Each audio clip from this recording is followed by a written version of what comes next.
Good morning. Good morning. Good morning. What's today? Look, I'm confused on the days already. Wednesday. Wacky Wednesday. That's what I'm going to call it. Wacky Wednesday. Starting off late, right? Good morning, therapist. Hey, Baka. I'm like, okay, I like the late start, but I don't even know what to do with myself in the morning, right? I was all over the place this morning. I was like, okay, well, I can lay in the bed a little longer this morning. I know some of you guys couldn't take advantage of that, right? I tell you, my body will wake up, but I was like, let me lay here for a minute. The whole entire house got up late. I was like, well, what? All right. Thank you. Thank you. Thank you. Thank you. Oh, So you said you're not sorry. You got your sleepy. I know that's right. Like, ooh. So you guys, just for an update on Donna Adelson. So it looks like 65 jurors were picked and moved on to the second phase, which is today. I think that we'll have our jury set by tomorrow. So I'm thinking maybe opening statements may happen tomorrow afternoon. So I will send out a notification link just in case opening statements start tomorrow. If they don't start tomorrow, that's fine. I'll just push it to Friday. We know I'm thinking no later than Friday. And based on prior history with any of the Adelson trials, I think the longest one took 3 days. Hey, OnlyFan, good morning. So I think we're good there. So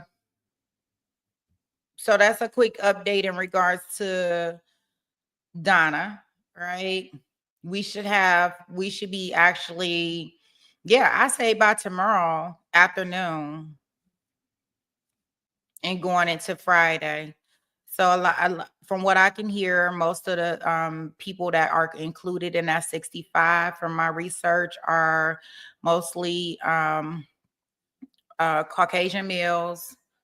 They do have a mixture of the variety of people, but I guess when they looking at the males portion, most of them were Caucasian.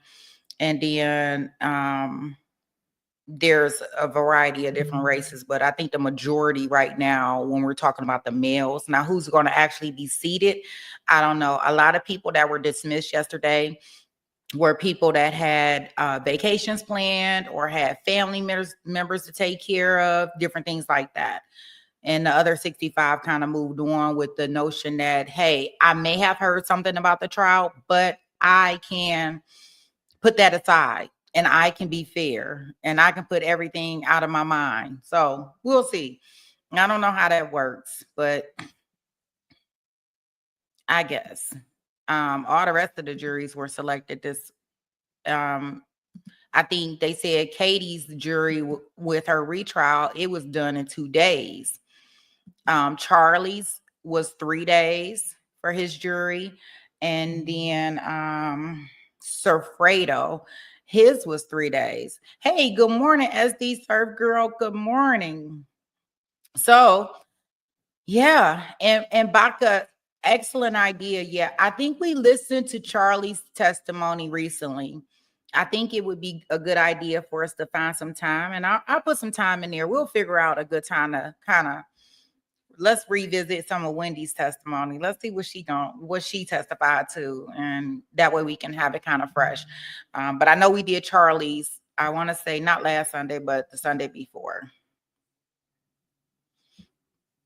So, let's see here. Of course, we are currently in the Christopher Waffenberger case, right? We're still in the prosecution's portion of the case. Do they have a smoking gun per se evidence that we have yet to see? Can they turn this case around? What can they do? Can they fix this? I don't know if we have enough to say that Chris did this without beyond a reasonable doubt. I'm not saying that he's innocent because I don't know, but the burden is on the state and is beyond a reasonable doubt. I'm not even sure at this point in time if the defense has to put up a case. It looks like they have attacked every witness that got up on the stand in regards to gaps, in regards to timelines, in regards to evidence, in regards to statements, in regards to anything. So they got a lot of work to do. And it's amazing to me that out of 4 years, when they kind of decided in 2021 that they were going to do this, that this is the best we can get. And I do know that different things happen, right? You say there is no fix, right? Gosh. And that's the thing, like, it's sad because you want whoever is responsible for the unaliving of Melissa to be held accountable, right? That's what everybody wants. Everybody wants justice to be served, but we do want justice to be served in the right way. So unfortunately, the state has to prove it. And I just don't know if they have proved it or not. And will he walk free because of the state? I mean, that's a real live thing. Like, will he walk free because of that?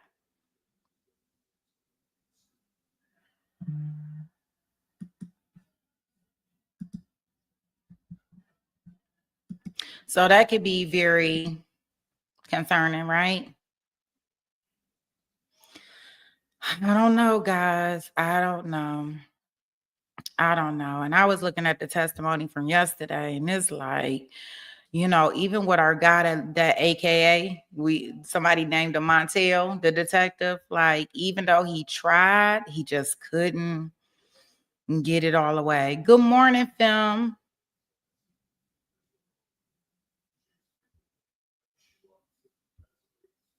Yeah.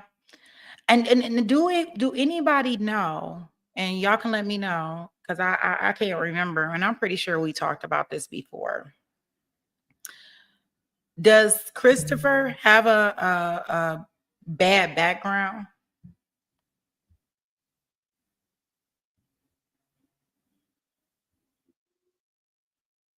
Does he have any blemishes on his record that we know of besides the DV that with the TPO that was, because it seemed like he had remarried, had a family. Yeah, I'm gonna look and see if I can find any information on that to see if, like, what was he? Yeah, like, what was he like? Like, I just don't know if this DV is coming in like where the jury believes it. And of course, we seen the defense try to stop from this DV expert testifying, and she's basically testifying to the people that they're getting the information from, and not to say that it's not valid, right? But we talking about the mom, right, who didn't like Christopher. We're talking about the sister who she didn't like Christopher either, right? Yeah, I wasn't gonna say it as the uh so we talking about the sister, right? And then you go on to the Waffle House where everything goes down, right? And the manager like, hey, I thought she was pregnant with my baby. And I'm gonna testify that Christopher did some things to her. Like, really? Like, these people, not to say that they could be absolutely telling the truth. As these her girl, sometimes I I think now what I'm starting to think, I can believe both ways, right? It's just hard for me as a person to go past that. This is the family of unalivens, right? We know the mama down for the cause. We know the one daughter, she done got prosecuted for hiding a unalive baby. So this theory of things runs deep, and they were already offing their family members, right? Anybody that found out any information. So did Melissa find out some information? Did what happened right there? Like, because I don't understand why he would dispose of the body so close to things that he's familiar with, right? He could have did it in numerous places right down there, right? So yeah, I think so. At therapists, let's see. What I would say is that I do know that they're in the second phase. I don't know if it's they may be thinking just what I'm thinking.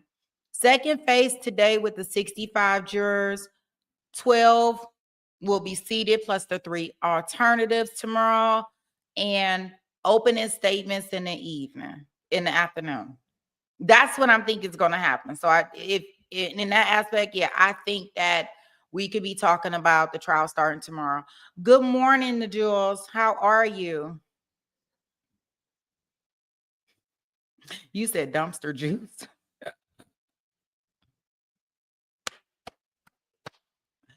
Yeah, so I just hate the way this case is presented, where they needed to call the people that did Nicholas Casota's case, the trial that we just got out of. They needed to call her and tell her, hey, we need you to come up here and help us out. Help us piece this together. Help us present this better. Help us prep our witnesses. Don't let us tell us what we should show first. Tell us what we should bring out on a witness stand first. Like, they almost need training. Like, we were only into the second witness and we had issues with Brady. Then they had the doctor get on the stand yesterday, the dental doctor, and she bringing in stuff that shouldn't be brought in regards to, the dog that actually had the bag that was on the recording.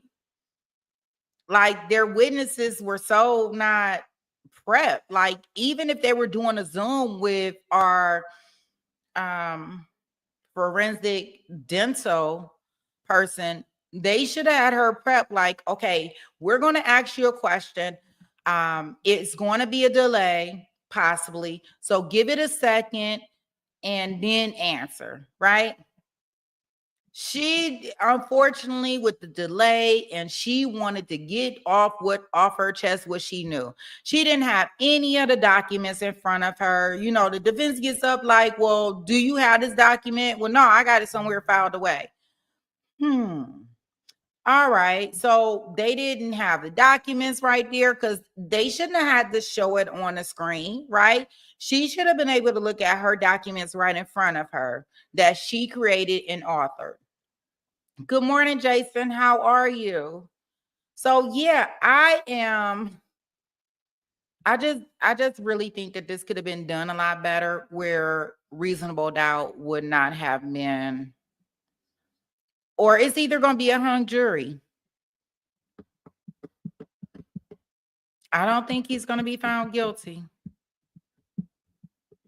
So those are my thoughts in regards to that. And I will keep an eye out on a Donald Adelson thing in case we get any breaking updates in regards to it. I do think that opening statements will happen tomorrow afternoon.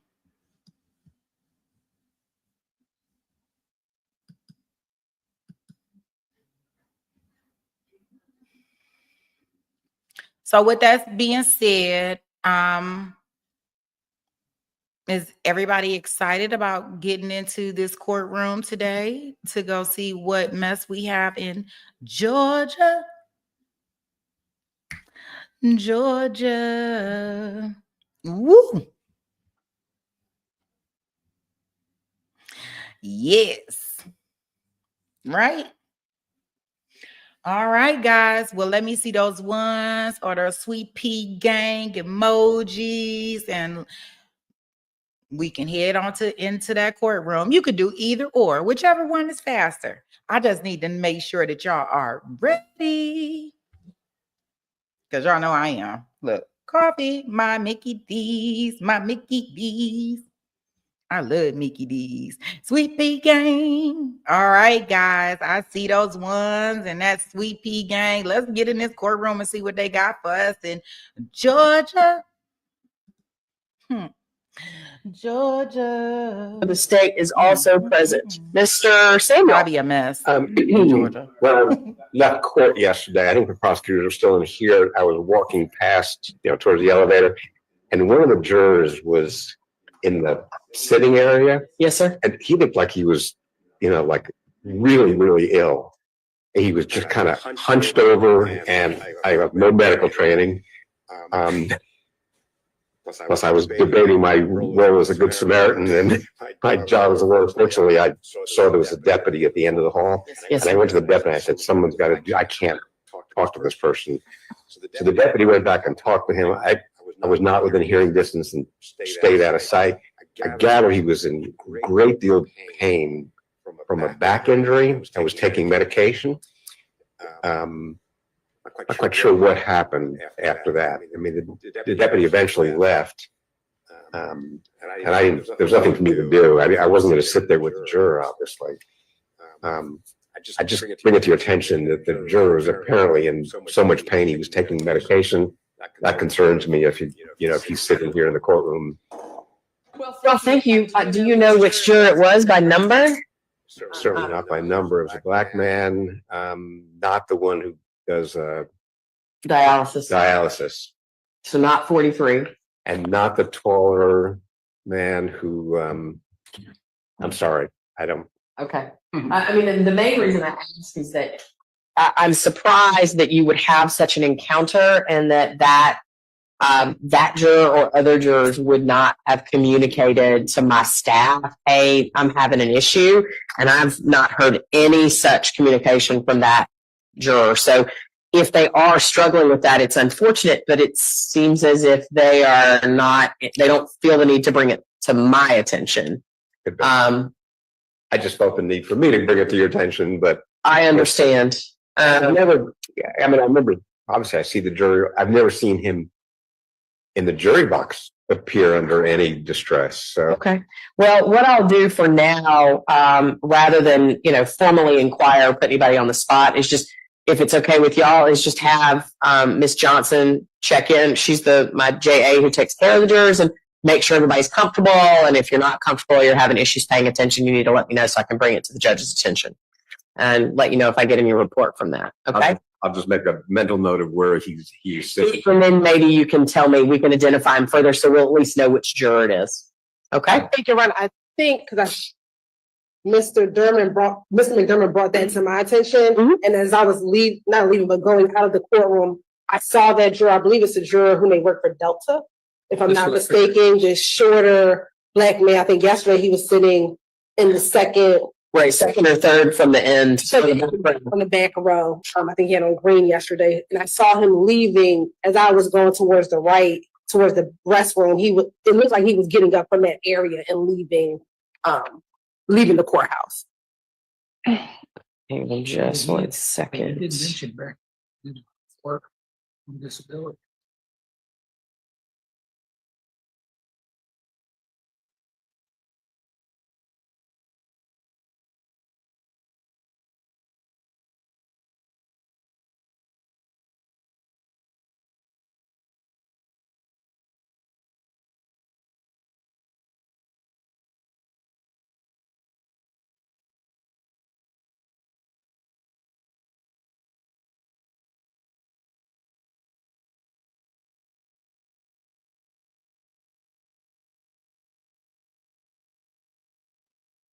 Yes. Are we ready to get started? Wait, Miss Hilton, you said you wanted to check the audio. Yes, please. Will you hit play for just a moment?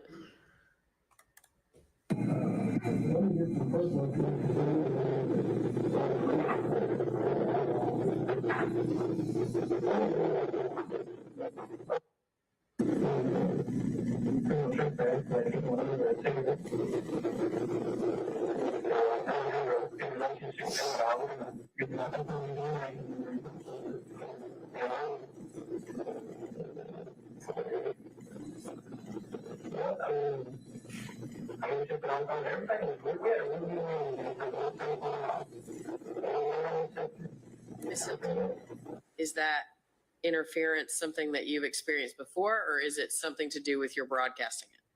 I think it might be the broadcasting. I think it might be the broadcasting. Earlier today, it was as clear as day. I could hear every word, so I'm not sure. Have you attempted to do it on your Bluetooth. speaker instead of through the court's audio system, which is not great to say the least?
Terry was here yesterday when we concluded.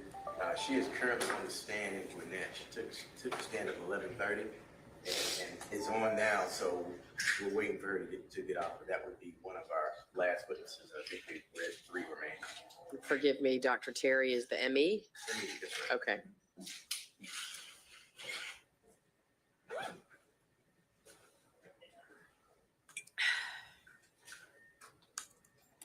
Weather device not found. Ready to air.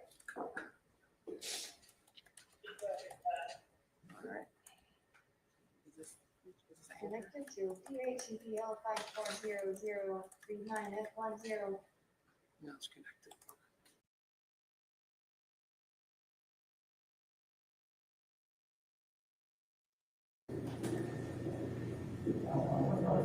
Up until, later on, there's a couple months closing, that fight, and she got to, she went to work in his fault line, up there on Doorville. And she had a guy that cooked that was there. I think we're ready. Okay.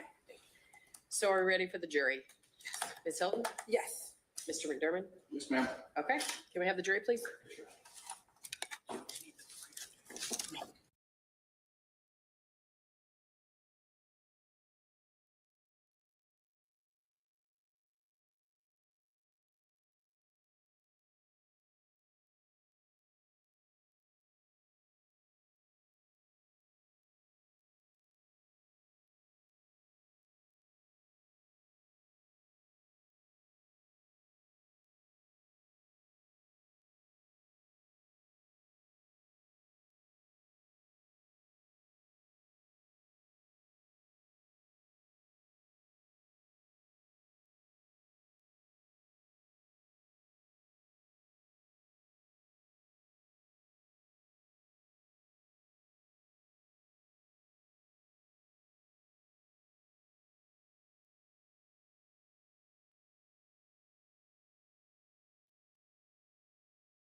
Be seated.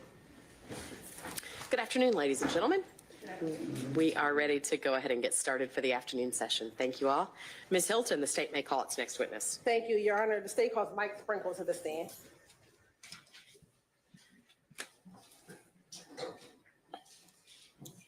Come on up, sir. When you reach the witness stand, before you have a seat, if you'll turn and face the deputy and raise your right hand, he'll swear you in.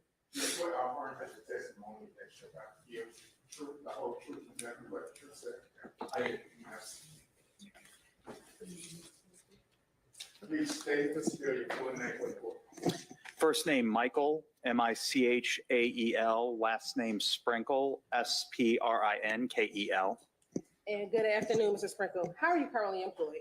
I am employed as a deputy district attorney at the office of the Fulton County District Attorney here in Atlanta, Georgia, And how long have you been with the district attorney's office? since June of 2011, so about 14 years. And what unit do you work in? I am in the unindicted homicide unit. And what are your job duties and responsibilities as a deputy in the unindicted homicide unit? I oversee the unit, the unindicted homicide unit, which screens the incoming homicide cases that come from the various jurisdictions in Fulton County.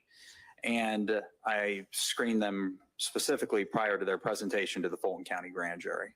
And in that role, have you at times worked on cold cases? I have. And within those files, have you had to enhance audio or video recordings to assist with your investigation or looking into that case? Yes. I want to direct your attention to the Melissa Wolfenbarger case. Did you have any occasion to work on that case? I did. And within that, did you have the occasion to enhance a September 12, 2001 Henry County interview video? Yes. Well, yes. It was on I obtained the original video. It was on a video cassette, like a VHS cassette. I had a VCR in my office. And I also had this little USB device that had an RCA connection on it. So essentially it made it so I could hook the VCR up using RCA cables to my computer and then record it. And in doing that, I extracted the audio specifically off the VHS cassette.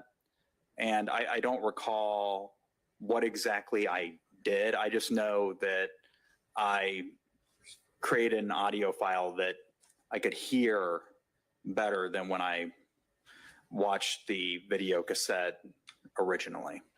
And was that able to help enhance you listening to the audio that was on that video cassette? Yes. Okay. And have you had the opportunity to review that audio that you extracted in preparation for your testimony today? Yes, there was a disc, an optical disc that was handed to me outside the courtroom. There were 2 files on it. And I listened to them, and they were the audio files. There were 2 of them. One was an excerpt from the audio file that I created, and the other was the full audio file that I created. Your permission to approach? Excuse me? Permission to approach. Go. Yes. I'm going to show you what's in Market States Exhibit 73A. Do you recognize 73A? Yes, this is the disc that I just described. And did both the original audio and appear to be the full audio that you extracted from this September 12, 2001 video? Yes, it hadn't been altered or manipulated in any way. Okay. And then was there a redacted version on there as well? The redacted version was on there. That was the excerpt of the original, yes. Your Honor, this time the state would like to admit State's Exhibit 73A into evidence. Mr. McDermott? No objection. 73A is admitted. Permission to publish. Permission granted. Ladies and gentlemen, I'll just remind you, as I have when we've played audio for you, there may be things that have been removed from the audio. You may perceive that. And I'll just remind you that the fact that redactions have been made is not something that you should consider. And why or what might have been said or why the court caused it to be redacted is not something that you should speculate about. Thank you all.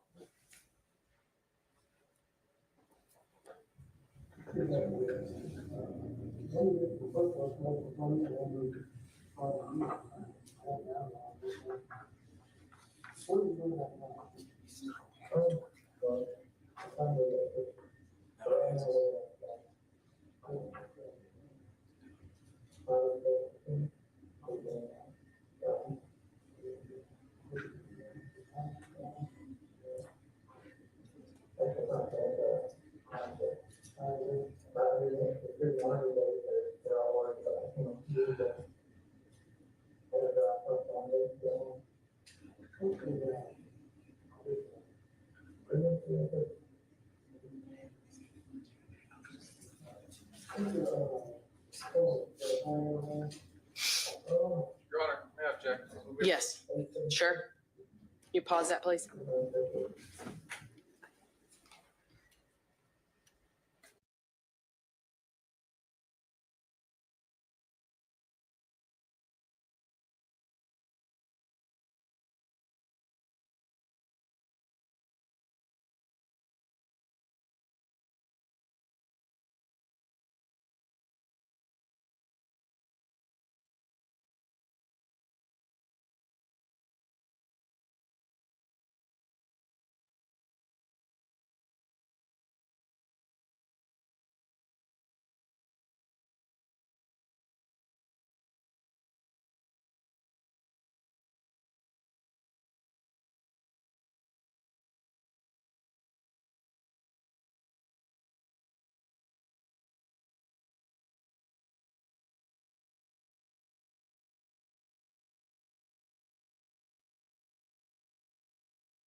Just let the jury get clear and then we can.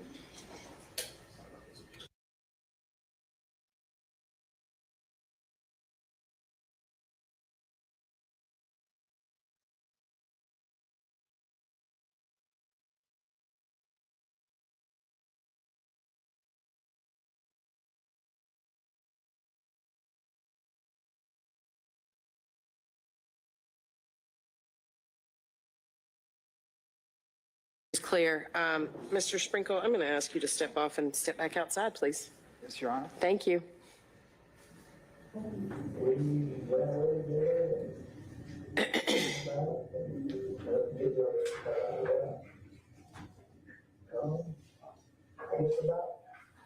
Okay.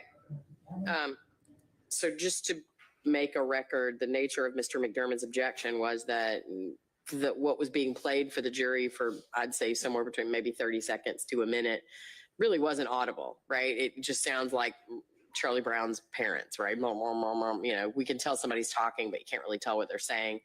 I don't know if the fact that that speaker was facing the jury made it more audible and understandable to them, but I didn't get the impression that anybody really understood what was being said. Mr. McDermott's objection was that it was audible at some point, and if it's audible, it ought to be audible in the courtroom, or it ought not to be played. We discussed some variations of how we might address this issue, and ultimately, I decided to take a break because I think I understand Ms. Hilton's representation to be that at various times she has listened to that recording, and that it is in its, I guess, the point of Mr. Sprinkle's actions of enhancing the audio was to make the entire thing audible, understandable. And if that's the case in some media, then y'all need to take a minute to figure out how to make it audible in this courtroom. And if it can't be made to be audible in the courtroom, then I'm not exactly sure how it's admissible if it's not, if we can't understand anything being said. The fact that he gave a statement is already in evidence on that date. So, You know, after parents locked me up like eight, 9 times, you're still a fish bag, like, you know, too. So I don't have a good relationship with them at all. Kind of curious about that part of the angle where it's all cool.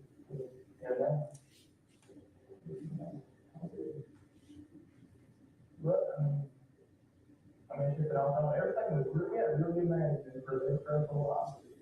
And you got that system. I don't know what the heck we live in. We've been living in Atlanta.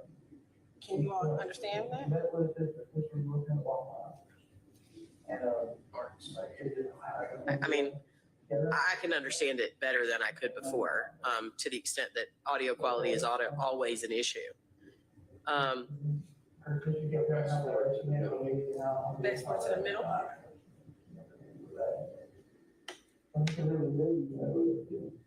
Call your mom, or sister, or somebody. That's 10 minutes. She's there,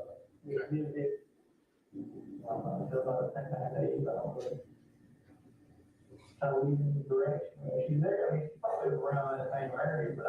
That's 16 minutes. But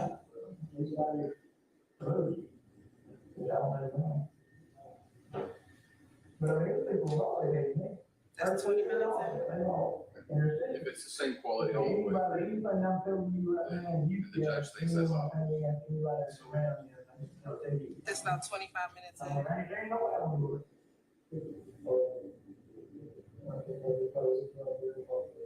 Okay. No, I just want to start at the beginning just to see how far. Thank you.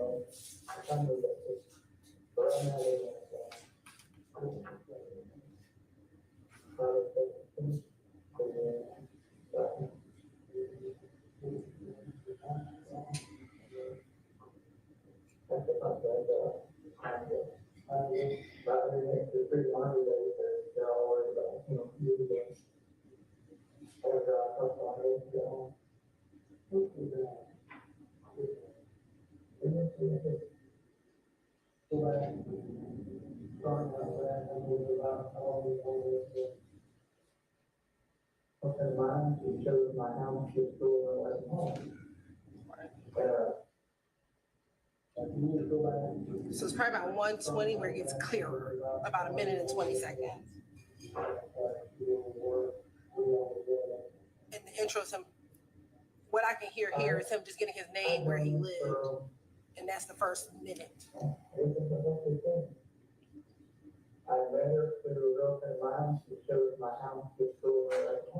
Okay. So we would propose starting at about 1:30, 1 minute and 30. Is there any, forgive me if that's what you've just said, Ms. Hilton, but is there any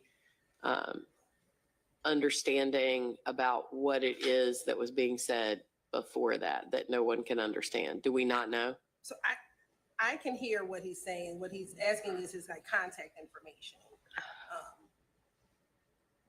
in the first minute.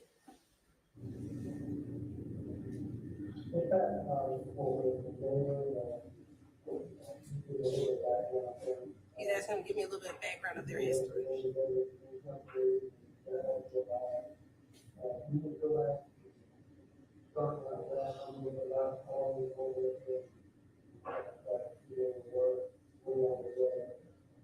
The detective has him go back over your history, and then he starts.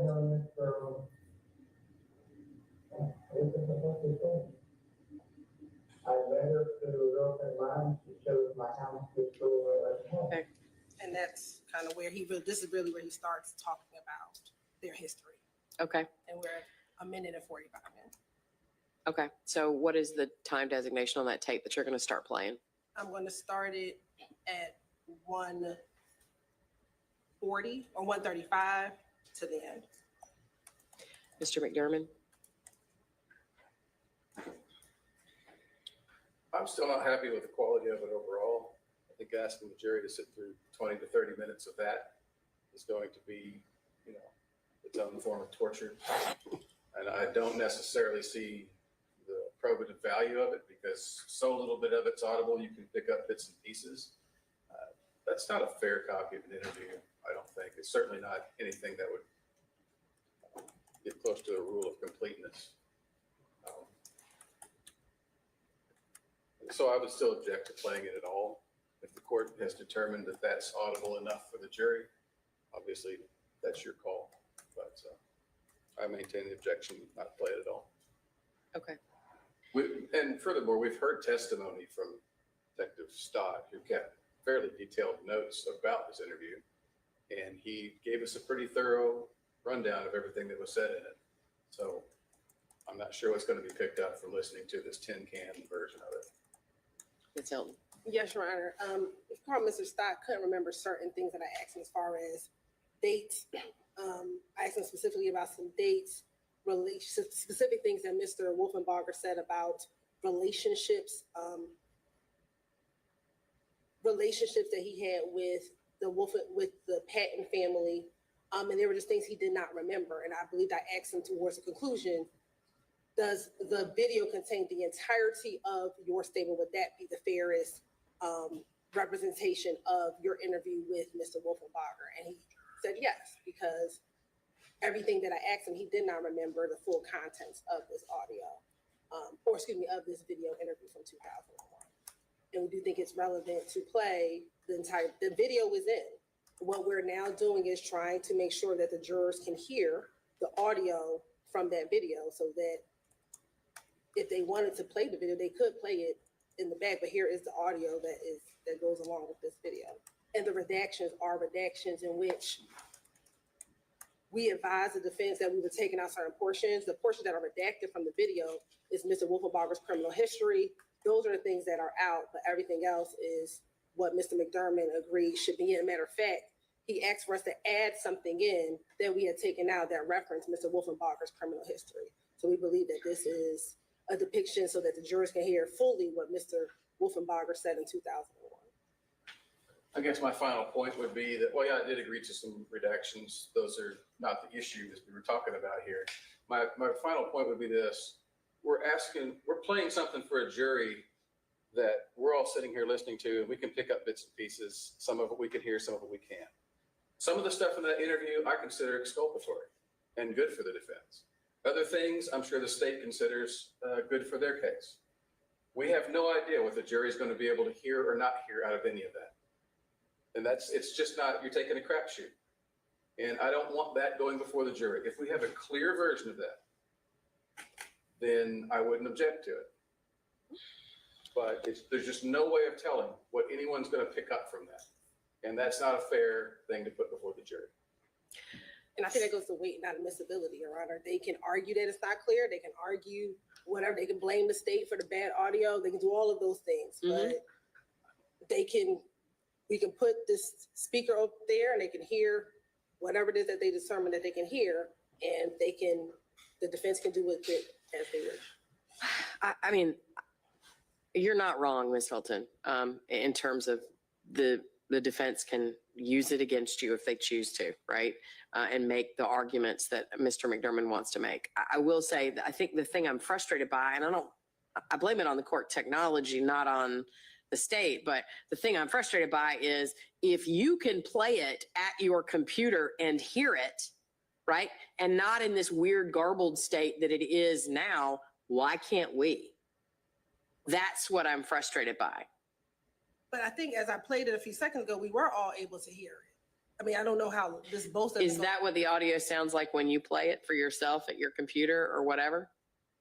Yeah, I mean, yes, I can hear the words. Except that you're telling me that, like, you're telling me things that are being said at the beginning of the video that I can't hear. And that's what I don't understand. And it's not that I can't hear it. It's that I can't make out anything. And I don't understand why you can if the court can't. And is it an audio quality issue because you're listening to it, you know, on your computer or whatever? I'm not sure, Your Honor. I mean, I can maybe bring this speaker up closer to the court so you can hear it, what I hear, but I can hear it. I can hear him, and maybe because I've listened to it, I know what's happening, and that could possibly be the case. But as we moved the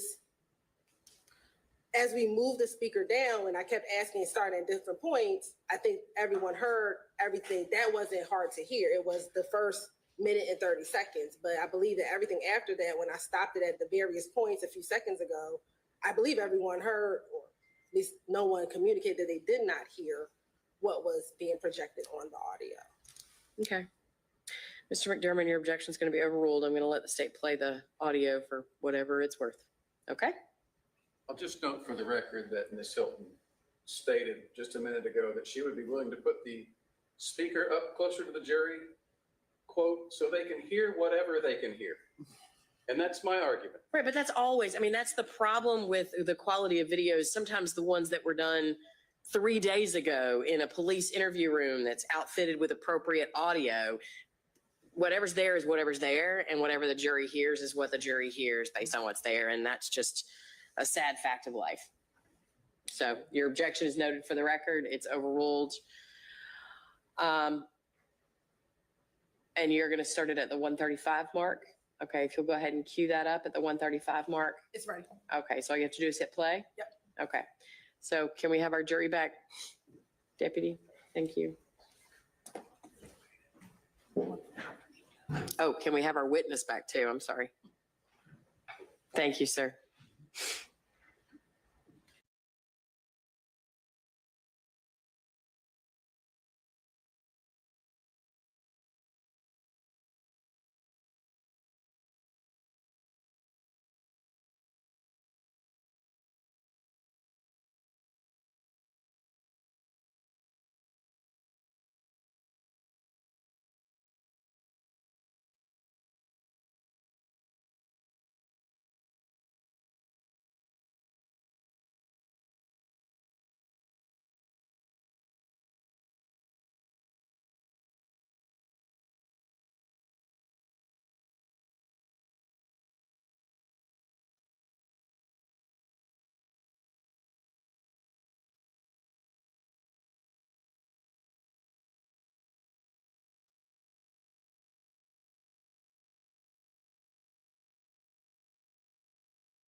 Mr. Sprinkle, you can go ahead and be seated. Sorry for that delay, ladies and gentlemen. Thank you. Ms. Ms. Hilton, you may proceed. Thank you, Your Honor.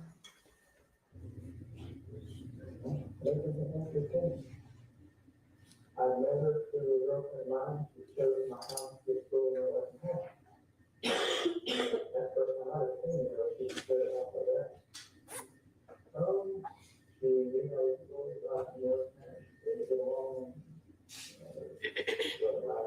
or, you know, anywhere they do. We went away together, come back, and let's get to it's about 95, we got married. You know, after kind of spotting it like 8, 9 times, you know, we pretty much fixed that, like, you know, over there too. So I don't have a good relationship with them at all, kind of scared out, that's why we do that, and we'll talk to everyone. But, I'm gonna keep it on, yeah, really nice for this first a while. Yeah. I was living, I don't know where that was, we been living around, that was just a 50% walk. It just, I don't know, shut up, that's not, okay, no, okay, her sister kept telling how bad she had a lady and how how bad it's not. You know, she kept putting thoughts for this in her head, like maybe you will, there's nothing that's happening now. But I really know shit mode, you know, drugs and like that. Karen said she got smoking. I know it knows it's not. Then, you know, just time out, and, you know, she just, cool.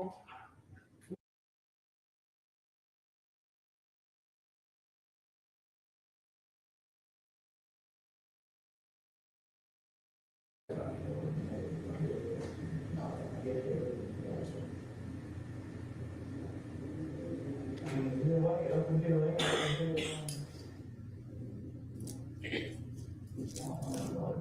up until, you know, later on, there's a couple months before, you know, you got to fight, and she went to work in this waffle house up in, Georgia. And she goes, yeah, I took it over there. I guess they got screwed or whatever, you know, she come on, she put it out over there, or waffle house, but, you know, he worked. Just had it, you know, and she took it on for 3 or 4 days at a time, but come back, we had a restoration. Then, she just come back. One day, she was, give it down on top.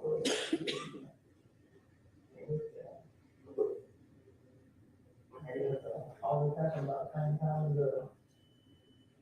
this was right around Thanksgiving, remember that? I was thinking it was 99.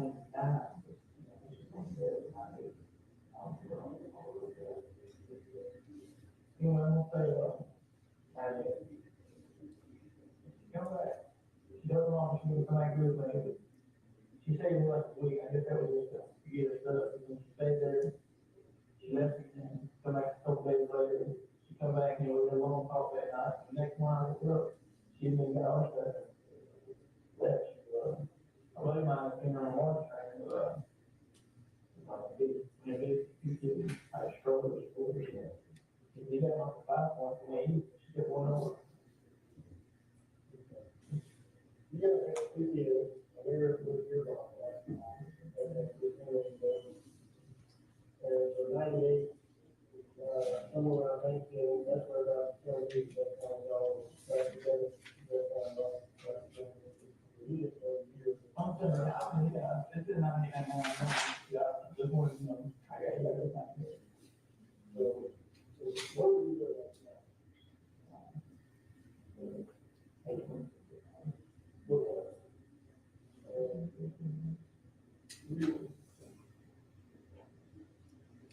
I was 8.4. I lived at one, now we live at one first street. Whatever I'm living now.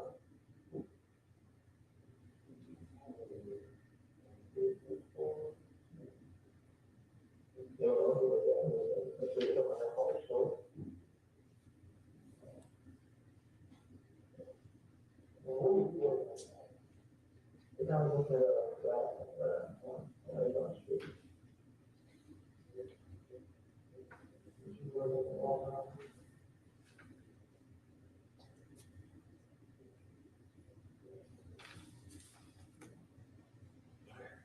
at that time, I was with 8.3.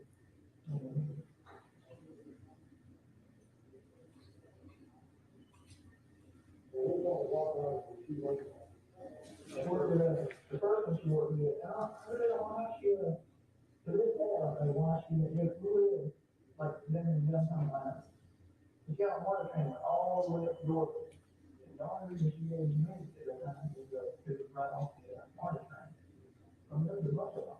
I mean, to this day, I'm thinking, I'm saying her and sister, she never let me on her that, so. I don't know if this was guys she knew from before or what, I don't know. If you say we leave alone,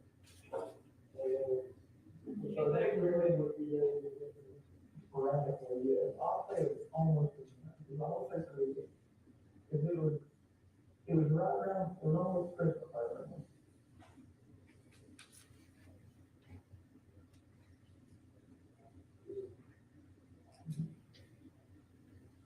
Then after she left, I didn't hear too much from her for, a couple months, whatever.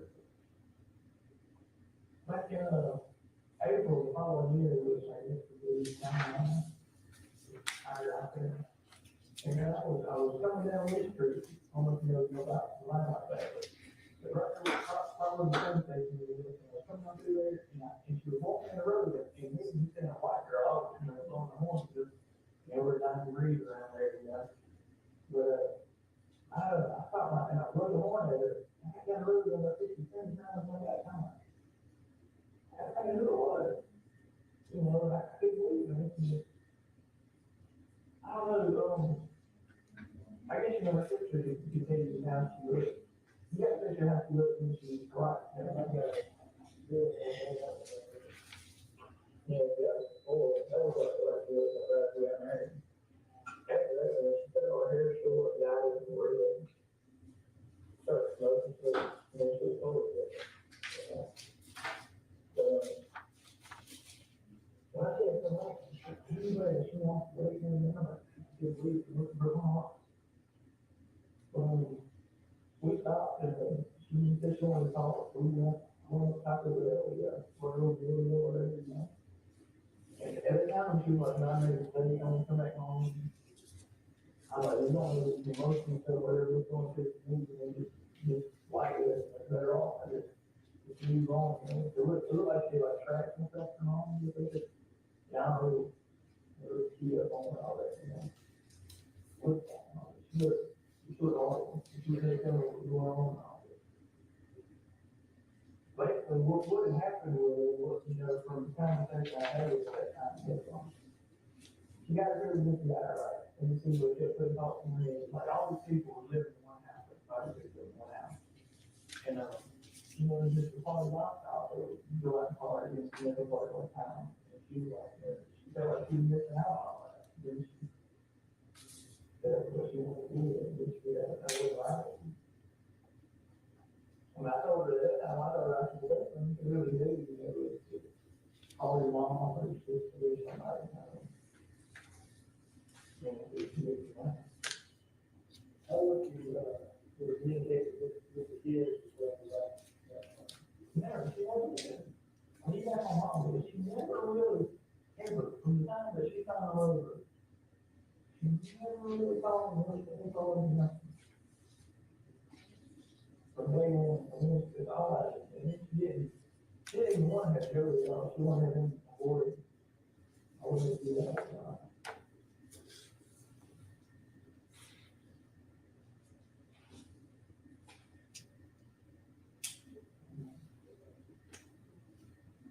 As soon as our Christmas, whenever you saw it, we all go in there, we still hang out with that group. I want to see what we're talking about.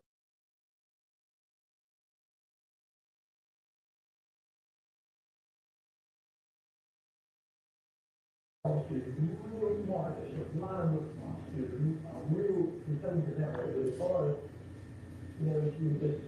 she was real naive, I don't know that way, but not quite that. She basically, if you could put an idea in her, if you would think about it, she would swear that's right. That's, I guess, when she was a problem, she was running away all the time. But she was a real follower.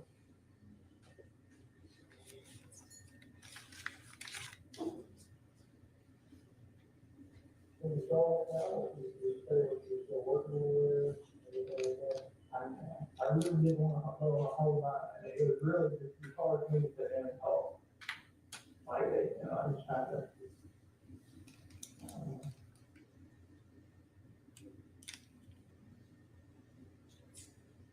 Like, she was trying to go into all of the random that, and I just didn't, you know, I didn't want to know no more about it, no, I just didn't.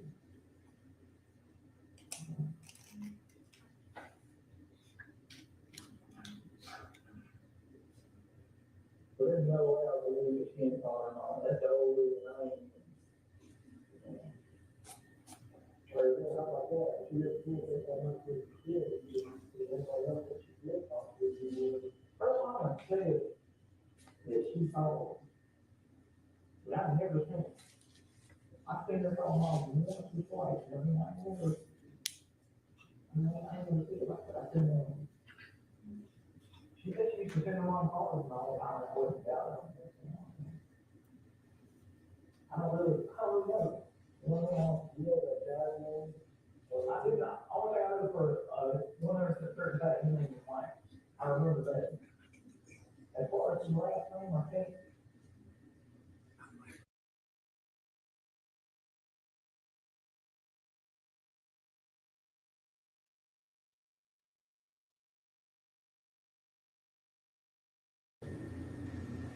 That she was messing with. I know the other night she lived in Shalford Lodge, somewhere there, because that's what I wanted. Whenever her mom would say she was coming back with me, when I went there to pick her up, we lived at Shalford Lodge. That was where I went to get her.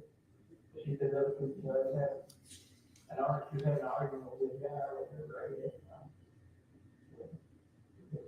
That's where she just, when she went with him, that's where she was trying. She was all around that area. I mean, we never knew anybody there.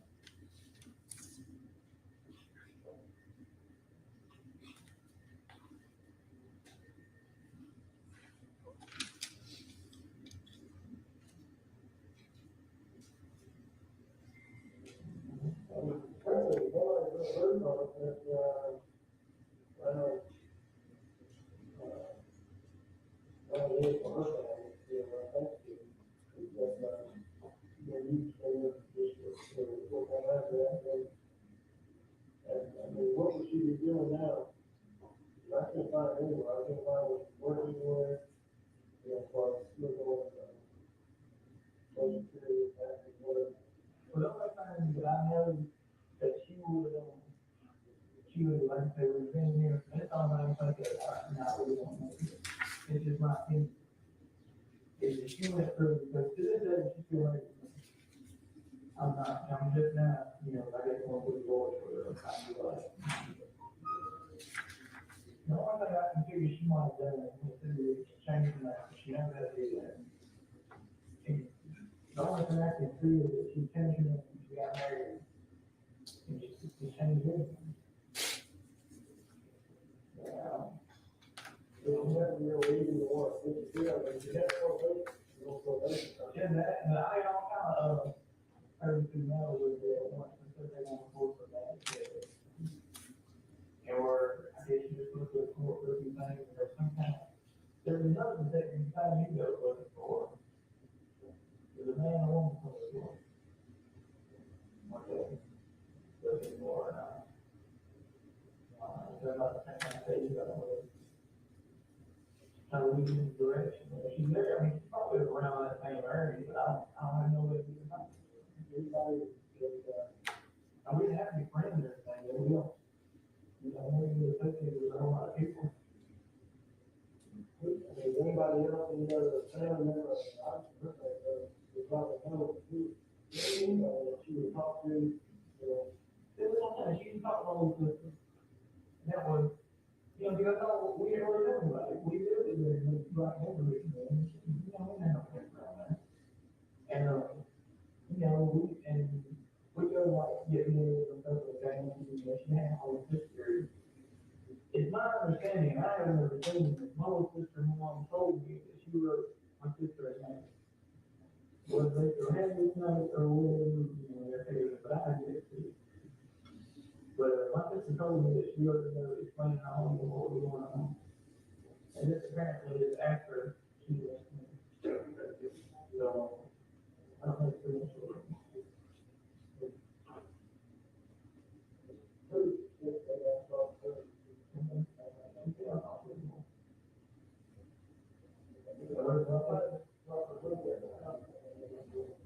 Where she said, I don't even know if the,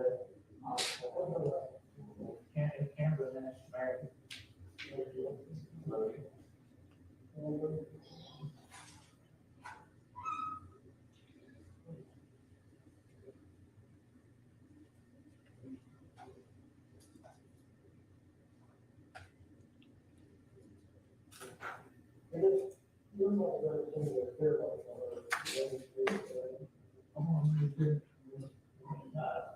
I mean, and when we packed and we're, and come on, no, I just, you know, you can ask my sister, you can ask my mom, I thought, oh, I never did that, I want to take anything under the way, and she goes like, you have to, I don't know, anytime I had to, you know, it's just hard. The only time I really had to do some things is when I told her to do was just, that's okay. That's, you know, I don't know, I want to, you know, that's really hard. You gotta approach that, that's the way you do it first. Take care of it, everything you go by there, everything. But yeah, you can learn how to do it, you know, everything.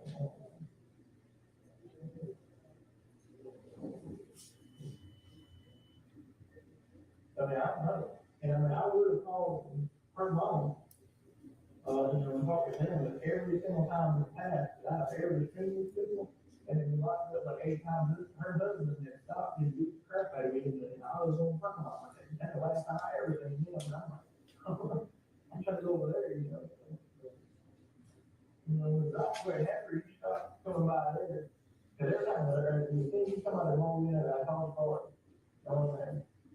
And, there's a lot of times, we want, I call that to stop with you, there, you know.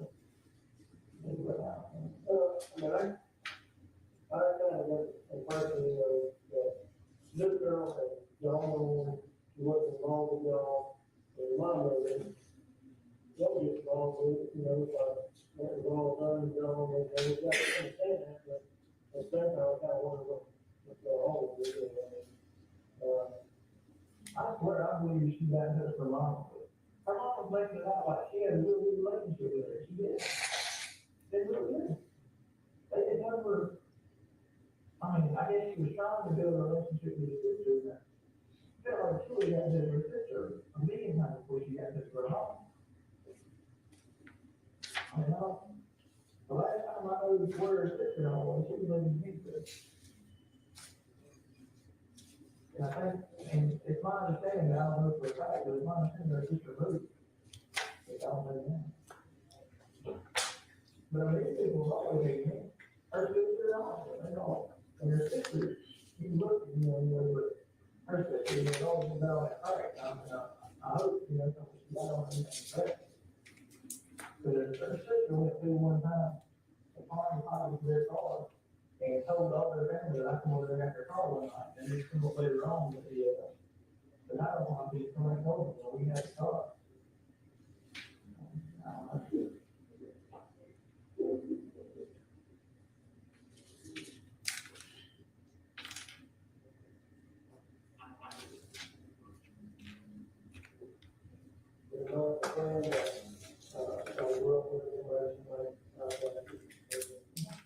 I know it's some part of the religion, man, it's really not.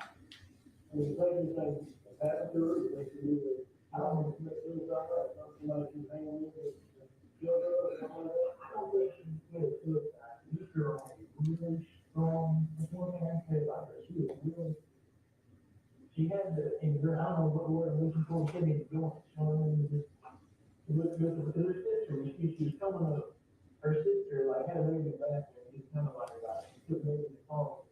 Melissa found it like 3 days later in the gym bag. You know, that was not kind of a more strain. You know, she was working by her ass best friend. You know, and did nothing every day, but she got a really strong family. I don't feel, you know, I'm actually wrong with her, but I don't think. I'm going to be able to, she can't be out all these people. I don't, you know what I mean? I don't even know if she got any of these people. I just some bad with being her husband, it's bad. There's something bad with me, but I swear, I don't know how. I really don't know if her sister put it in the up there, or how she got in the door there, and how period. When we get to know these like this. We later on, I mean, a buddy of mine had moved it that way, but it didn't have anything to do with her. One name which is, probably a non-divorce project. Because, I mean, the simple reason why we get you take this kind of thing. Because she can move, she can be anything. And she knows that she got the real, she got, she can do it.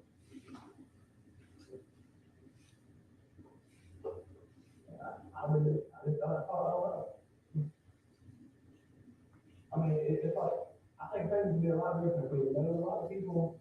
And then if we say like, well, this girl is a family, you know, we do everybody, something that makes sense, we're going to lot of everybody.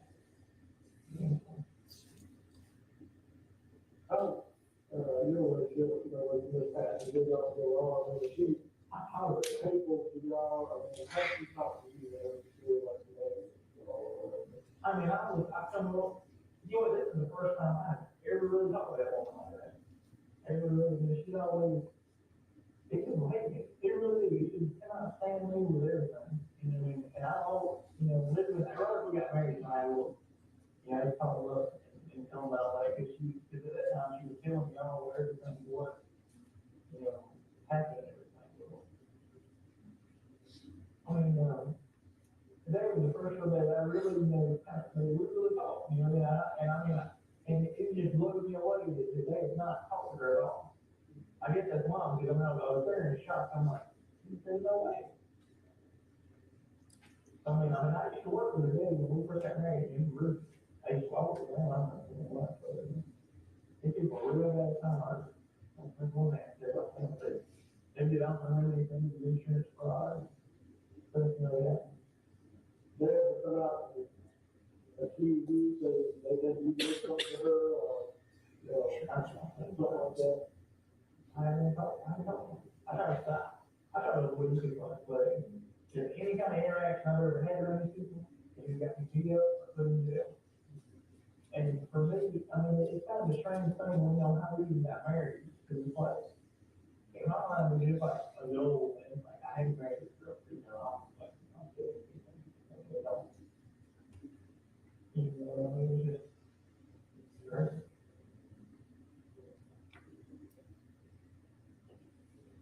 Well, I don't know, I mean, it kind of was like, for a while, you could have done something about it, or whatever, you know, because you wanted to locate me, didn't start recording the package, you know, all the way, didn't seriously, that's like you said. You can ask me, you go to anybody I'm telling you right now, you can ask anyone, anybody that's around there, like, you know, they do the same. I mean, there ain't no way I'm doing something.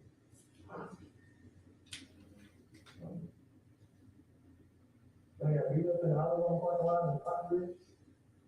So, of course, I'm like, keep it all. When did you find out that, she was reported this? Or, like that, so that was just feel like, I think the very first time you come out of it, I think you spoke down, I don't remember, is that correct? I think you spoke on mom, like that. Showing me like that. About the whole year, I mean, that gotta tell you right there that she didn't have a relationship with mom, her mom saying she did, if her mom waited the whole year, you know what I mean? There's no way. So that's, you know, that's where this came out, you know, it just looked like a situation where you got somebody that goes off and does whatever they do, you know, maybe a drug addict or something that has, but I thought, you know, it seemed odd after years, you have to kind of make it up.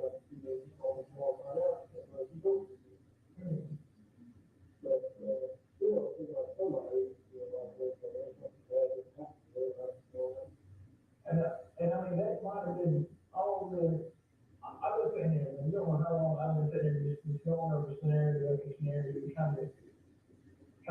figure out what it is, especially now, man, it's what it is now. After you come along, kind of see it come along. But the only thing, which I was sitting there all ill with, is we did this thing, we changed the name and everything, was the only thing I kept saying is, at the time that we had set up, we made some money and all that, and, really not, and proud of it, but you like, you gotta cut off everybody you know that we, I could kind of say that, even if the DES happens, and if you put that, you just go ahead, and all that, she knows she can make money that way, she won't be able to buy all of that, but she has to, that's not everybody.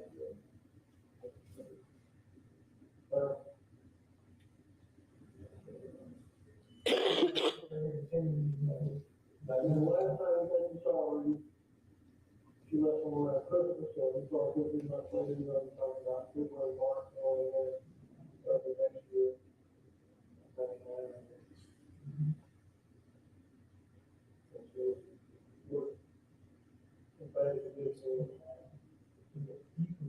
You can have one looking at from that picture right there. And I bet, I'm gonna look her, and I think there's a picture of her on. Last time she was on her, she had short, she cut her hair off short, bright green. And she did that for the time that she got back in, I thought,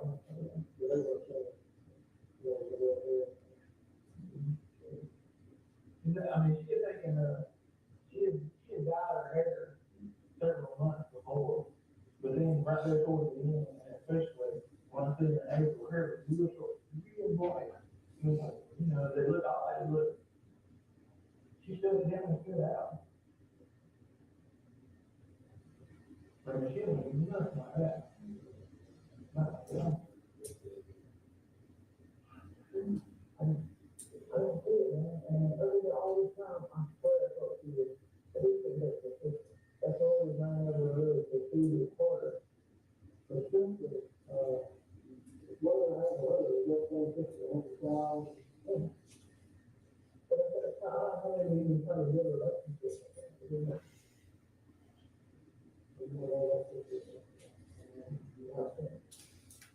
All this happened. You know, or something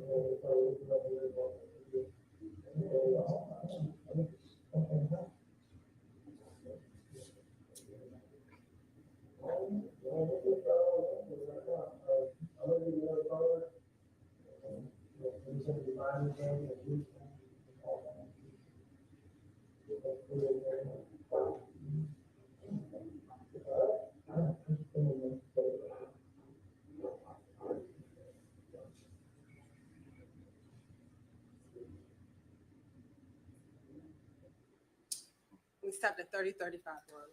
Thank you. No further questions. Mr. McDermott, do you have questions for this witness? No questions for this witness. Thank you, Mr. Sprinkle. You may step down. Ms. Hilton, the state may call its next witness. Thank you, Your Honor. The state calls Rosa James.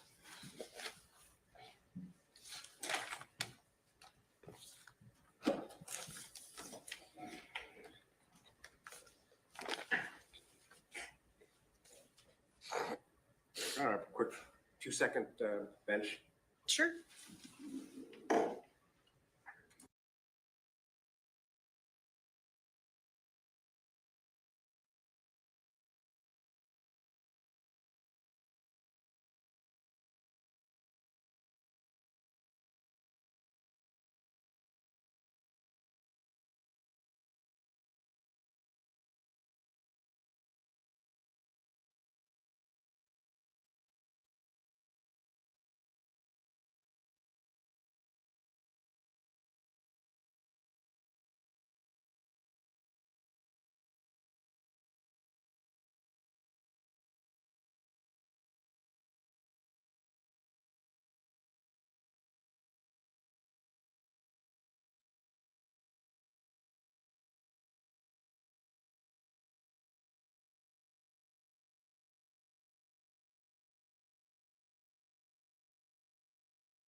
Have a seat, turn around and face the deputy and raise your right hand. He'll swear you in.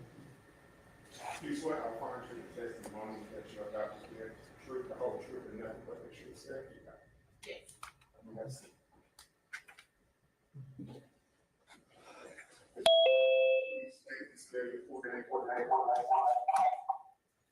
Rosa, Rosa, James, James. Did you do the instruction order? My understanding was after you had qualified Oh, okay. or attempted to qualify her. Thank you. Thank you. Good afternoon, Ms. James. Good afternoon. How are you employed? I'm currently employed, self-employed at my consulting company called Sania's Place, LLC. And I was going to spell it. SANIYAH Place, LLC. And if you can tell the juror your job duties and responsibilities at your consulting firm. So my job duties as a consultant is I'm a researcher, practitioner, and also a trainer for intimate partner violence and gender-based violence. I also do sexual violence and child abuse. I do trainings, I do presentations, panels, whatever the community needs me to do. And I also do expert testimonies. And how long have you had your consulting firm? It's been open since January of 2023. And if you can tell the jurors, how long have you been in the space of working in intimate partner violence? I started working in the intimate partner violence movement in 2012. And just tell the jury about your education, your job training in intimate partner violence. So I started working in the intimate partner violence movement in 2012 at Harbor House of Central Florida. That is a local domestic violence center in Orlando, Florida. And then I continued throughout and I continued to the Florida Coalition Against Domestic Violence. And then I moved to the Georgia Coalition Against Domestic Violence. And that's how I got to Georgia. My education background, I have a bachelor's of science and legal studies from the University of Central Florida. I have a master's of social work from the University of Central Florida, which is a clinical program. I also am currently finishing up my PhD at Clark Atlanta University in the social work program, policy and organizational leadership. From the Georgia Coalition Against Domestic Violence, I transitioned to the District Attorney's Office as a domestic violence trainer in July of 2019. And then when Madam DA came into office, I became a senior advocate, senior victim witness advocate, the domestic violence trainer, and domestic violence expert. And you said you're currently getting your PhD at Clark Atlanta? Clark Atlanta University. And are you currently at the dissertation stage? Yes. What is your dissertation on? My dissertation is on intimate partner violence, Black women in service delivery of the local domestic violence centers in Georgia. Now, you said that you served as a trainer at both the Georgia Coalition Against Domestic Violence and the Florida Coalition Against Domestic Violence. If you could tell the jurors, what type of training have you conducted? So the foundation of the trainings that I conducted at those two coalitions, they statewide coalitions, is I trained advocates to service survivors of domestic violence. And also these trainings lasted 3 days. On top of that, I had to train the community members as far as healthcare, different systems like healthcare, law enforcement, even in Florida, prosecution offices, any community members throughout the state of Florida and throughout the state of Georgia about domestic violence. I also trained advocates on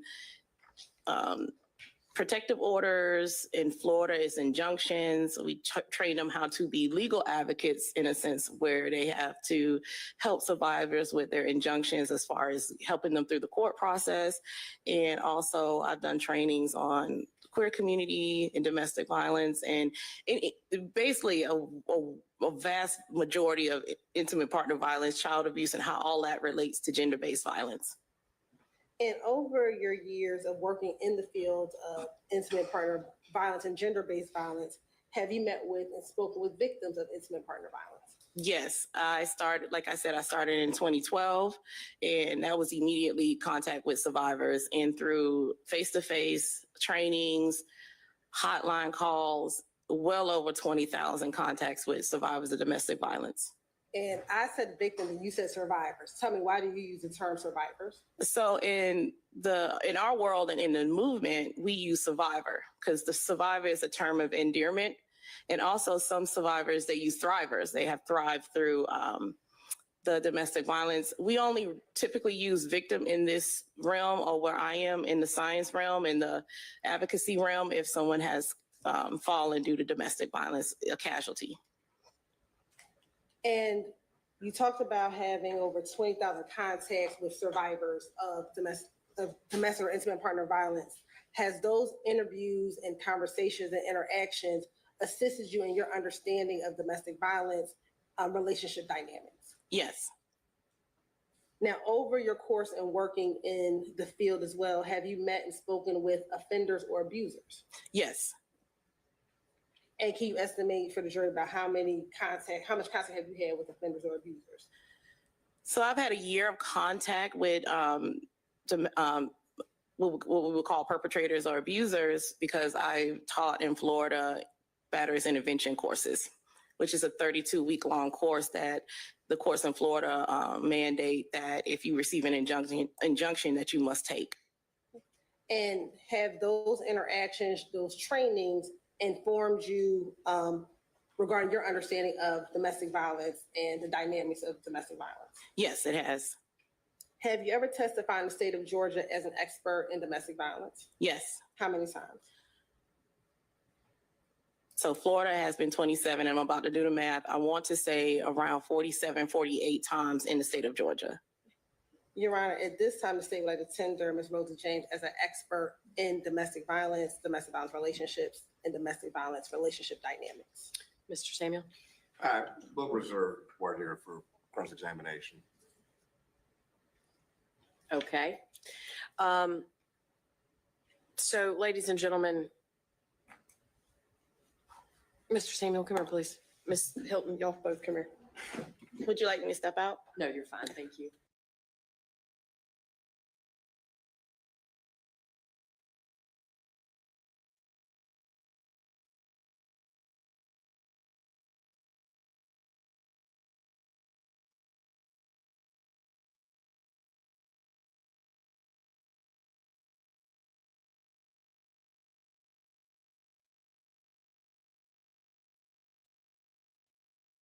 The state is offering, excuse me, I'm sorry. The state is offering the testimony of Ms. James as an expert witness. And so at this moment, I'm going to just instruct you generally that people who testify as experts are testifying because the proponent of the evidence believes that they have specialized experience, training, knowledge in a particular field that's not common knowledge or known to the average citizen. And the law permits a person who is testifying as an expert witness to give their opinions based on that training and experience. You are not required to accept the testimony of any witnesses, expert or otherwise, and testimony of an expert like that of all witnesses is to be given only such weight and credit as you think it is properly entitled to receive. Thank you. Please go ahead, Ms. Hilton. Thank you, Your Honor. Ms. James, can you please define domestic violence for the jury? Yes, the definition of domestic violence is a pattern of coercive behaviors to gain and maintain control over your partner. And based on this, your training and knowledge, how familiar is the public with the issue of intimate partner and domestic violence? So the public is familiar with the concept of intimate partner violence, specifically the physical aspect, but the science behind that, the science behind domestic violence, the public typically isn't well versed about what's under the iceberg, typically just above, which is physical violence or any type of sexual violence.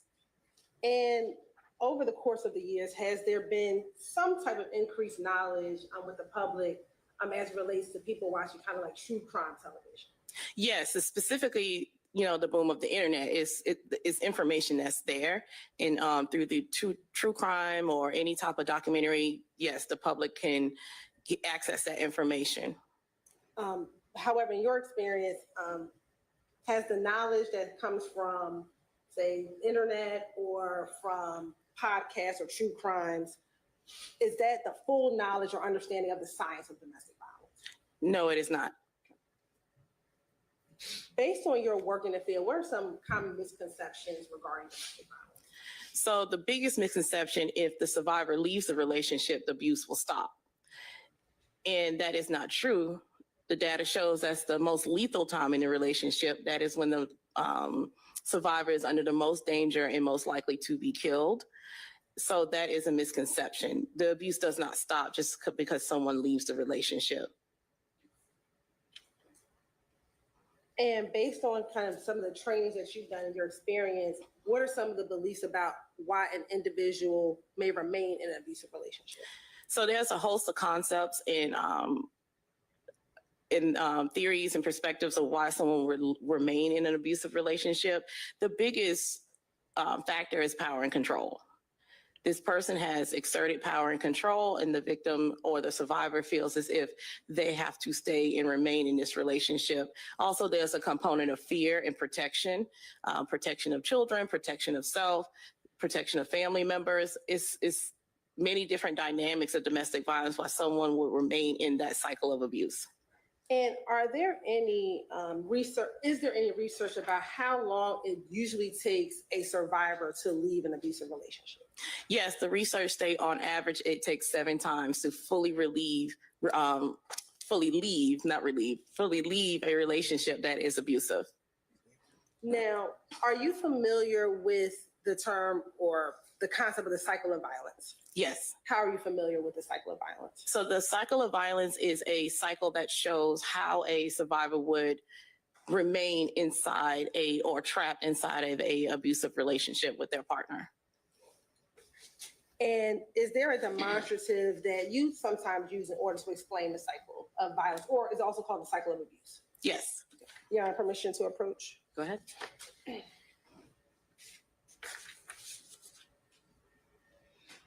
I'm going to show you what's been marked as Stacey's exhibit number 79. Do you recognize Stacey's exhibit 79? Yes. And how do you recognize Stacey's exhibit number 79? This is a cycle of abuse. It's an evidence-based tool we use in our practice to show how survivors stay in relationships. And will this demonstrative assist you in explaining the cycle of abuse to jury? Yes. You're at this time the state would like to admit Stacey's exhibit 79. Mr. Samuel, No objection. 79 is admitted. Permission to publish. Permission granted.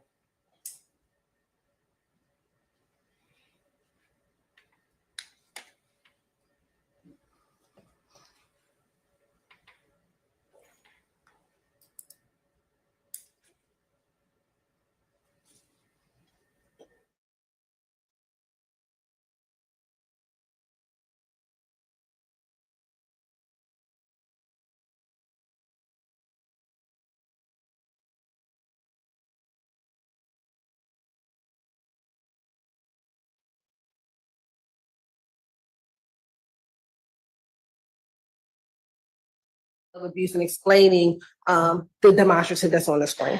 Yes, so the cycle of abuse, like I stated, is a cycle in which they trapped inside of an abusive relationship. And I know that the public is very familiar with some of these terms, such as or even the tension building phase, but I want to explain based on a social theory from 1979 of how we see someone staying inside the relationship. With the tension building, right? This is right before the incident.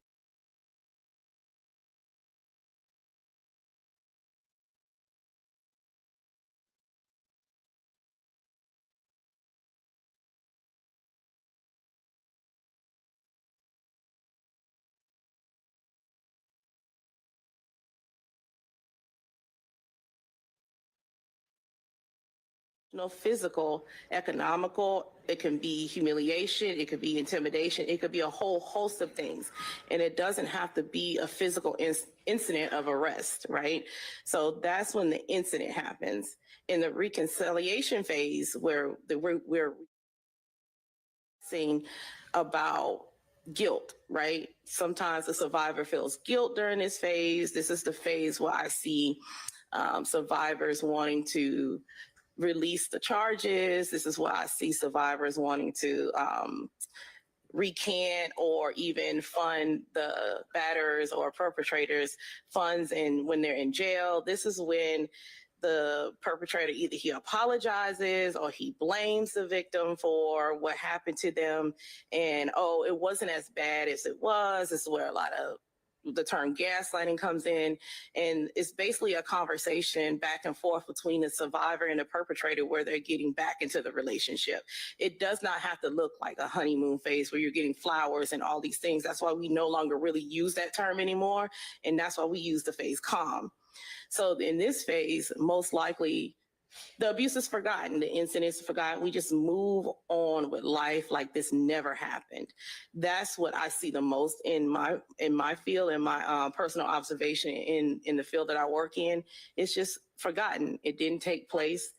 These things happen in relationships. We move on. But like I said, it doesn't always look like, oh, you're getting flowers, you're getting presents and gifts, and it's all love. It doesn't always look like that. Sometimes it just looks like we're moving on with life. And you kind of talk about in the incident phase, it could be verbal, emotional, and physical. Is it usually one of those three, verbal, emotional, or physical? It could be a whole host of things. It doesn't always have to be fit into that box because domestic violence is not a box. Every relationship looks different. Every incident looks different. Now, in the field, is there also a concept of the power and control wheel? Yes. The power and control wheel was created in 1980.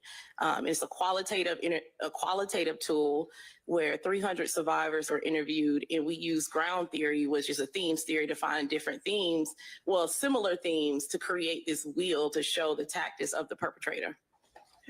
And have you used a demonstration of that power and control wheel to explain how an abuser will exert power and control over a survivor? Yes. Now I'm going to show you what's been marked as State's Exhibit number 75. Do you recognize State's Exhibit number 75? Yes. And how do you recognize State's Exhibit 75? It is the power and control wheel. And would that help you today in your testimony and explain to the jury the power and control that abusers use in relationships? Yes. Your Honor, this time the state like limit State's Exhibit 75 for demonstration. This is a demonstrative exhibit? Yes, sir. No objection to using it as a demonstrative exhibit. Exhibit 75 is admitted for demonstrative purposes. Thank you, Your Honor.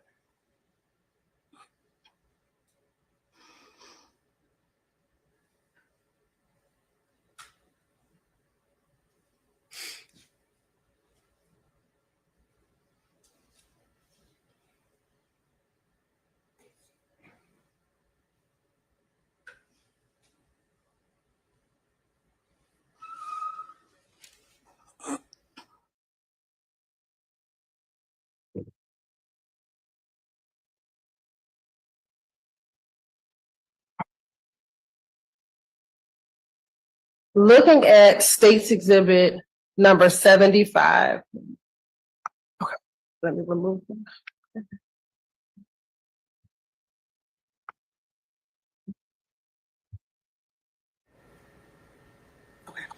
If you can, and what I'll do is I'll navigate over here. Just tell me when I need to go up or down. So go down. Okay.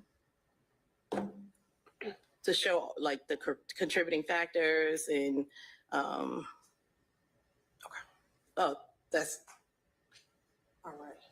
Mm-hmm. Okay. So if you can explain kind of the wheel itself, and if you could, you may have to step down just because you might not be able to on this screen. Yeah. So to explain to the juror what. So I want to explain to you all what this wheel is, but I want to tell you why it's structured this way. So on the outside, so first, this isn't the first wheel. This wheel has evolved over since 1980.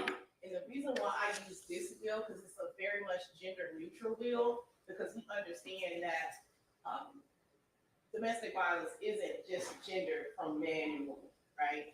It is a whole host of genders, a whole host of communities that suffer from intimate partner violence. And it's structured this way because the physical and sexual violence is seen. Those are things that can be seen, so that's why they're on the outside of the wheel. And these are systems that contribute to intimate partner violence, right? Systems, isms, and things I train about when I'm out in the community trying to help people understand how these different systems could trap someone in a relationship, right? So on the inside, we're gonna start with using intimidation. On the inside, these are factors or tactics you may not see when you approach a survivor of domestic violence. You may not see intimidation. Mind you, these are all inside the spokes. You may not see someone being afraid of the look.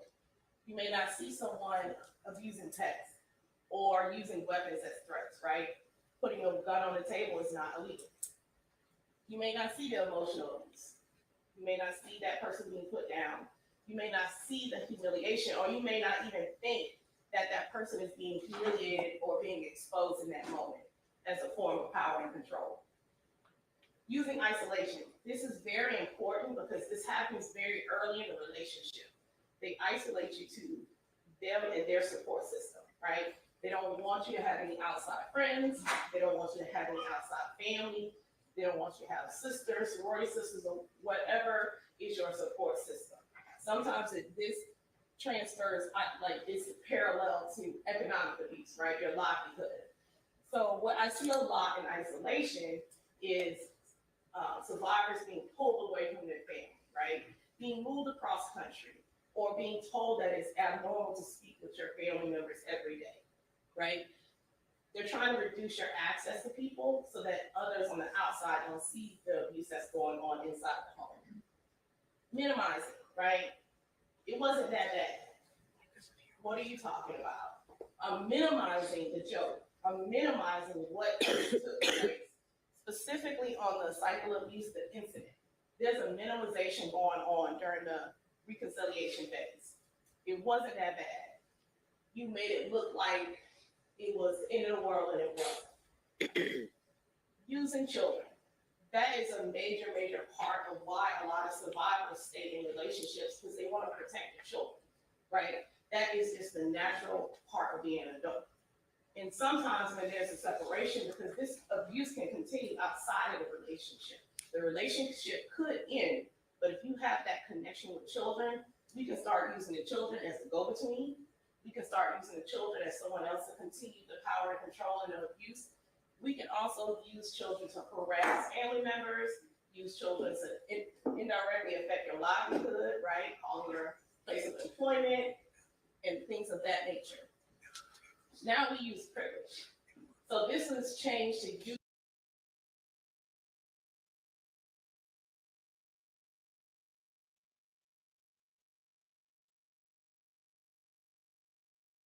we can use the Bible, we can use someone's race, their culture. Privilege can look a lot of different ways. In economic abuse, I always talk about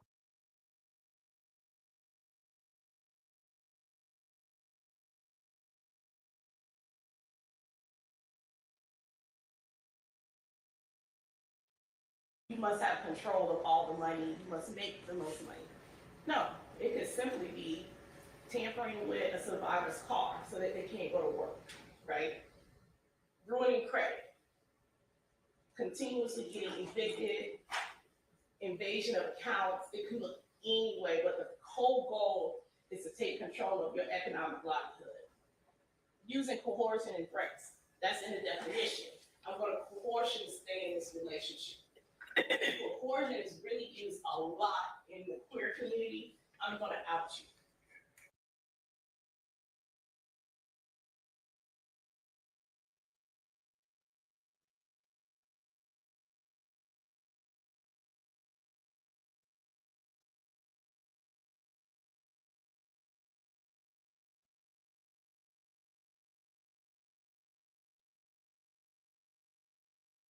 This wheel, the healthy relationship wheel, we have so many different wheels out right now, but it is the same concept, power and control. Thank you. And in every abusive relationship, will you see every tactic used? No. In order to define a relationship as an abusive relationship, does there have to be like a magic number of events or physical violence or a certain amount of times that someone uses isolation to define that this relationship is domestic violence? No. How do you distinguish in the field, say, an isolated incident from a relationship that would be considered a domestic violence relationship? So to explain an isolated incident, we look back at the definition of domestic violence. The definition is a pattern of coercive behaviors to gain and maintain control. That's what it is. And if there is a pattern, it doesn't take, it's an indefinite number, right? We don't have a certain number. We don't have a certain theme for it to fit in. As long as it fits under that definition and that survivor is explaining that relationship from beginning to end or in the middle, patterns of coercive behavior to gain and maintain power and control, or for the perpetrator to exert power and control, we define that as a domestic violence relationship. Now, is there any literature regarding the various roles an abuser can play during a domestic violence relationship? Yes, so there is trainings and information out there about men who batter, right? But we still use that foundation for all genders. And in that training and in that information, the roles that a perpetrator will play to gain and maintain that control is the hero, the judger, or the victim. In that relationship, we see that theme continuously circling and circling to show power and control against their intimate partner. Okay, so you said it's the hero, the judger, and the victim. Yes. Can you explain the hero role? So the hero usually shows up first, right? I'm saving you from your family. I'm saving you from your friends. I'm saving you from economic depression. I'm saving you from food insecurities. I am here to be a savior, to push you forward in life, right? And there's no infinite time on how long that will last. But yes, I'm the hero. I'm here to save this family, and I'm here to save you from yourself. When we think about the judger, let's go back to the hero. I have saved you. And then as the judger, you may say, the survivor may say, oh, now I want to connect with my family again. I feel like it's time. I think forgiveness is the right answer. Then I'm going to judge you for that, right? No, why would I save you from them? Why would you go to some place where they hurt you? Why would you interact with people who harmed you? I saved you from that. So I'm judging you in that because I don't want you to go over there, right? I want to maintain that power and control. So I'm judging everything you do when it comes to seeking outside support. And then the victim is, this is a basic answer of the victim. The survivor is now, perpetrator is like the perpetrator playing the victim. The survivor says, I'm leaving the relationship. This is not healthy for me. And then we play the victim role. Like, what did I do to you? I saved you, and now you're trying to leave me. I deserve closure. I deserve these things because I am the victim here. And you're leaving me for no reason, right? You're leaving me for no reason. I did all these things for you. It exerts this level of guilt that can keep a survivor in the relationship as well. Is it unusual for a victim of domestic violence to remain in a relationship with the abuser after the abuser physically assaults them? It's not unusual. It's very common. And why is it common? So we go back to coercion, we go back to reconciliation. It wasn't that bad. You did this to me.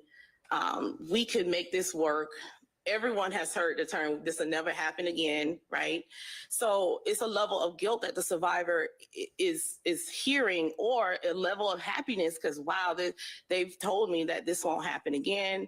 This person is actually owning up to what they did, and now we can move forward in a relationship. Same question. Is it unusual for a victim of domestic violence to remain after someone verbally abuses or verbally assaults them? Yes, it is very common for someone to stay. Is it for the same reason that you kind of just discussed? Yes. Or even sometimes survivors blame themselves when it comes to verbal abuse or emotional abuse. Like, I deserve that. I really was acting that way. Is it unusual for a victim of domestic violence not to pursue criminal charges in a case? It's not unusual. Ms. Hilton, are you done with that exhibit? Oh, I'm sorry. Yes, That's Your Honor. okay. If you could take down your screen share. Yes.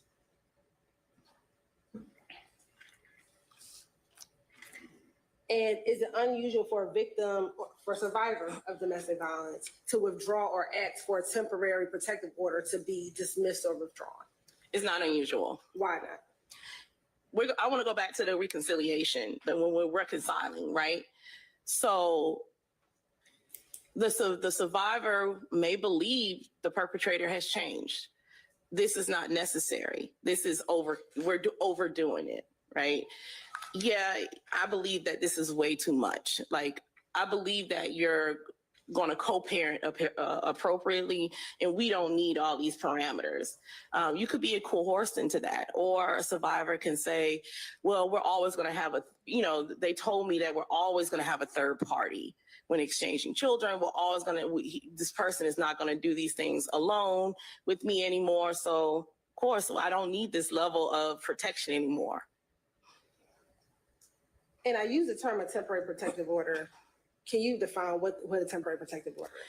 So in Georgia, a temporary protective order is what the community would know as a restraining order, that you can't be within X amount of feet of me. You cannot be alone with me. You cannot be within X amount of feet. You cannot contact me indirectly or directly. You cannot use family members, friends, siblings to send messages. This is a complete stop of communication.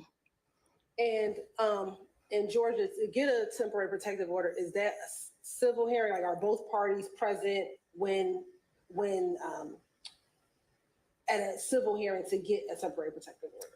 Yes. So you're going to have a plaintiff and defendant, but it's a civil proceeding. It does not turn criminal until that protection order is violated. But it's a civil proceeding. It is done in front of a, depending on the county, a family court judge, or done in the protective orders office to have due process, because the defendant of that temporary protective order gets to deserve, constitutionally rights. They are able to do due process. Now, earlier we talked about kind of isolation as it relates to the power and control wheel. Hypothetically, if an abuser or perpetrator moves a victim to a location where she's unfamiliar, has no friends or family, can that be a form of isolation? Yes. How can that be a form of isolation? So that can be a form of isolation because you are moving that survivor away from their support system. You are now around my family and friends, and they will be your influence at that time. So you have no immediate access to any support system when you're moved up and rooted from a place you know and are familiar with to somewhere that's new. Hypothetically, if an abuser moves the victim to a neighborhood, or a perpetrator, moves a victim to a neighborhood for which he's familiar, he has friends, he has family in that neighborhood, he has neighbors in that neighborhood, and he never introduces his significant other to those individuals, can that be a form of isolation? Yes. How? So that's a form of isolation where you are keeping the survivor in the home or away from the community, so that the survivor cannot even create their own community, right? You typically, when someone moves to a new community, you end up creating your own community, right? If you don't know anyone, you would be introduced as someone's spouse, and then typically in a healthy relationship, that spouse gets to navigate that neighborhood, join committees, or do whatever they need to do to feel comfortable.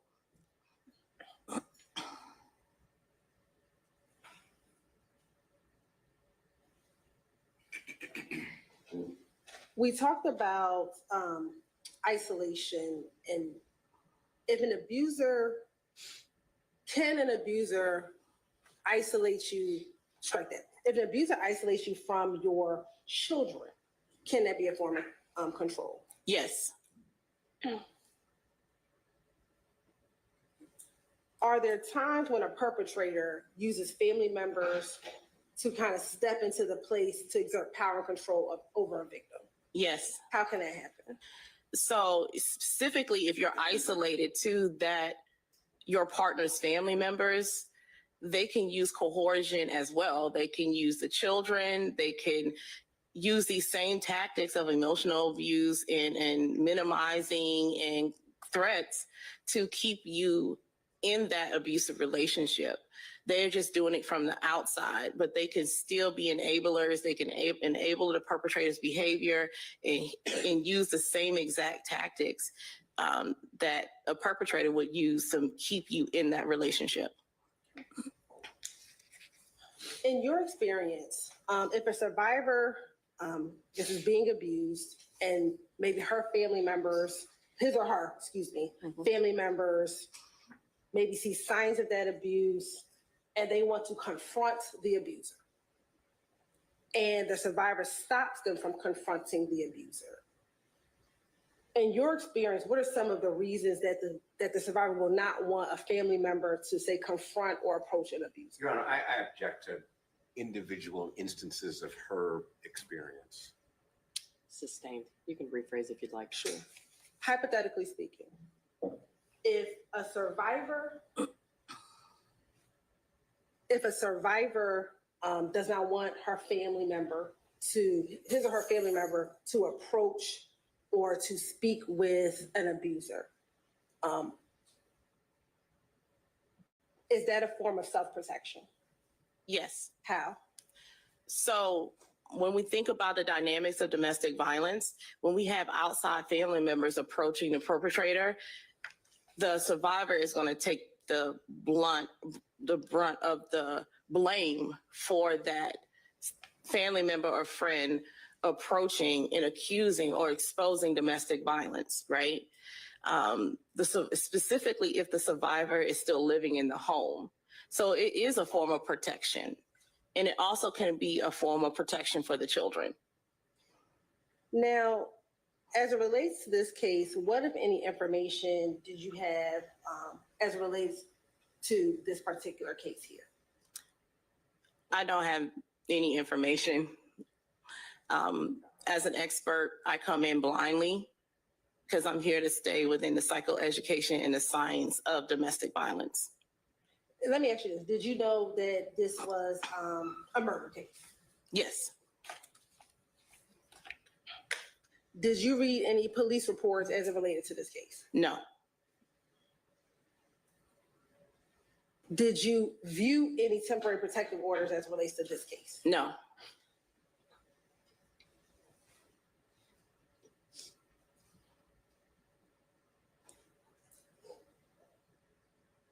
Did you listen to any interviews as it relates to this case? No. Did you interview anyone as it relates to this case? No.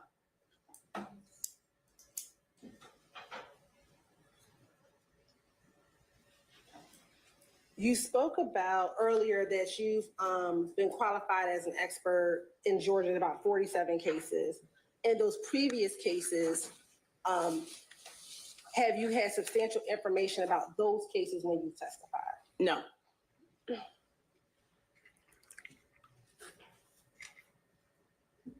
Can you tell the jurors about being a kind of general expert?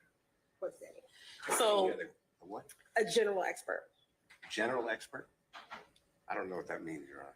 Sure. I guess that's why she's asking the question. Right. Why is it that you choose to have minimal information about the case? I have minimal information because as an expert, I am not here to diagnose domestic violence, and I'm not here to prove guilt or innocent. I am an expert. I'm a social scientist on intimate partner violence, and that's all I can offer the court. Are you getting paid to testify today? Yes. How much are you being paid? $250 per hour.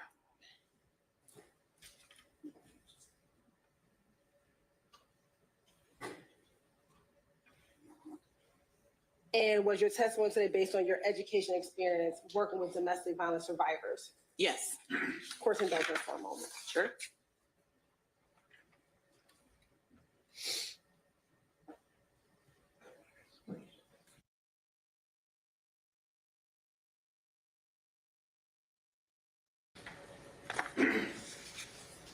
Let me ask you this.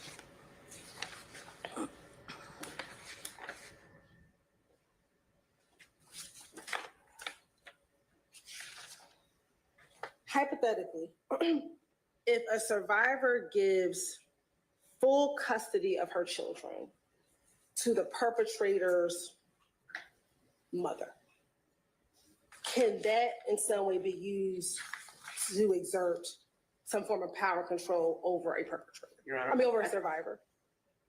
I'm sorry. I object to this kind of using evidence and posing it as a hypothetical to specifically ask her opinion of that specific conduct. Understood. Overruled. Go ahead. You need me to rephrase? Yes. Hypothetically, if a survivor gives full custody of her children to a perpetrator's mother, can that be used in some way to exert some form of power control over that survivor? Yes. How? So if the perpetrator's parents now have the children, they have control of the children. They make choices for the children, and that leaves the survivor powerless in that situation unless the survivor navigates to comply with the current guardian's requests, the current guardian's recommendations. It could lead to an imbalance of power from that parent. So yes, that can be definitely a form of exerting power and control. Court's indulgence. Sure. Careful. Thank you. No further questions. Thank you. Thank Mr. you. Samuel, questions for this witness? I want to mess up my other ankle.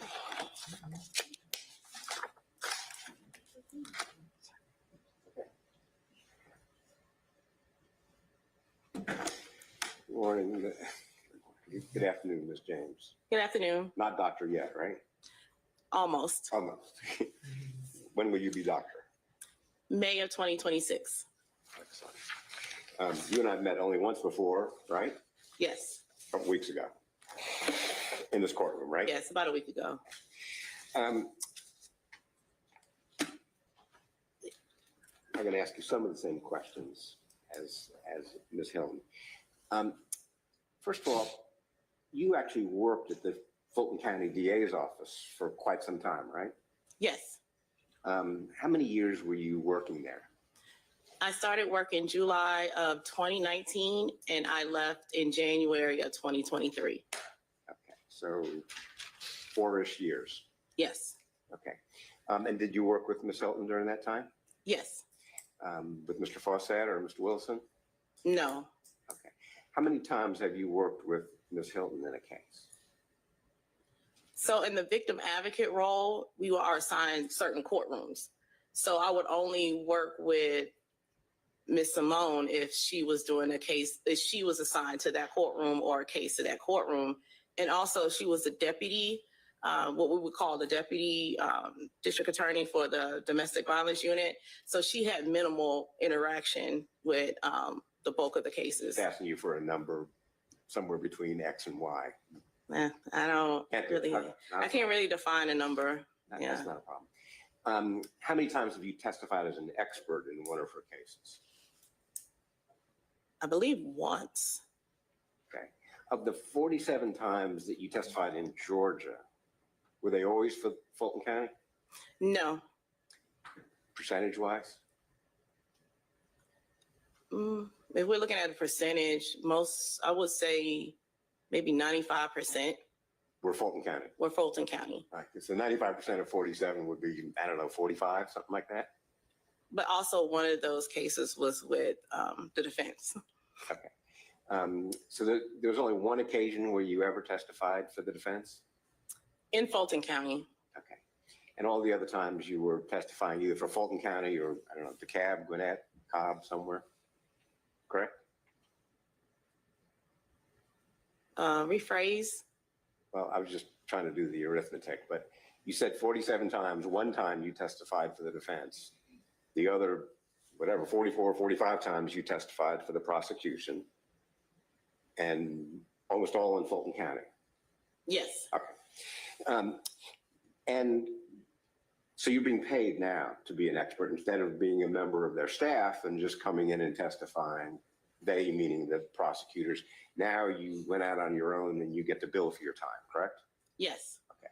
And do you bill for all your time or just when you're sitting in the chair? I bill for all my time. Okay, so when we're late starting court in the morning and you have to sit out there, you bill $250 for that too? Yes. Okay. We'll have to remember that, Your Honor. Do you know how much you've been paid, how much you've billed in this case, or how much your hourly has been in this case so far? Not yet. Well, I know you haven't finished yet, but estimate the amount of hours you've put into preparing to testify in this case. I would say estimated 3 or 4. Okay. And you met with Ms. Hilton, obviously, correct? Yes. She reviewed the questions she was going to ask you. Yes. She reviewed the hypothetical she was going to ask you. Yes. She told you, I'm going to ask you in particular about isolation. And she said, I'm going to ask you in particular about the family, you know, having custody of the children, right?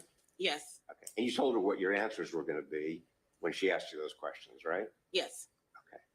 Okay. Did she ask you any questions, I'm curious, in preparing that you said, no, I'm not going to be able to help you on that? No. Okay. So she would say, I'm going to ask you X and Y and Z and A and B. And you said, yeah, I can help you with all those things. Yes. Okay. I'm going to ask you a few different times and in a few different ways about your knowledge of the facts of this case.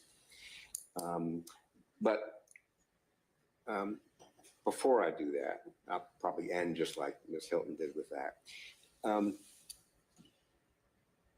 Your testimony, in essence, is an opinion based on a lot of experience in teaching and meeting with people and reading about the characteristics of abusive relationships, correct? Yes. Okay. You said, I wrote it down, that you can't put abusers in a box. I'm not talking about punishment, talking about, you know, one size fits all doesn't work, does it? Yes. That's correct, right? Yes. Okay, I asked a negative. That if you looked at did you say thousands maybe, or hundreds of abusive relationships you've looked at, you know, more than just, you know, a little bit, they're all different, right? Yes. Okay. Every relationship is unique, right? Yes. The abusers, and I'll just say the partners, whether they're gay, or lesbian, or trans, or male, female, or whatever, they can be wealthy and still have an abusive relationship. Yes. They can be poor, poverty-stricken, and still have an abusive relationship. Yes. There can be a family of history of abuse, a family history of abuse. In other words, generation to generation, correct? Yes. Sometimes you'll see partners for whom both sets of parents were in fact abusive, right? Yes. But sometimes you'll see partners for whom the parents, there's no evidence of any history of abuse in the generation above the one that you're looking at, right? Yes.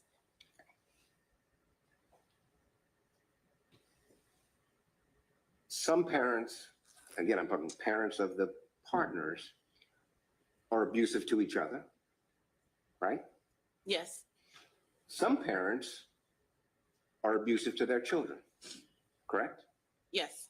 Including the people you look at who then become the partners in the abusive relationship. Rephrase.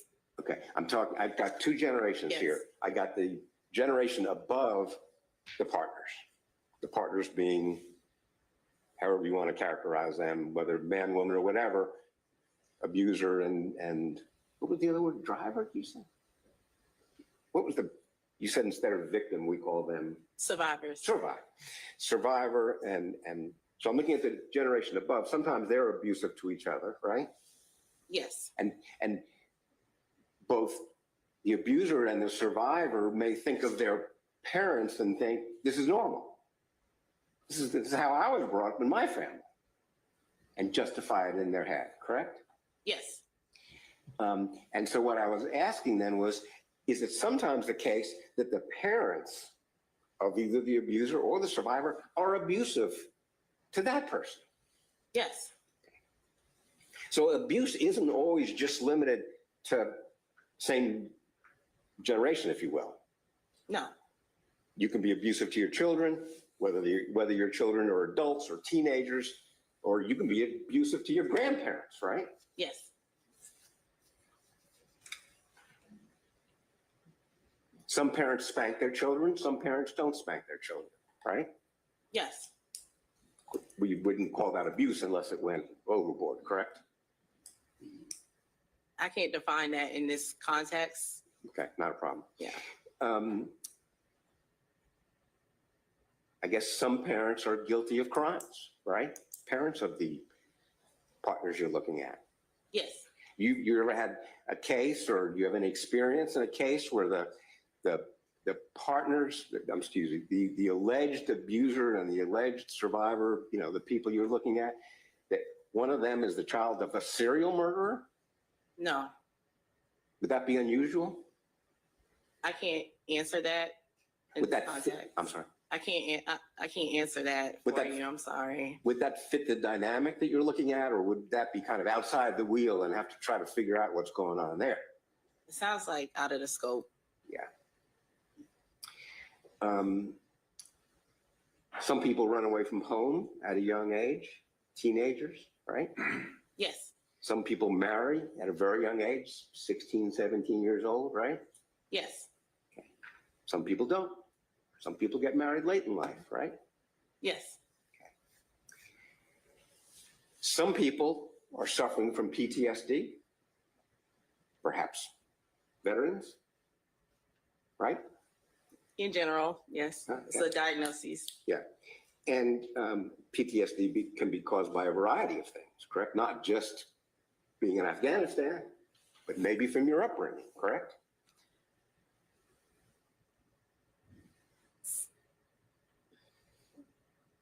I'm hesitating to answer that because I don't practice. I don't do clinical practice in Georgia. I'm not licensed in Georgia to do clinical. I'm only licensed in Florida. That's why I'm hesitating to kind of answer that, because I don't want to be unethical in the state of Georgia when it comes to like diagnoses and mental health and a DSM-5. Let me put you at ease a little bit. I'm not going to ask you for a diagnosis today. You're not going to be sued for malpractice for any. I don't want to. Just in general, I'm not a doctor either. You know, PTSD can be the result of all kinds of different kinds of trauma, correct? Yes. Post-traumatic, right? Yes. It could be something that happened in your childhood. It could be something that happened when you were a teenager. It could be something that happened when you were in the military, right? Yes. All those things can create PTSD. Is PTSD something that you see in your experience being part of the dynamic, the wheel, if you will? No. Okay. You don't see people who are suffering from mental health problems? So when we talk about the definition of domestic violence, we practice as it is a choice. I'm trying to make sure I stay ethical. Yeah, sure. We practice it as a choice, you know. Okay. Yeah. I guess what I'm asking is, and I apologize if my question was lousy, but either the abuser or the survivor might be suffering from mental health issues, correct? Possibly. Okay.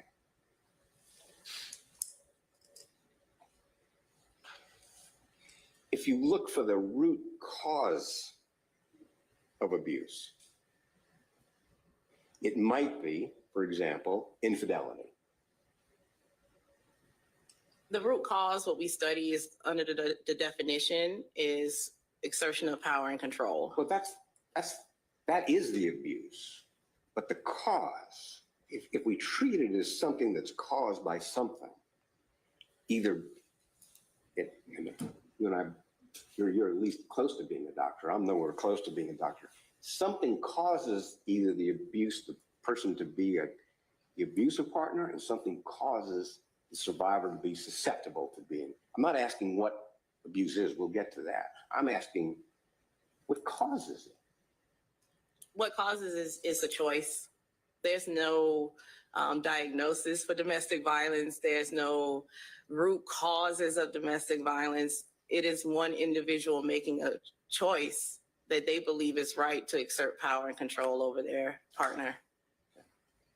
Does the age and duration of the relationship have an impact on what would lead to abuse? No. There may be problems with alcohol. Yes. There may be problems with drug abuse. Within the relationship, yes. Huh?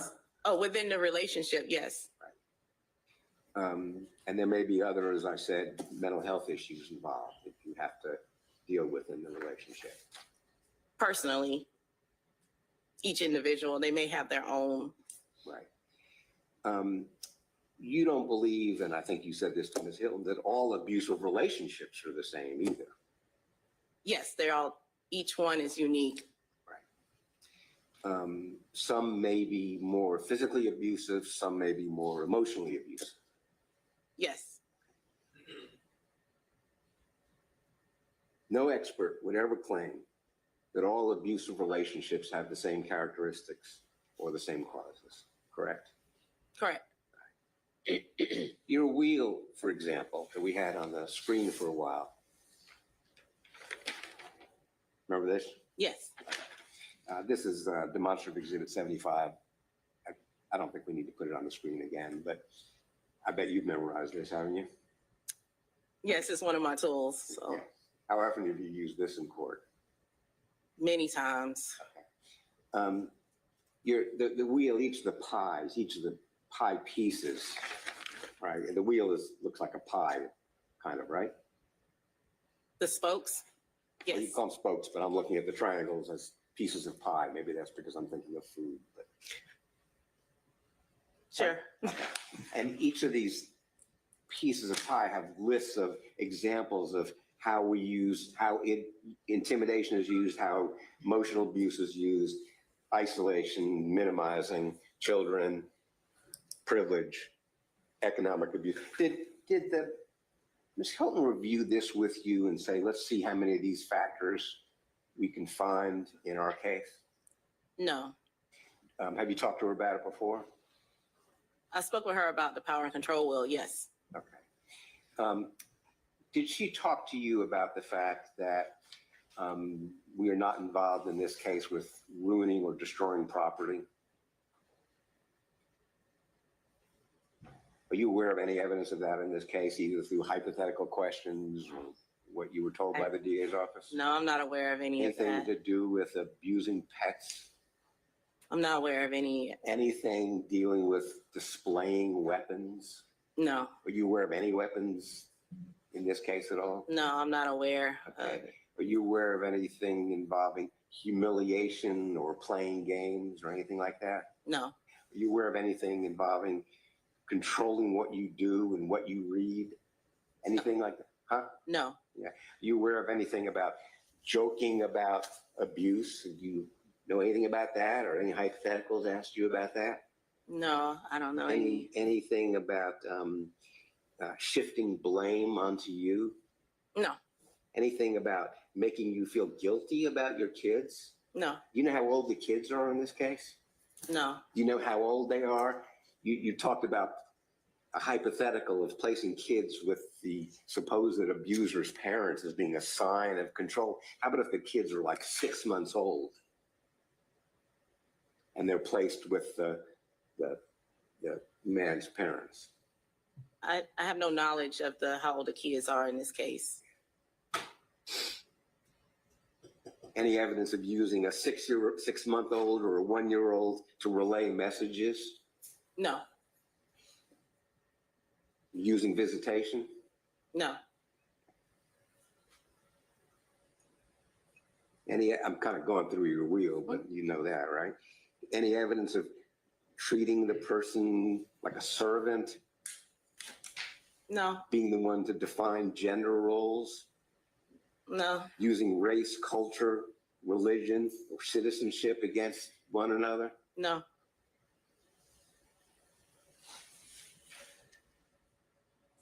Preventing anybody from getting a job? No. Are you aware that Ms. Wolfenbarger was working at Waffle House. No, I don't know. You were asked about isolation. Would you describe isolation as having an outside job, having friends, having your sister working with you? Is that isolation? Depending on depending on what the domestic violence looks like I said, every relationship is unique. Isolation doesn't fit in a box where it has to be one thing. Right, but if the point of isolation is to prevent you from having, recourse to friends or communities, I think you said committees or whatever it is, you have a sister, you have a job, you have coworkers, that's not isolation, is it? It could be for some relationships. I don't know any examples of that. Okay. I haven't interviewed anyone in this case. Yeah, I mean, the problem with hypotheticals is if you add a few more facts, they get more and more confusing, right? No. Well, I just gave you more facts dealing with isolation. You said, well, I just don't know about that. It wasn't confusing. I said that I haven't interviewed anyone in the case. So I just can't speak to that. Well, I'm not asking about your experience. I'm asking about your expertise. Would you describe that as being isolation? It all depends on the nature of the relationship. Isolation isn't just one thing. I haven't interviewed anyone, so I can't answer that question. Okay. The cycle of abuse, which is Exhibit 79. Have you heard any evidence of a breakdown in communication? This is the tension building, number one. You heard any evidence about that or any hypotheticals about that? No. Have you heard any evidence of blaming, threats, intimidation, number two? No. Number three, abuser apologizes. Any evidence of that in this case that you know of? No. Gives excuses, blames the victim, denies abuse, anything like that? No. The fourth stage, calm. Any evidence of any of that in this case? I don't have any evidence of this case. I haven't read any police reports. I haven't interviewed anyone. I'm not here for guilt or innocent. I'm just giving the science of what these tools mean and answering the hypotheticals as I'm asked. Would you agree with me that many people who commit the crime of murder are not involved in an abusive relationship? I can't answer that question because I don't know. I don't know. You are aware from your experience that many people who are in an abusive relationship don't commit murder? Yes.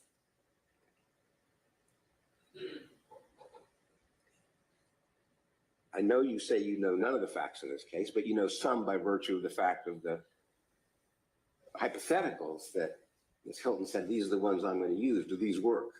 Can we use these, right? So you know from her preparing you that these are going to be the facts of the case. She wouldn't be asking you about something totally irrelevant, would she? No. Okay.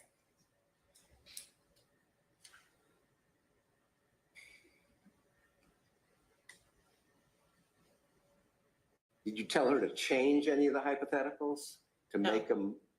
Oh, Okay. no. Fine, good enough.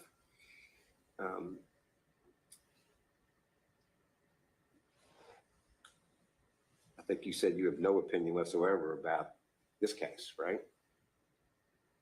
I was called to do the science. I can't diagnose domestic violence. I can't do guilt or innocent. I'm not a prosecutor or someone of the court. I mean, I understand that, and I appreciate it.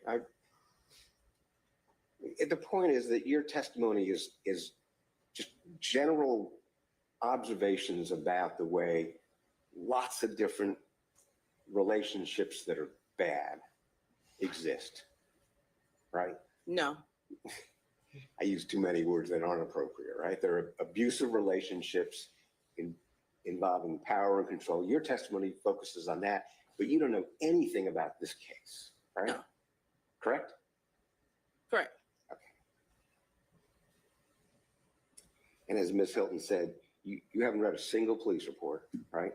No. If I It's the problem with a negative question. That's correct, right? You haven't read a police report. No, I haven't read a police report. You know, these jurors have heard, I don't know, a dozen witnesses. You didn't hear any witnesses at all, correct? No, You've not talked to the detectives in this case no, or the medical examiners, no, family members of the people involved, no, either the defendant or Ms. Melissa Wolfenbarger, correct? no, I'm not an investigator. No, Right. You haven't talked to her. Have you learned anything about her parents and her family and her upbringing? no, Even from watching a little TV or learning a little bit about the case? no. No idea? I have no idea. Okay, all right. You haven't talked to me about this case, right? No, We had one brief court appearance together last week, but other than that, you and I don't know each other at all, right? no.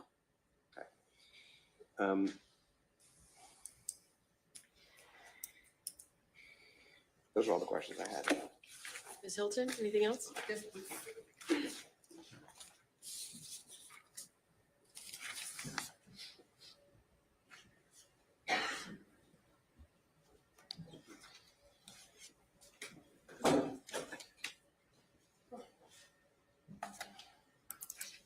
Now, Mr. Samuel asked about different parts of the cycle of abuse. Could arguing be something that occurs in the tension building phase? Yes, Loud arguing, could that be something in the tension building phase? yes, What about dragging of hair? Could that be something that be in the physical abuse or incident part of the cycle of abuse? yes, What about dragging someone up the street? Could that be a part of the incident phase of cycle of abuse? yes, Okay. What about markings on necks consistent with strangulation? Could that be evidence of an incident of Yes. abuse?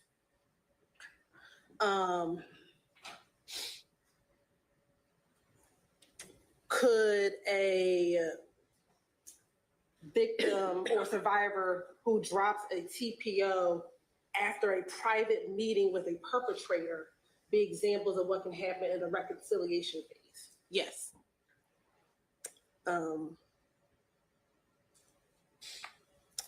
Can a survivor, who after meeting with her abuser privately decides to give full custody and control over her child, something that can happen in the reconciliation phase? yes, And give full custody of her child to the abuser's mother. Could that be something that happens in the reconciliation phase? yes, If a survivor after an alleged abusive incident, once she called the police, goes back to the abuser, could that be something that happens in the reconciliation phase? yes, And are those some examples of what you've seen about how the cycle of abuse can occur in a domestic violence relationship? yes.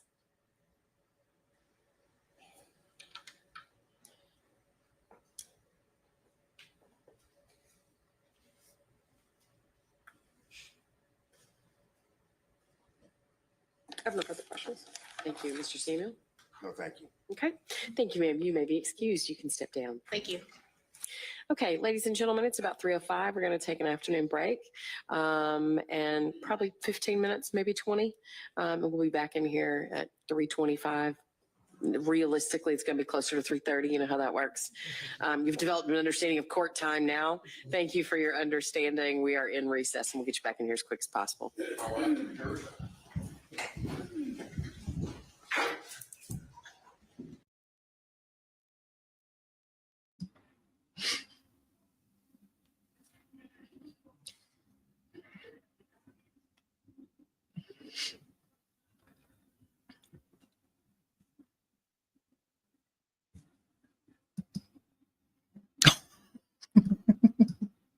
Y'all probably want to still see that, right?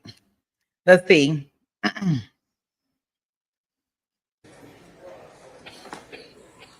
I just want to make sure they're not going to discuss anything. Thank you all. You may be seated. Anything we need to put on the record regarding that witness or anything else before we adjourn for a break? Can you put on the record at the bench conference where I asked for a, Yes, thank you for the reminder, Mr. Samuel.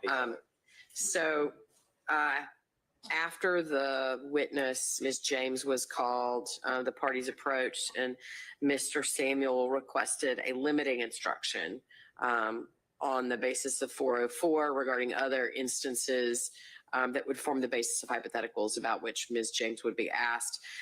The court, I advised you, Mr. Samuel and Ms. Hilton, that my ruling had been that those prior incidents were intrinsic, and that my understanding of the law is that intrinsic evidence is admissible for any purpose, and therefore no limiting instruction was required or appropriate. So I did not give one. Separately, though, Mr. Samuel requested that the court give a limiting instruction regarding expert testimony. Although it is not something I typically do, the state did not object. And so I indicated that I would give that instruction, which I did after the state offered Ms. James as an expert, and Mr. Samuel elected to defer his examination and voir dire of that witness and her qualifications until after the direct examination. So I instructed the jury. Any objection to the charge that I gave the jury, Ms. Hilton? Not from the state, Your Honor. Mr. Samuel? no objection. But I also asked for a prior difficulties instruction. Thank you. You are correct for clarifying that. You did, in fact, ask for a prior difficulties instruction. But as I said, my understanding is that because the evidence was intrinsic, it's admissible for any purpose and is not limited for as 404B or potentially prior difficulties evidence would be. Understood. Anything else? No, from the state, Your Honor. Okay.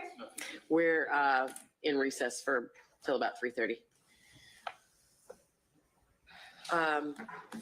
Jackie, where did that all? Okay, so guys, they're on break. You know, we got TiVo time, but what is going on? Like, okay, so we have the DV specialist come up there, and I'm assuming that when they prepped her or she knows, just answer yes, no, because the defense, like, that's all she did on cross, which made it a lot simpler, I guess. And she didn't go like deeply into details, but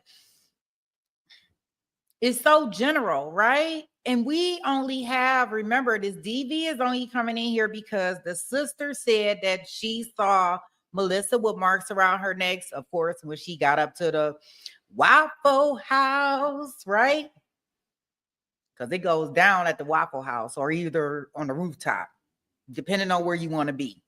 So we have that evidence that came in, and we also have where the Waffle House manager, who was also sleeping with Melissa at the time, aka possibly the baby daddy, Mr. Dixon, said that he saw some abuse on her too. But really, was that enough to bring all of this in regards to her being drugged by her hair and different things like that? I think they said a neighbor said they heard some domestic violence things going on next door. But with that being said, her testimony kind of changed. So I don't know. But at the end of the day, they did let her testify. We all know that today is a short day in court because they didn't start until 12:30-ish.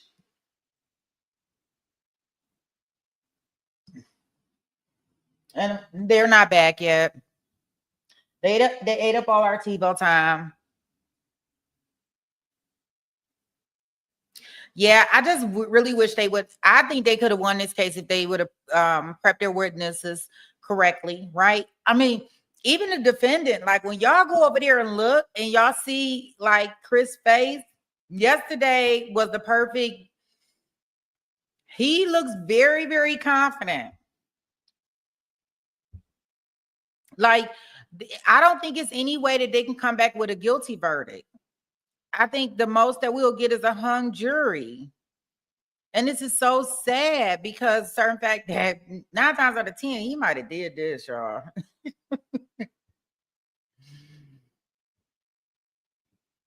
Right?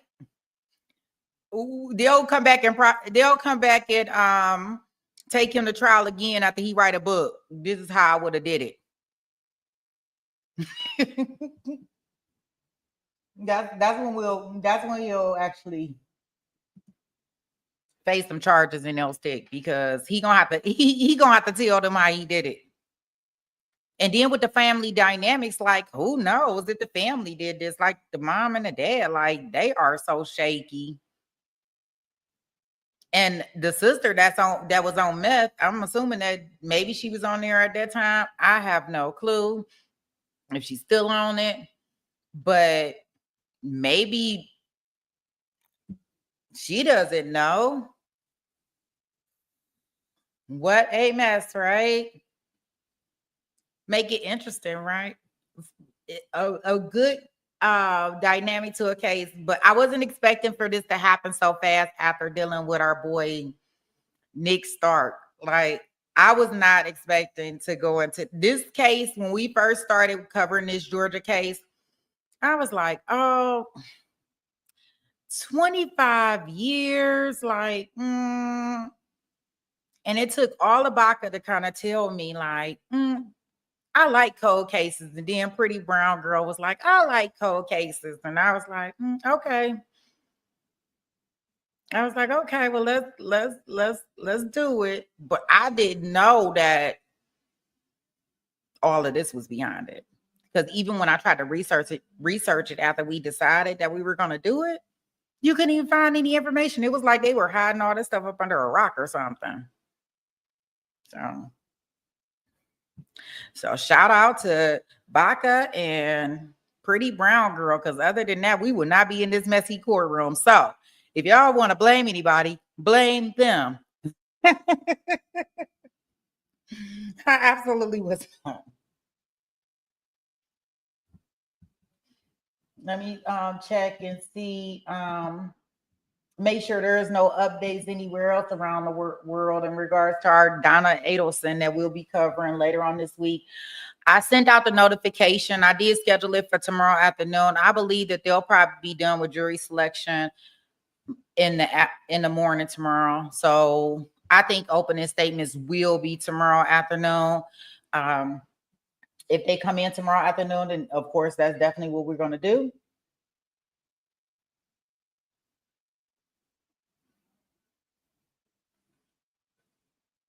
If they don't come into Friday, then of course I'll just push the notification back to Friday.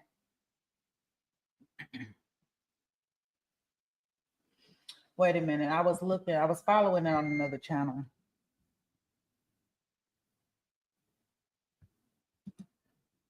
Because it's a channel that's local that is actually like streaming live the jury selection process. They just really like have it up on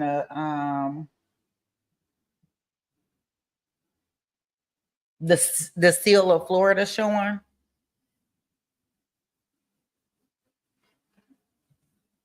I'm just looking to see,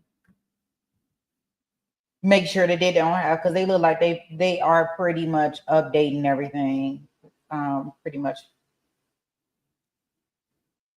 as they go along.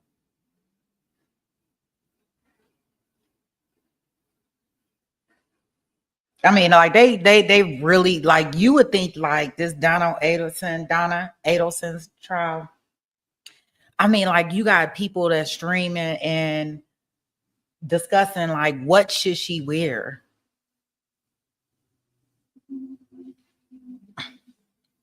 What should she wear to trial? We can do a whole segment on what she could wear. And I was like, wow.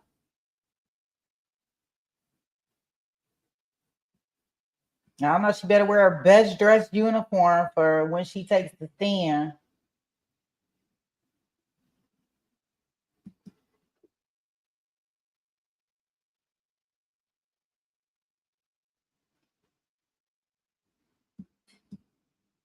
So I'll share this with you guys. This is something that I just seen that they put up on their website. And I think this is just them in the courtroom. But I'll share it with you guys in case anybody didn't see it. Since they're still on break, they're on break in our current trial, our current mess in Georgia. Georgia. Let me see. It's probably just looking at her twin.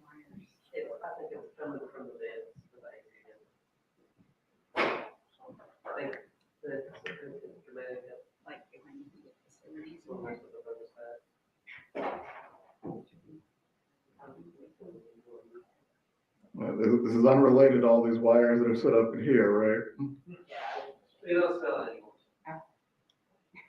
I'm concerned, as always, with justice, but not to be burned up in a courtroom.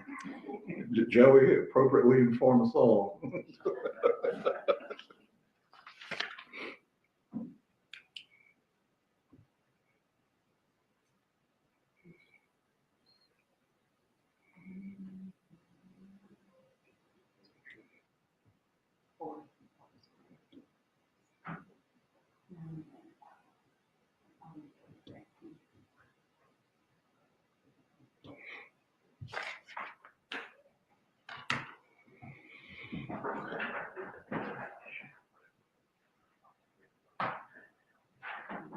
Nothing really. They just showing us her before I think it's the jury selection. I think that's all this is. Yeah, that's all that was. Just something. I don't know. Maybe seeing her demeanor, seeing how she is in regards to everything that's going on.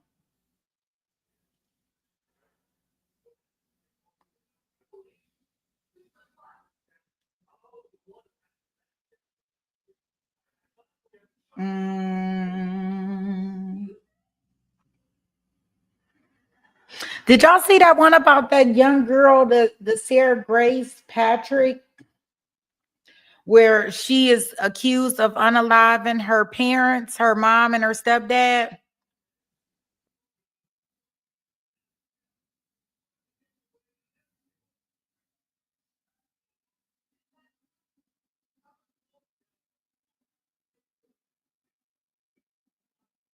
Yeah, SD Surf Girl. Yeah.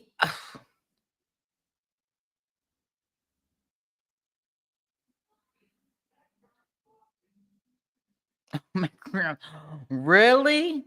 Yeah, I can believe that. I think they were trying to keep that testimony out of there too, macrograms.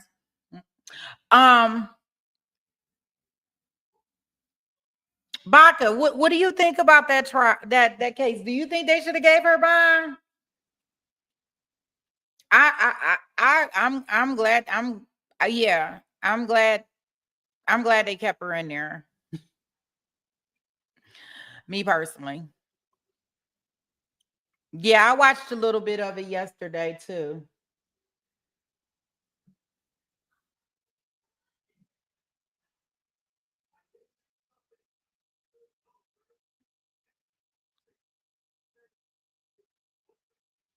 And then I kind of seen it come through my time. I only watched a little bit of it. I think I just seen like the pastor come up there and testify in regards to how they will be able to assist her and things like that.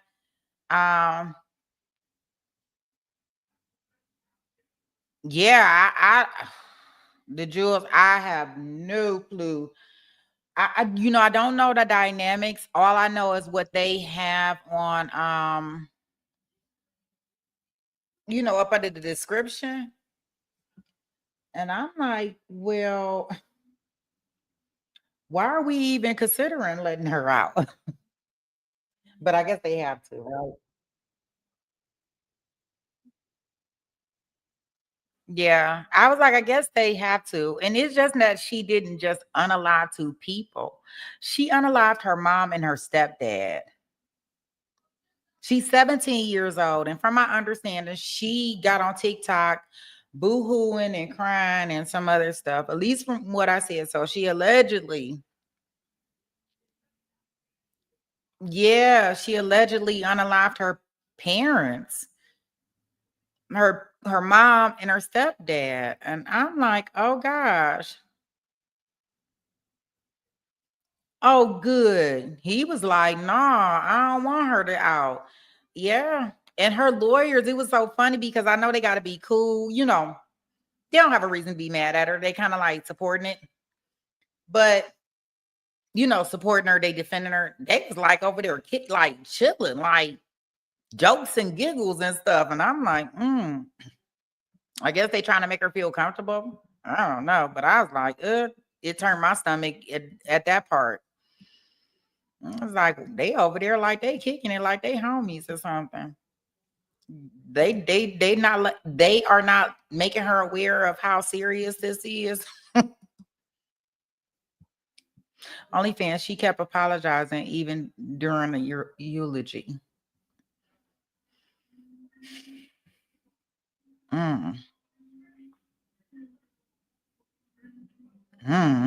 That's some weird. I don't even understand, and I don't know why it happened. That's a case that we'll have to keep an eye on too. It probably won't be for a year or two when that one comes up. They're back in the courtroom. I'm gonna go ahead and take us back in, guys, and see what they have. They can only have like one more witness. I think this morning they said they had 3 for the state. So we seen a witness this morning, Mr. Sprinkles, that's just sat on the stand modeling, right? We listened to that horrible recording. And we had our DV expert that doesn't know anything in regards to that. And let's see who they have for us for the remainder of the afternoon. We're going to go back on the record after our afternoon break. Is the state ready? State's ready. Is the defense ready? Ready, Your Honor. Do we have our witness? Yes. I think she's right. Okay. Okay. I don't know what happens when people go outside. It's like they just disappear or something when they leave the courtroom. Okay. I think we're ready for the jury.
Jurors are present and counsel.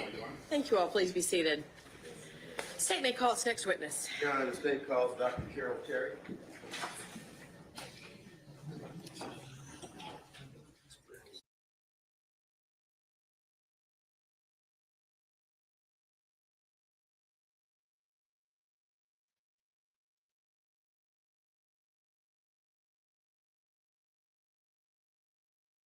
Come on up, please. And when you reach the witness stand, if you'll do me a favor before you have a seat, turn and face the deputy and raise your right hand to swear you in, okay?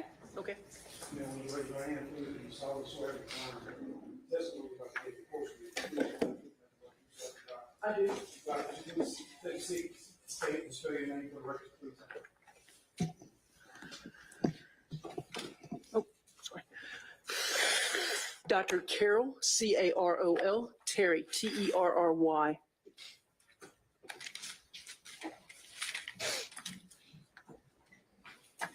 Dr. Terry, good afternoon. Good afternoon. Can you tell the court where you're currently employed? Well, I am currently employed as the Chief Medical Examiner for Gwinnett County. Okay. And what are your duties as a chief medical examiner? Well, I am a forensic pathologist, and my duties involve investigating deaths that are reportable to my office under the Georgia Death Investigation Act. So these are deaths that are sudden, unexpected, unexplained, or due to non-natural causes. And as the medical examiner, my duties involve determining cause and manner of death. Cause of death is what it sounds like, what caused the person to die at this point in time. Manner of death is a way in which we categorize deaths for purposes of reporting on the death certificate. Okay. And where did you work prior to being employed at Gwinnett County? Prior to coming to work at Gwinnett County, I worked as an independent contractor for Dr. Gerald T. Gowitt, and that's G-O-W-I-T-T, who is the chief medical examiner for DeKalb County. And not only did we handle cases for DeKalb County, but we also covered medical examiner cases for Hall, Henry, Rockdale, and White counties. Okay. And prior to that, where did you work? Prior to that, I worked at the Fulton County Medical Examiner's Office as an associate medical examiner. Okay. And are you licensed to practice medicine in the state of Georgia? Yes, I am. And when did you become licensed? 1992. Can you go over for the jury your education and training? Yes, I can. In 1986, I graduated from Emory College of Emory University in 3 years with a double major. I have a Bachelor of Arts in Religion and a Bachelor of Science in Biology. From 1986 to 1990, I attended Emory University School of Medicine, where I received my Doctor of Medicine degree. Hang on, I'm so sorry to interrupt you. I'm just going to ask if you'd slow down a little bit. Okay. I want to make sure the court reporter can keep up, and you're a little bit of a fast talker. Oh, sorry. Thank you. That's okay. Go ahead. Please go ahead. Thank you. So I am a medical doctor. From 1990 to 1995, I did a residency in pathology in the Emory University affiliated hospital system. Pathology, broadly stated, is the study of disease. And my 5-year residency involved a combined program of anatomic and clinical pathology. Anatomic pathology is tissue-based pathology and involves diagnosing disease states from tissues, such as biopsies, organs, or tissues removed from living people, as well as autopsy specimens. Clinical pathology is the laboratory medicine aspect of pathology and involves such areas as chemistry, hematology, microbiology, and blood banking. During the last year of my 5-year residency, I was allowed to work exclusively at the Fulton County Medical Examiner's Office in a subspecialty of pathology, forensic pathology. And forensic pathology is the medical legal investigation of death. So after the completion of my residency in 1995, I did an additional year of study in forensic pathology, also at the Fulton County Medical Examiner's Office. And this year of training outside of the residency was referred to as a fellowship year. And I did my fellowship year at the Fulton County Medical Examiner's Office in forensic pathology from 1995 to 1996. But because I already had a year of experience in that office, I was essentially treated like a junior attending and got to supervise other individuals in training as they rotated through the office. Following the completion of my fellowship in 1996, I stayed on staff at the Fulton County Medical Examiner's Office as an associate medical examiner. And that's where I picked up. I worked at the Fulton County Medical Examiner's Office from 1996 to 2004. 2004, I went to work for Dr. Gowitt in DeKalb as an independent contractor and worked for him until the beginning of 2006. In February of 2006, I was awarded the medical examiner contract in Gwinnett County and took over doing the medical examiner duties for Gwinnett County.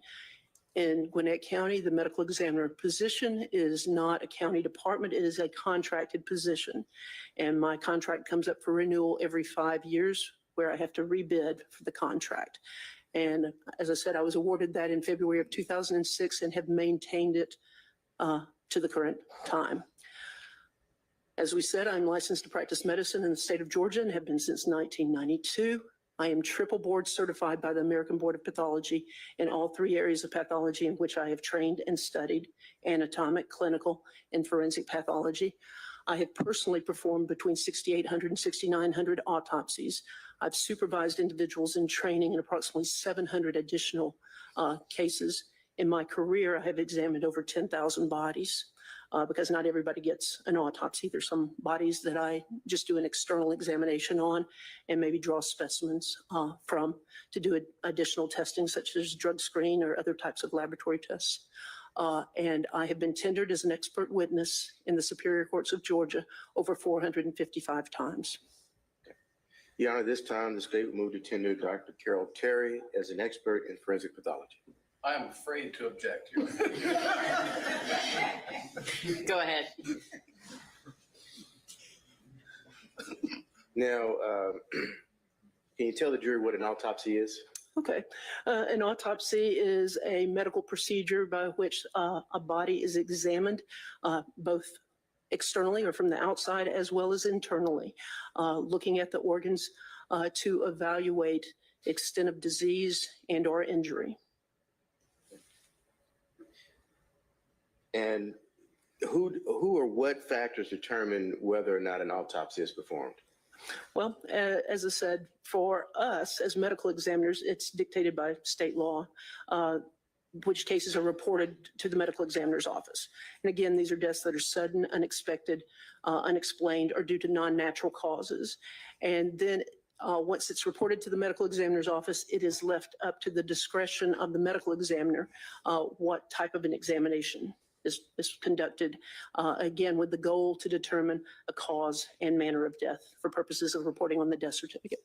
Okay. And the procedures that you've testified to, are they generally accepted in the medical community? Yes. And you tell the jury, you're familiar with Dr. Joseph Parker? John? John Parker, excuse me. Yes, I am. And who is Dr. John Parker? Dr. Parker was a mentor of mine. He worked at the Fulton County Medical Examiner's Office and also in Bibb County as the medical examiner in that area. He was responsible for some of my training. And ultimately, when I went to DeKalb County to work for Dr. Gowett, it was because Dr. Parker had stepped down from that position. Dr. Parker, I worked with him in the Fulton County Medical Examiner's Office when I came on staff there. I think and thought the world of Dr. Parker. He passed away in 2012. Okay. And was he the medical examiner that was, I guess, the head medical examiner that examined the remains of Melissa Waffenbarger when they first came in? Yes, he was the medical examiner who was on duty the day that the remains of Miss Waffenbarger were discovered. Okay. And at any point, did you assist in any type of investigation or analysis as it relates to the remains of Melissa Waffenbarger? Yes, I did. Okay. And what period of time are we talking about where you would have been involved in any type of analysis regarding those remains? My first direct interaction with the remains occurred in February of 2000 when I was turning over the skull along with some other skulls to the state's forensic artist, Marla Lawson, to do some facial reconstructions. I had a case of mine from 1998 that I wanted her to do a facial reconstruction on, and she had recently completed some training. Her skills as a forensic artist were legendary in the police department, but she had adopted or had taken on some new training in doing facial reconstructions off of the skulls using clay or paper mache. And so that's when I made her acquaintance in February of 2000. She came to my office to get the skull of the case I was handling, but she said, if you have any others that you want reconstructions on, she said, I'll bring a U-Haul if I have to, give me all that you have. And she, was taking on that work, and I had amassed the reports associated with these different cases, as well as investigation summaries, and was turning them over to her. And when she looked at this particular skull, she raised the question of the sex of the skull, because it was indicated to be a white male. And Marla, if you knew her, she was very modest, even though, exquisitely talented, and said, this looks like a female to me. All right. Sustained. All right. Let me ask you this. At that time in Fulton County, were you working with investigator Tina Miller? She was a detective with the Atlanta Police Department, yes. Okay. Did she also assist the Fulton County Medical Examiner's Office with investigations related to missing persons and or death investigations? Not death investigations, missing persons and unidentified remains. Okay. Were you aware whether or not Detective Miller went out to that location where Melissa's Wolfenbarger's remains were located at any point during the investigation? Yes, she did. Okay. And you familiar with the location being Avon Avenue in Atlanta, Georgia? Yes, I am. And is that in Fulton County? Yes, it is. Tell the jury what happens when, say, a body or remains come into the medical examiner's office. Well, when the body comes into the medical examiner's office, the medical examiner on duty determines what kind of examination is going to be conducted on the remains. And then depending upon the case, that dictates what is done. Most of the time, the bodies are intact. And again, they may get what's called an external examination, just an outside viewing of the body and drawing of specimens for additional testing, or they may get an autopsy where the body is opened. And there may be a complete autopsy. In Fulton County at that time, we did not do limited dissections. We only did complete autopsies. So if an autopsy is done, it involves opening up the body and examining and removing the brain as well as the organs of the chest and abdomen and pelvis. And in the course of the examination, specimens are collected for potential additional testing. Again, it depends upon the nature of the case. Okay. And are any observations or conclusions, are they documented in any form during that process of performing the autopsy? Yes, typically the examinations are documented with written notes and or dictations that are then converted into a final report. Okay. And is there other forms of documenting the process of the autopsy itself? Yes, also photographs are taken typically in the course of the examination. Okay. At the conclusion of the autopsy, is there a process for reviewing or discussing observations that are made during the autopsy? I don't know necessarily if at the conclusion of the examination, but in the Fulton County office, as we were associated with the training program through Emory, we routinely had teaching conferences and conferences where we would sit and review all of the slides that were taken, because at that point in time, things were done with 35 millimeter and slides were created. And every week we would have one or two conferences where we would go through all of the slides. Okay. Now, in preparation for your testimony today, did you review any documents and or photographs associated with the autopsy of Melissa Wolfenbarger? Yes, I did. And what did you review? Well, I reviewed, it turns out I had case notes that I had collected back at the time when I did this, when I was doing this review of the case, because I was very much interested in trying to identify remains.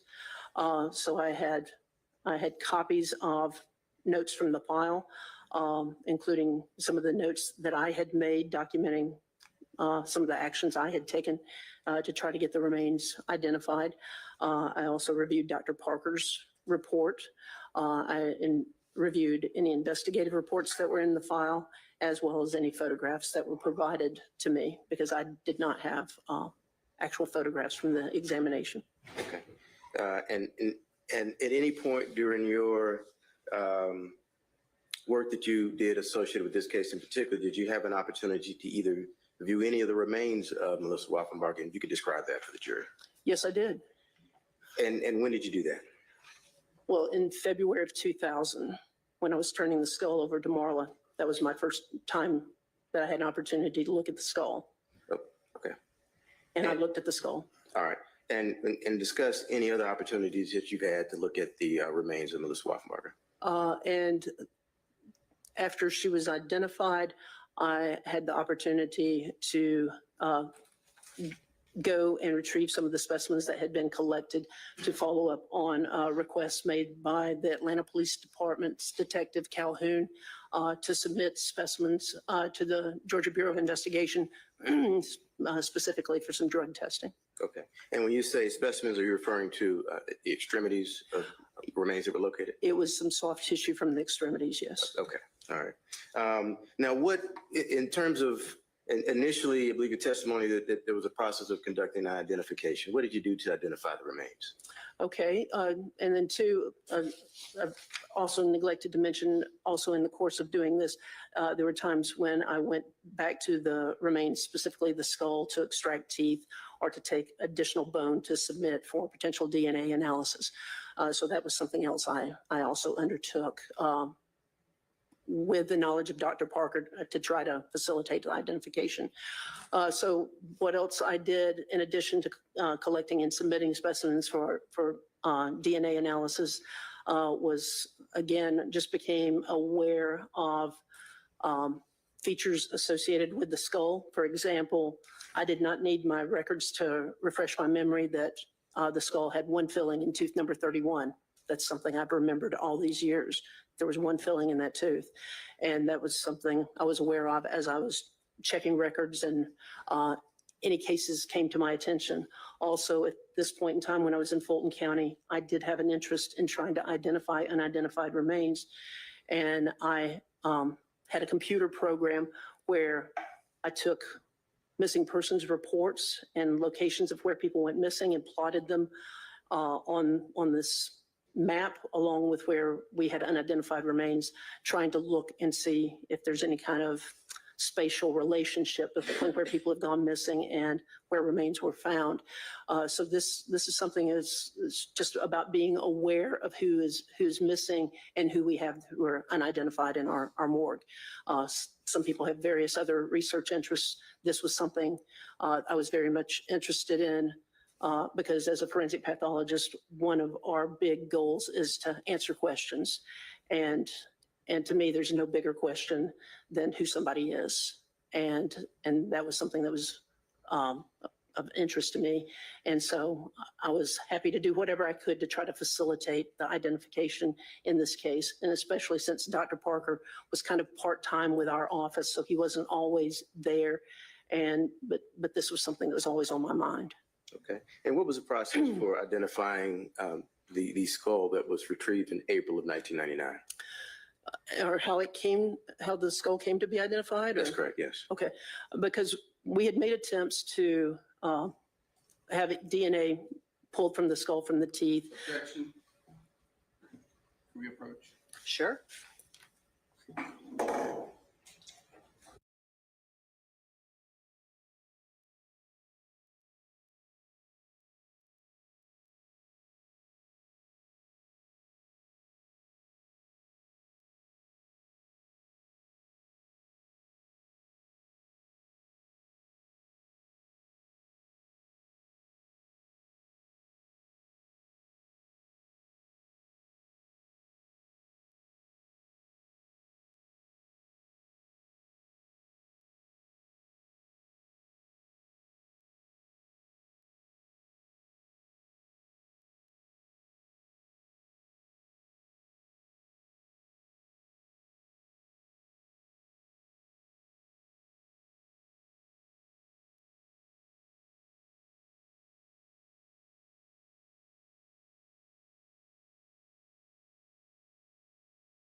And as far as the, was the Fulton County Medical Examiner's Office able to retrieve any records, dental records associated with this case itself? Yes, All right. Did you have an opportunity to review those records along with Dr. Hopkel? yes, And was that the basis for the determination of the identification of the skull? yes. Okay.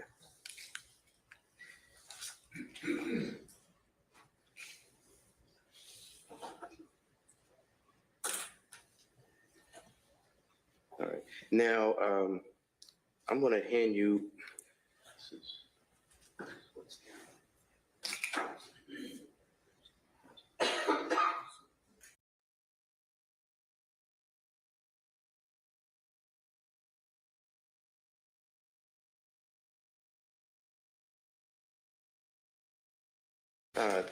Your Honor, with the court's permission, I'm going to hand Dr. Terry the following exhibits. I'm going to read into the record. Yes, sir. Exhibits 34, 36, exhibits 40 through 49, exhibits 51 through 52, exhibit 54, exhibit 56 through 57, and exhibits 60 through 61. All right. Terry, I'm going to hand you. Hang on just one second. Can y'all come here, please?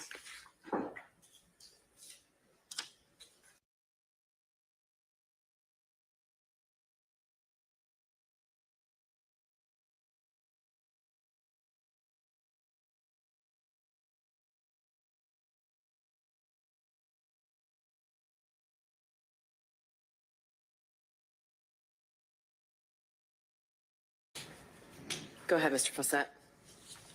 You could work with them, you could look at them.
Okay.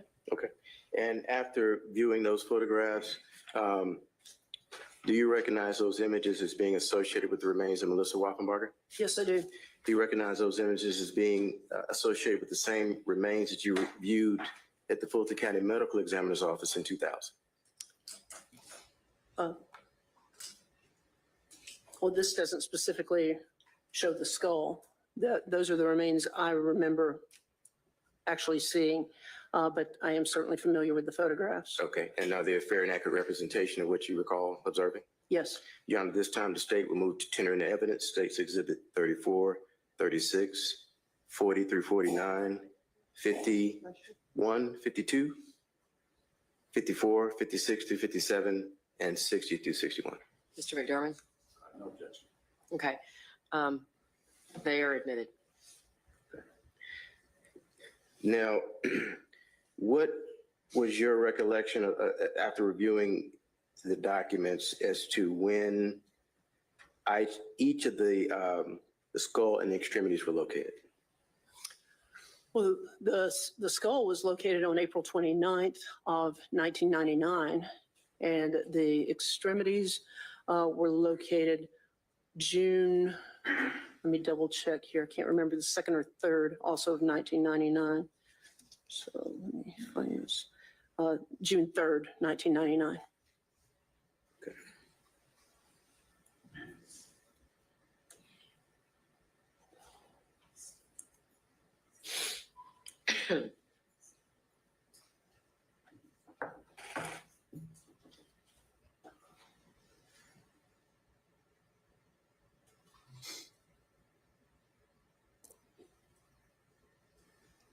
Mr. Fawcett, Yes. are you preparing to publish those photographs? No, I'm not. Okay, just No, I'm not. making sure we have a heads up before we do. Absolutely, Judge. I am publishing States Exhibit 2. So I want to turn your attention to this States Exhibit. Is that area in itself familiar to you? Just by virtue of the names, I don't recall ever having been out there myself. And you recognize that as being the location where the skull and the extremities of Melissa Waffenbarger I are won't located? object, Your Honor. She says she doesn't have any knowledge, personal knowledge in this area. I'm not sure that's exactly what she said, but overruled. Go ahead. You recognize that location, the street itself, as being the location where the remains, the skull, and the extremities of Melissa Waffenbarger were located? Yes, as I said, I'm familiar with the names, but I can't say that I directly went to that location, but I in my mind, had the skull associated with Avon Avenue. Okay. And looking at that photograph, based on your review of your notes and your recollection, the image depicted in States Exhibit 2, is that generally the close proximity in which the remains, extremities, and the skull are located? Yes, that is my understanding.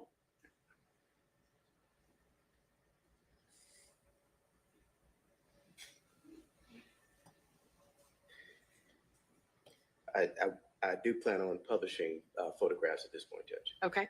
So ladies and gentlemen, I told you that I would give you a heads up so you could sort of prepare yourselves that we probably the next series of photographs are going to be somewhat graphic.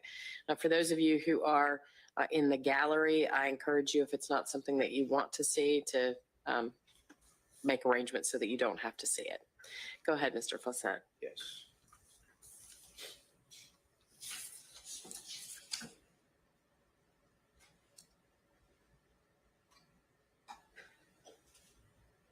Now, Dr. Terry, you were testifying as to your, I guess, ability to review and examine the skull of Melissa Waffenbarger? Yes. Okay. And I'm publishing States Exhibit 16. And just, could you describe the state of the skull that it was in when you viewed it?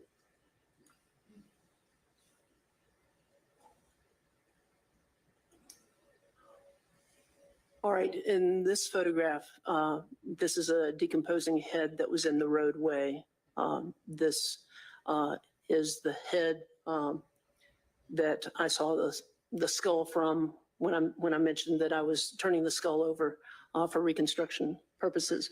But again, this is a photograph I'm familiar with as it pertains to the day that the head was found in the road there at Avon Avenue on April 29th, 1999. Okay. And after viewing the skull, were you able to determine if there was any damage to it? Yes, there was damage to the skull. And what type of damage are you referring to? On the left side of the skull, there were some fractures, and there was some bone in the roadway that were described in the report, as well as in an adjacent plastic bag. It appeared that the skull had been struck by a vehicle in the roadway. Okay. And what does post-mortem mean? Post-mortem means after death. And is there a distinction between injuries you would, I guess, damage to flesh or bone? Is there a difference between, I guess, pre and post-mortem? Or ante-mortem, post-mortem, yes. Before death versus after death, yes, there's a difference. And what is it? What differences would you observe? Well, typically differences that you see in ante-mortem injuries, the person's alive, so they still have a blood pressure, there's blood flow. And so when an individual is injured ante-mortem or before death, you have bleeding that's associated with injury. Post-mortem or after death, there's no longer blood flow, and these injuries don't bleed.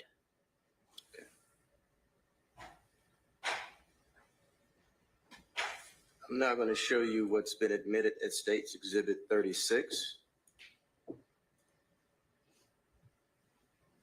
Can you tell the jury what we're looking at?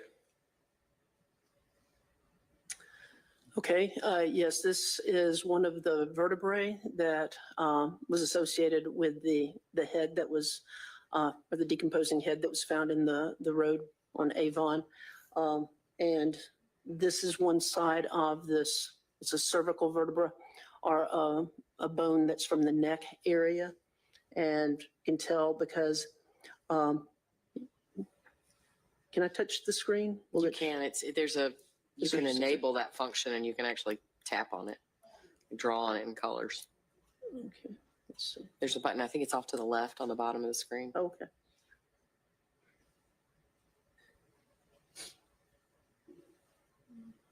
These structures here in this vertebra identify this as being a cervical vertebra, or a bone from the spine in the area of the neck.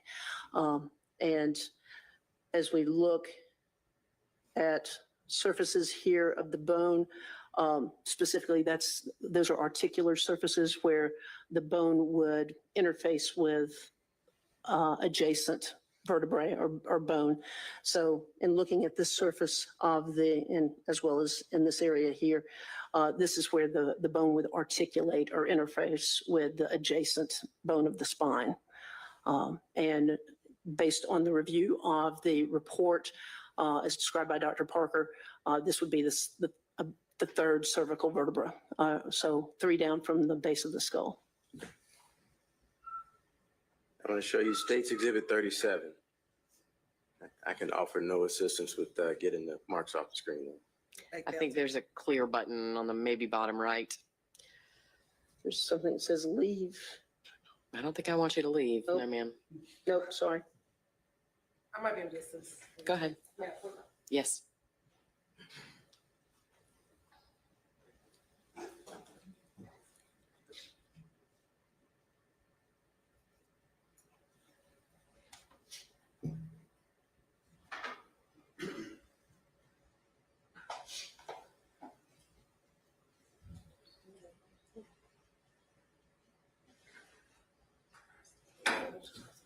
Okay, all right.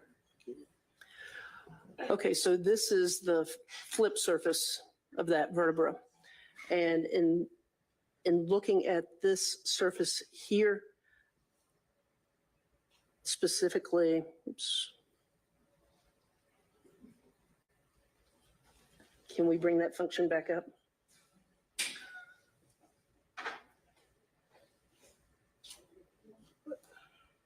Okay.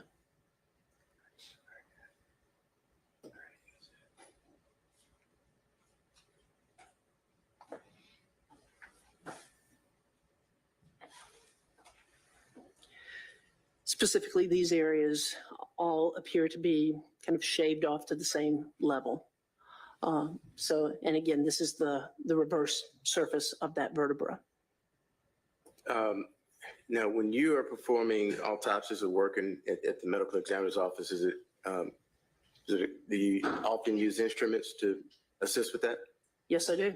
And what types of instruments do you use to, say, cut through bone or hard materials that while you're working? Typically, I use an oscillating or striker saw where I have a blade that will either spin or go back and forth to cut through bone. Another tool that I commonly use to cut through bone are basically like loppers, kind of garden shear type things used to cut like small tree branches, and we'll use those on ribs to remove the chest plate. Typically, we'll use the striker saw or the oscillating saw to open the head and to take sections of bone.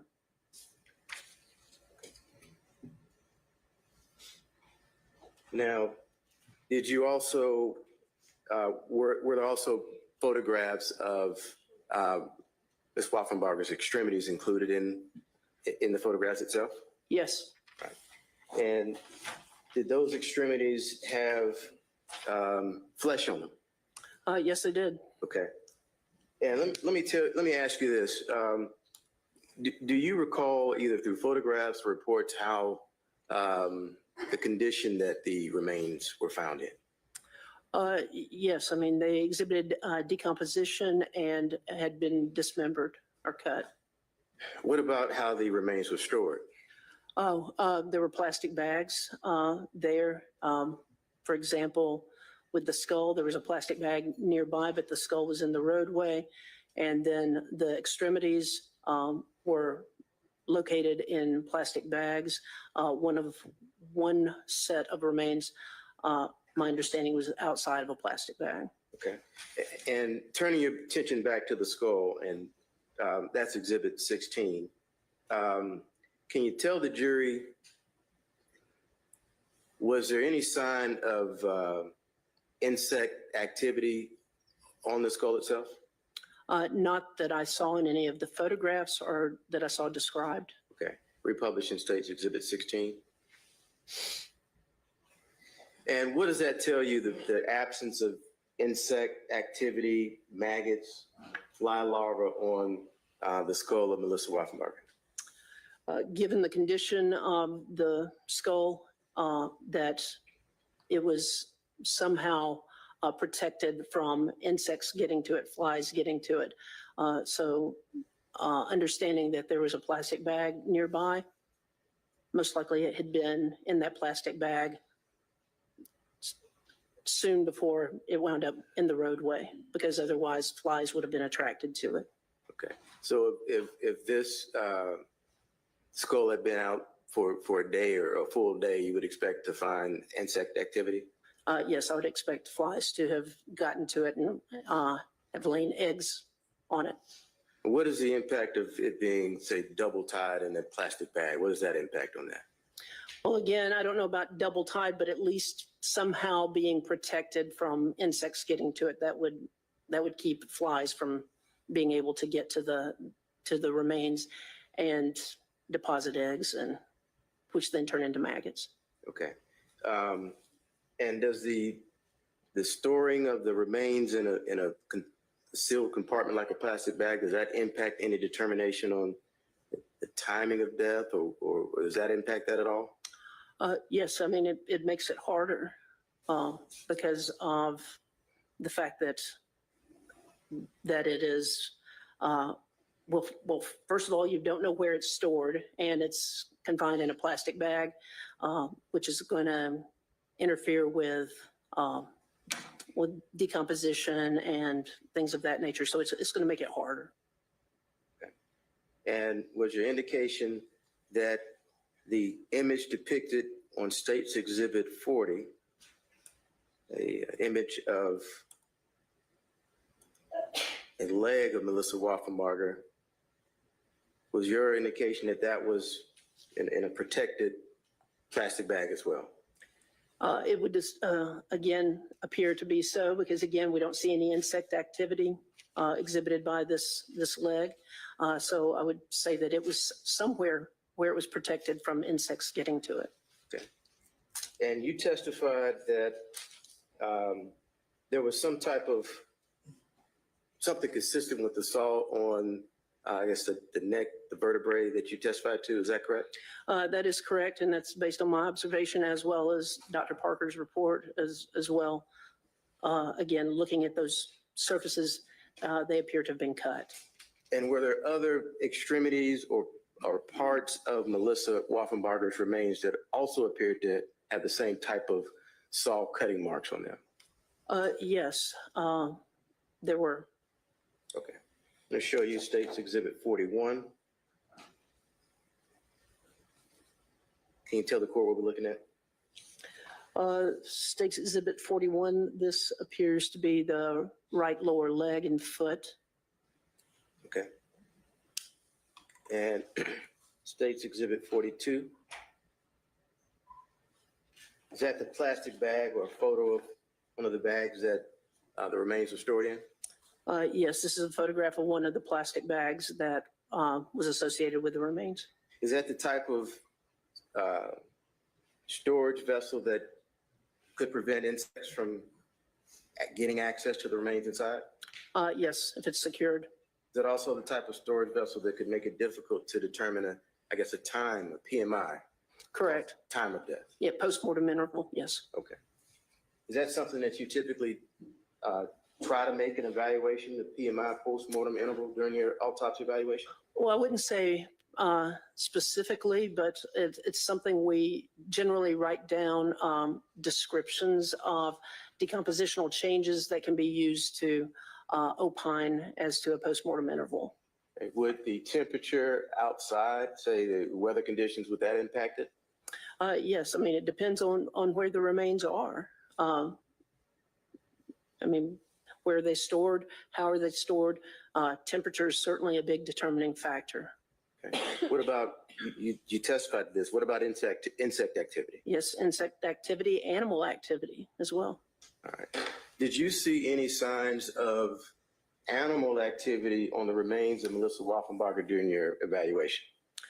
No, I did not see any evidence of animal activity on what I had to examine or on the photographs. And what would you observe if you'd seen evidence of animal activity? Okay.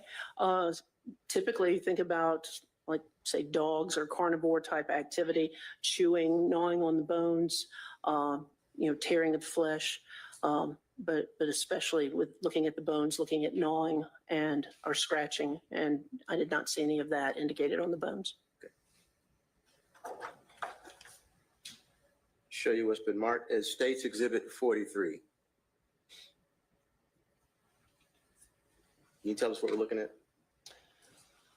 That looks like some type of an article of clothing, maybe a sock. I don't know. It looks kind of muddy. And State's Exhibit 46, what is that? State's Exhibit 46 is the left foot, again, showing decompositional changes and protruding out of the soft tissue. I see a segment of bone that's broken.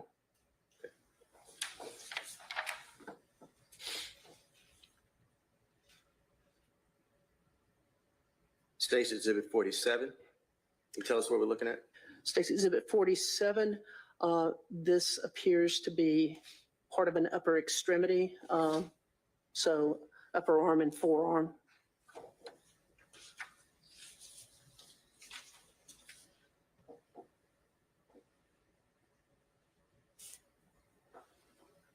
And State's Exhibit 48.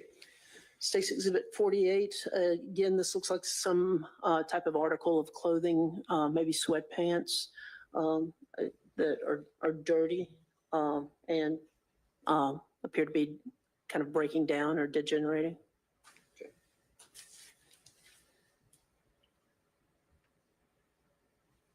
I'm now showing you Exhibit 51. Can you tell us what that is? Okay, State's Exhibit 51 are the various portions of the extremities with flesh removed from some of these bones. And they're kind of placed out on the table.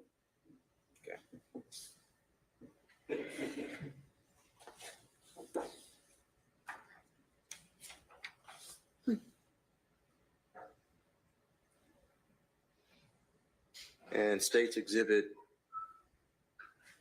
54. You know what that is? Okay, yes, State Exhibit 54 is one of the bones showing a series of kind of roughly parallel disruptions of the bone, referred to as tool marks. These appear to be superficial cuts in this bone. All right. Now, you tell the jury, is it different cutting bone with flesh on it versus cutting a bone that's been defleshed?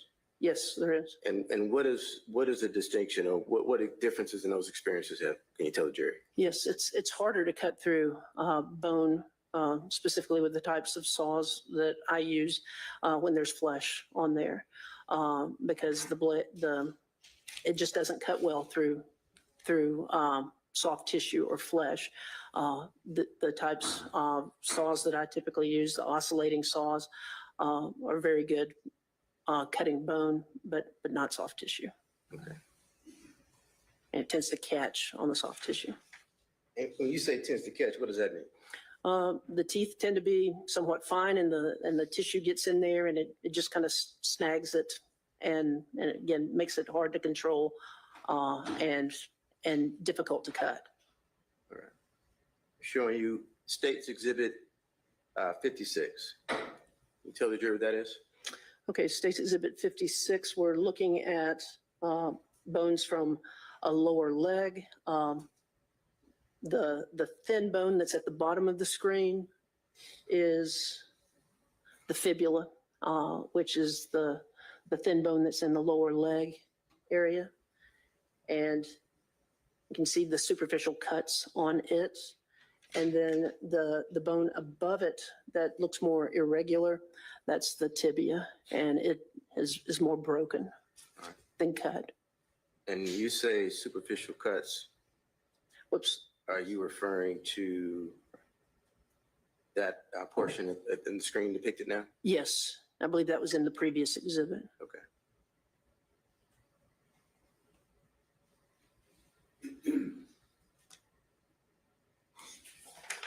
And State's Exhibit 60. Is that further example or signs of some type of mechanical device coming in contact with the bone of Melissa Waffenbacher? Yes, it is. That's an end of a bone that has been cut. Okay. All right. Now, Dr. Terry,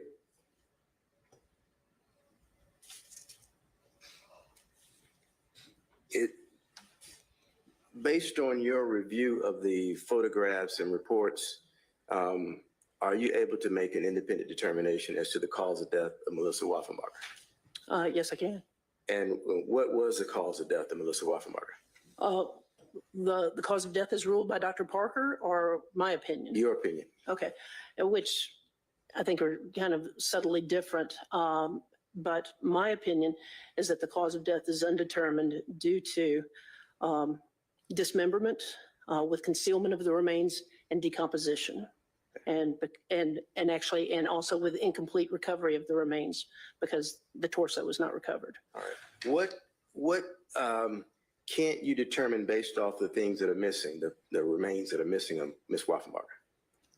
I'm sorry, can you ask me that one more time? Different way. Did you have enough? Let me ask you this. Were you able to tell if Melissa Waffenbacher was strangled? No. Why not? Because of the decomposition of the remains and the lack of neck structures to examine. That makes determination of whether or not strangulation has occurred very difficult, if not impossible. Okay. And can you determine whether or not Melissa Waffenbacher was stabbed to death? No, cannot. Why not? Again, we're missing the torso. Someone could have been stabbed or had other injuries inflicted on the torso that would have been responsible for the death, but you don't know because you don't have that part of the body to examine. Is that the same difficulty you would have trying to determine if she was shot? Absolutely, yes. And is that ultimately why you're saying undetermined? Yes, because the cause of death is undetermined here because can't say precisely how she died. And it is confounded by the fact that you have incomplete recovery of the remains. They've also been dismembered. There's been concealment of the remains, and there's decomposition. Okay. Now, what would you say as to the likely cause of Melissa Walkenbarger's death? Objection. Speculation. She's an expert. I'm sorry. You want to approach for a moment? Sure.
Fawcett, if you'll rephrase, please. Yes. Dr. Terry, is it likely that Melissa Walkenbarger died of natural causes? Given the circumstances, I would say that's very unlikely that she died of natural causes. And if you could articulate why it is your determination is unlikely that she died of natural causes. Again, the body's dismembered. There's an attempt to conceal by placing it in plastic bags. I don't have, she was, as far as I know, she was a young female. I have no information about any significant health conditions, but even so, the fact that she's dismembered and concealed is very suspicious for some sort of non-natural death. Okay. And when you say suspicious for some type of non-natural death, could you be more specific? Are you referring to a homicide? Yes, I'm saying that it's very suspicious for homicidal violence, given that she's dismembered, concealed. That is very suspicious. I can't say exactly how, but it is very suspicious. All right. And the marks, the cuts, do you have a determination as to whether they're ante or post-mortem? Yes, I'd have an opinion that it's most likely post-mortem. And why is that? Well, first of all, we don't see any discoloration of flesh associated with that.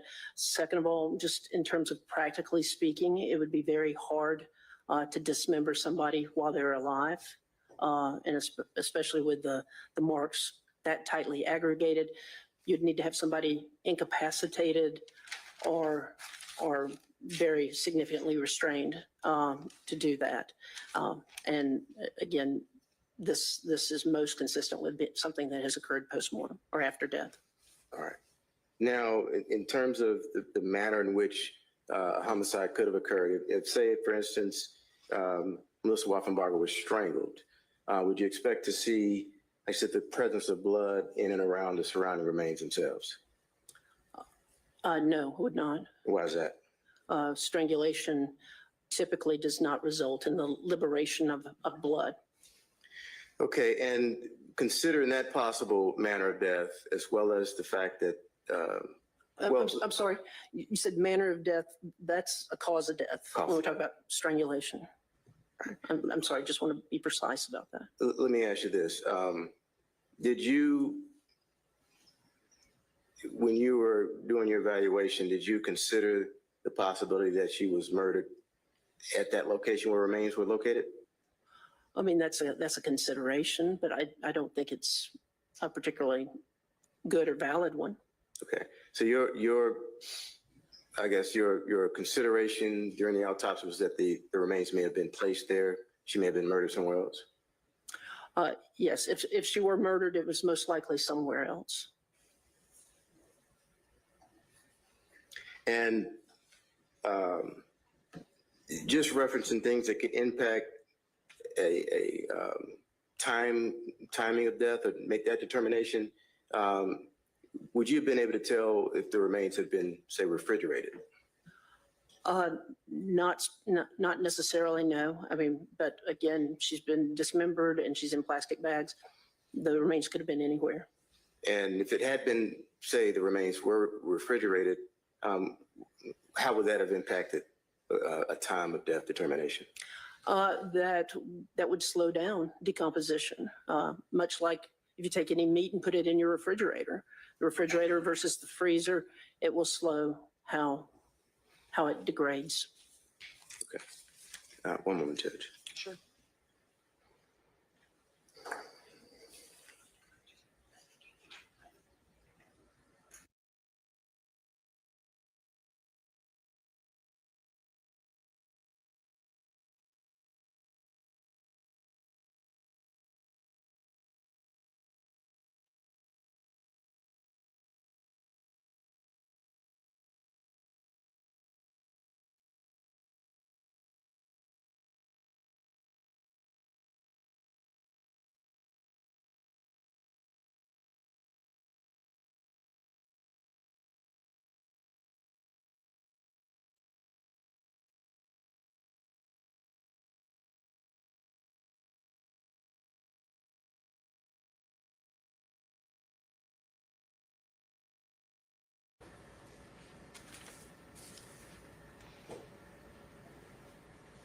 Your Honor, can I approach? Sure.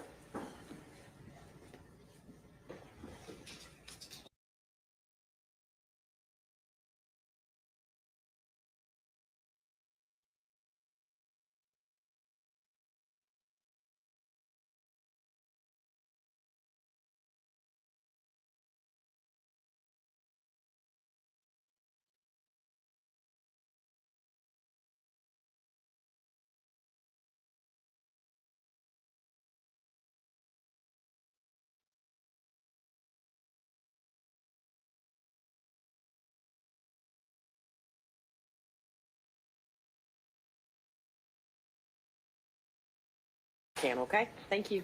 All rise for the jury.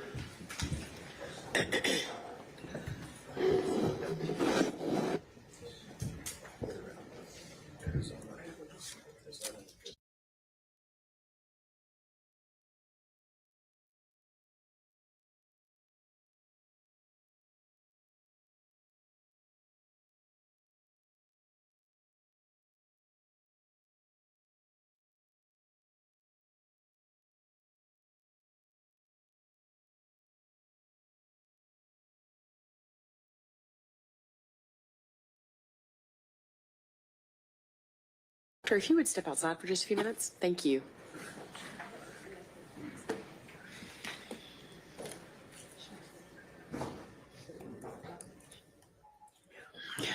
Okay.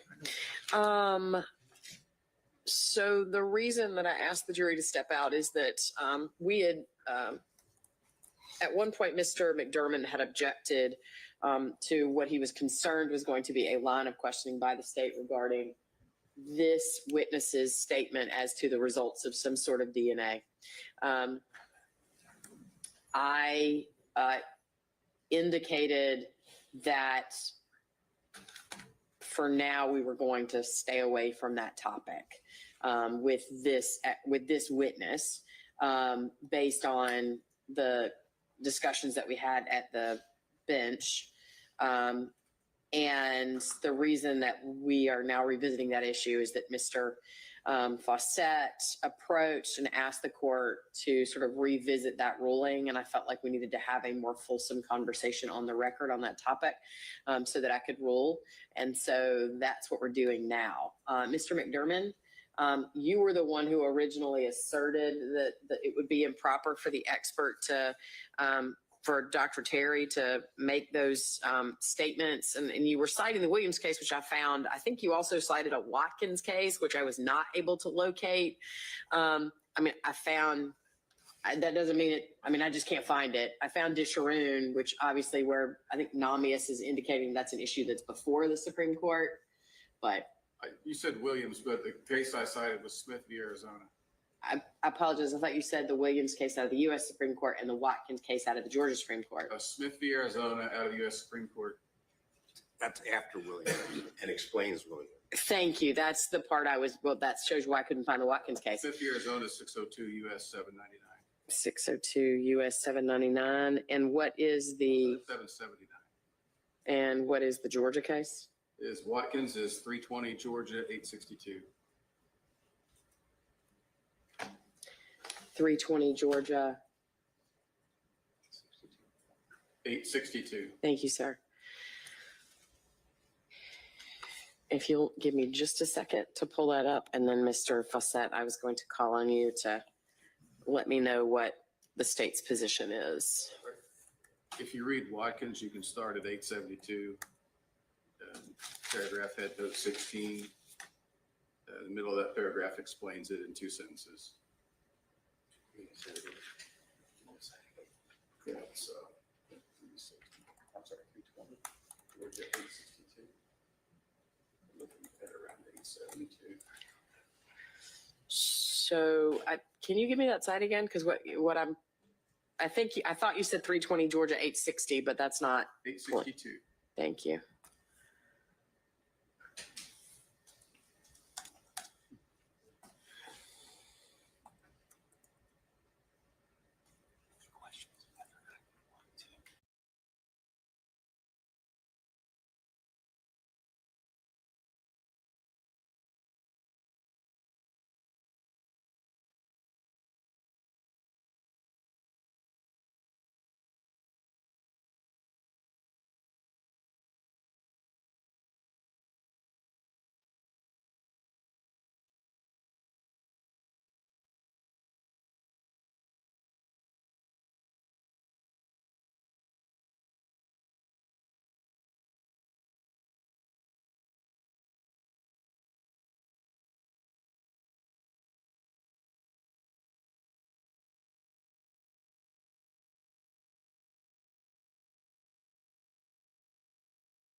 Yes.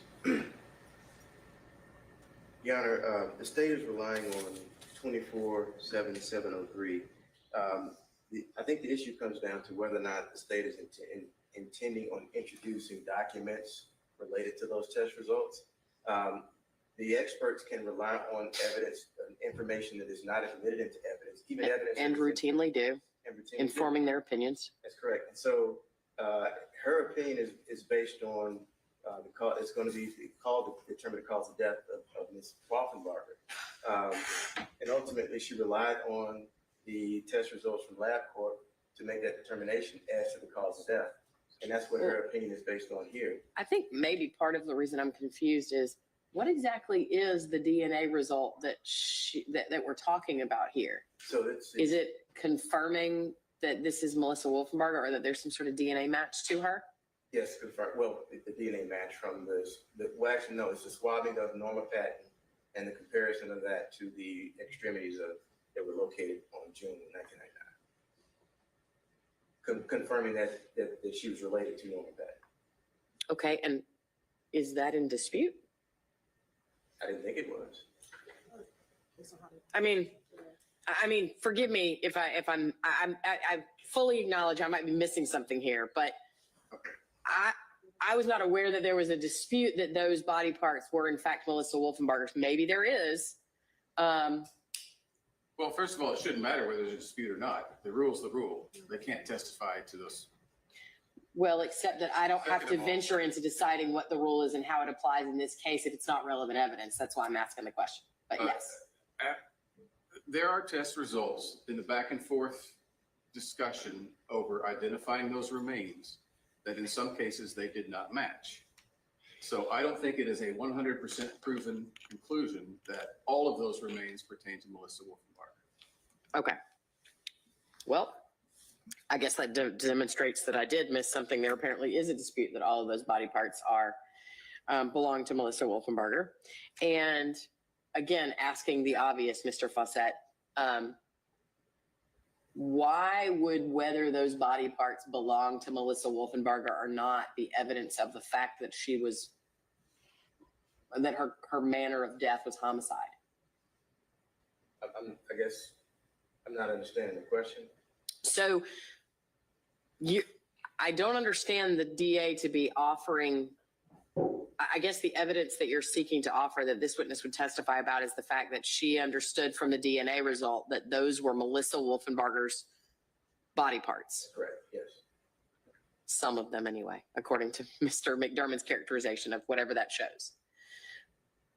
Why does that contribute to the ME's understanding of whether the death was accidental, homicidal, suicidal, or undetermined? Well, I mean, I think she wouldn't be performing a cause of death determination if the remains weren't first determined to belong to the same person the skull did. And I think the skull is being compared with extremities. And that's a part of that too, because you have the same type of cuts and marks on the bones of the skull as you do for the extremities. I think that's a pretty significant fact in that determination of the cause of death being highly likely of being homicide. So I think that, it wouldn't have been a comparison of the extremities with the skull if there hadn't been that information provided by LabCorp to Dr. Terry and Dr. Parker. And ultimately, that's why they made that cause of death determination after all the parts were identified and matched the parts on April 1999 and parts on June 1999. So ultimately, if there's an issue as to a specific part, the Dr. Terry can testify as to which part she swabbed and sent off. So if there's a femur versus another femur or an arm that's in dispute, I think that goes to the weight, not admissibility. Mr. McDermott, can you, I've got Watkins pulled up and I'm still admittedly struggling to locate the portion that you're directing me to. Okay. One part of the case that we were successful in. Yeah. Congratulations. I'd love to read it, but I can't find it. So first of all, that's the state case. There's also the Supreme Court case that it's Watkins is citing. But if you go to 872.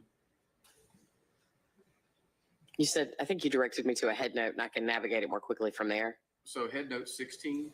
Thank you, sir. And that'll take you to a paragraph that begins with the word second. Second, the trial court clearly and obviously erred. I have found it now. Thank you very much. The beginning of that paragraph says to begin the Sixth Amendment's confrontation clause.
Ready? I'd like to add something from Smith v. Arizona that addresses their argument. That's what I'm looking at now. Well, Smith addresses Rule 703 and its relation to this analysis. If you go, well, it's in section 2 under at note 9, but you got to go down to the next paragraph.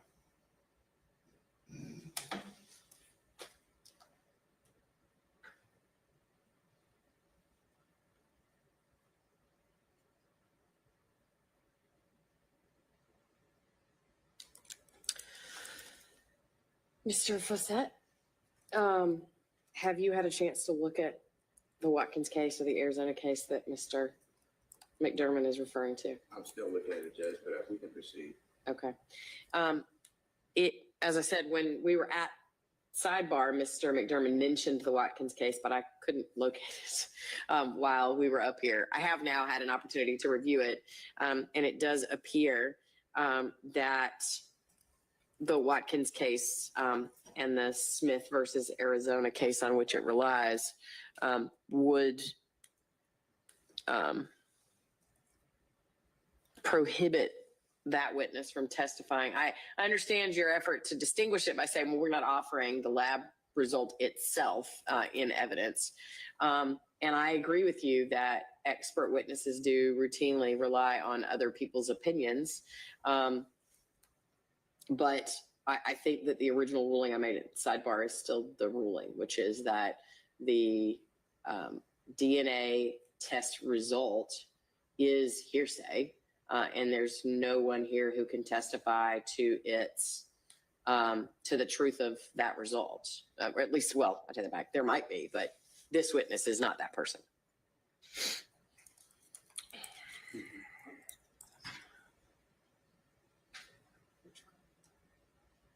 All right, Your Honor, I would ask for permission to inquire to Dr. Terry whether she collected a sample from Norma Patton, what she did with that sample, and then what she did after the sample return. I don't think that line of questioning it touches on the results themselves. It just explains her actions and activity, and then what she did after she received information back from that. Mr. McDermott? I think the rule covers that type of questioning. I mean, it's clearly designed to elicit through dancing around the issue of the statement that's being, the truth of the statement that's in the lab results. And I would say that's just as much a confrontation issue. Okay. So as I understand it, Dr. Terry did in fact conduct a swab herself. She's certainly allowed to testify about something she undertook. She's also allowed to say that she sent it off for testing because that's something she also did. The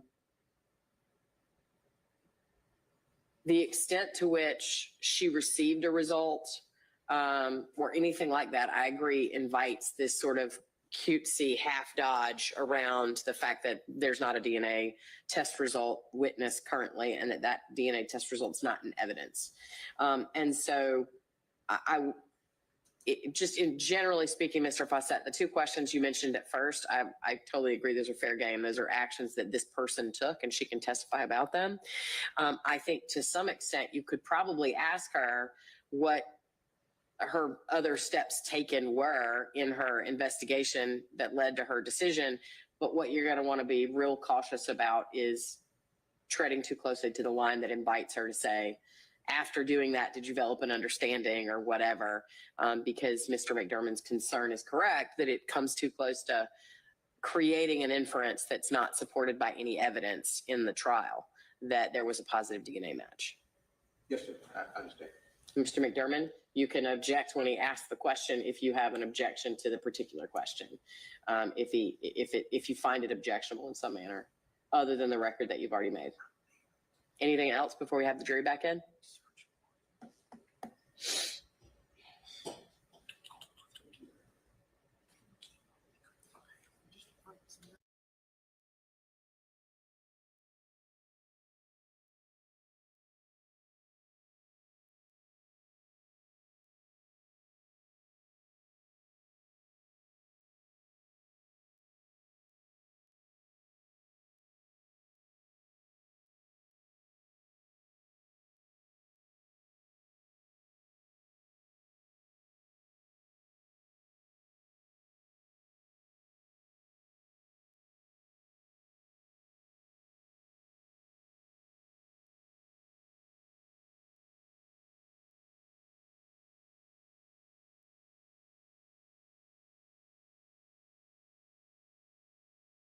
Have the jury back in.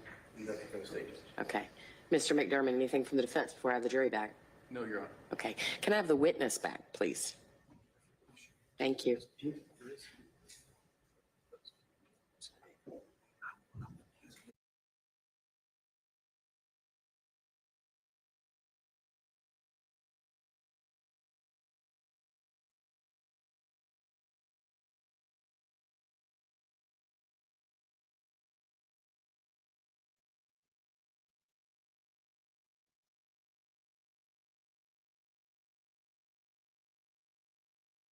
And we'll have the jury back in. Thank you.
Please be seated.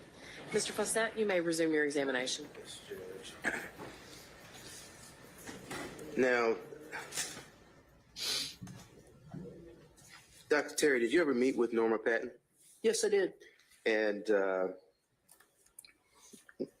you recall around what time period that would have been?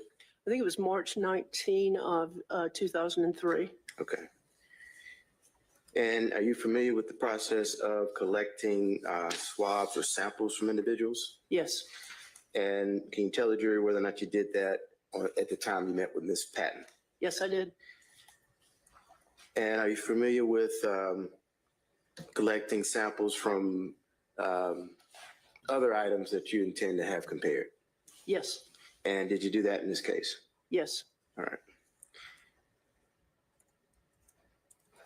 And in particular, did you swap the extremities of Melissa Waffenbarger that were located in this case? No, the extremities were not swabbed. Okay, what other item, a piece or body part was compared? I'd actually have to check the record to see, but tissue from the extremities, bone or soft tissue, had been submitted for DNA. Okay, all right. And is that the process that you use in your identifications for skulls as well as other parts as well? It can be. Oftentimes with skulls, though, if we have dental, we will use dental to establish an identification rather than DNA. Okay.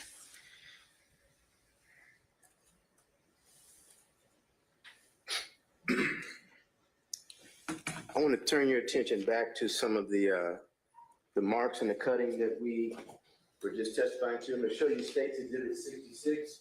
Does that look like a saw to you? Yes, that is a type of saw. Okay. Are you familiar with the term, say, sawzall, or you with that term? Yes, sawzall or reciprocating saw. Okay. You familiar with the motion that type of saw makes? Yes, I am.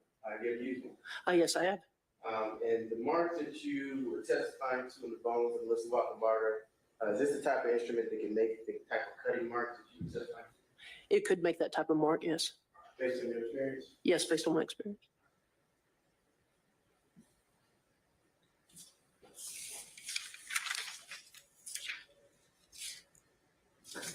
That's all I have, Judge. Thank you. Mr. McDermott, questions for this witness? Yes, ma'am.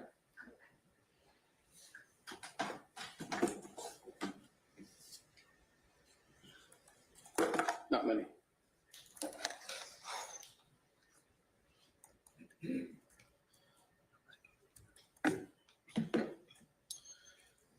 Hello, Dr. Terry. Hello. You remember me? Yes, I did. We met just a couple of weeks ago, I believe it was, or? Yes, we did. Okay. And that was at your office? That is correct. We discussed several aspects about the case. Yes, we did. Okay.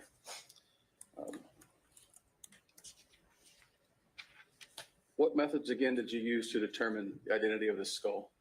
The method that was used to determine the identity of the skull was dental. And did you mention that you did x-rays? Yes, x-rays were taken, or I had taken x-rays taken in the medical examiner's office. Okay. And that was to establish the dental. And when you establish the identity through methods such as that, is it important to keep records?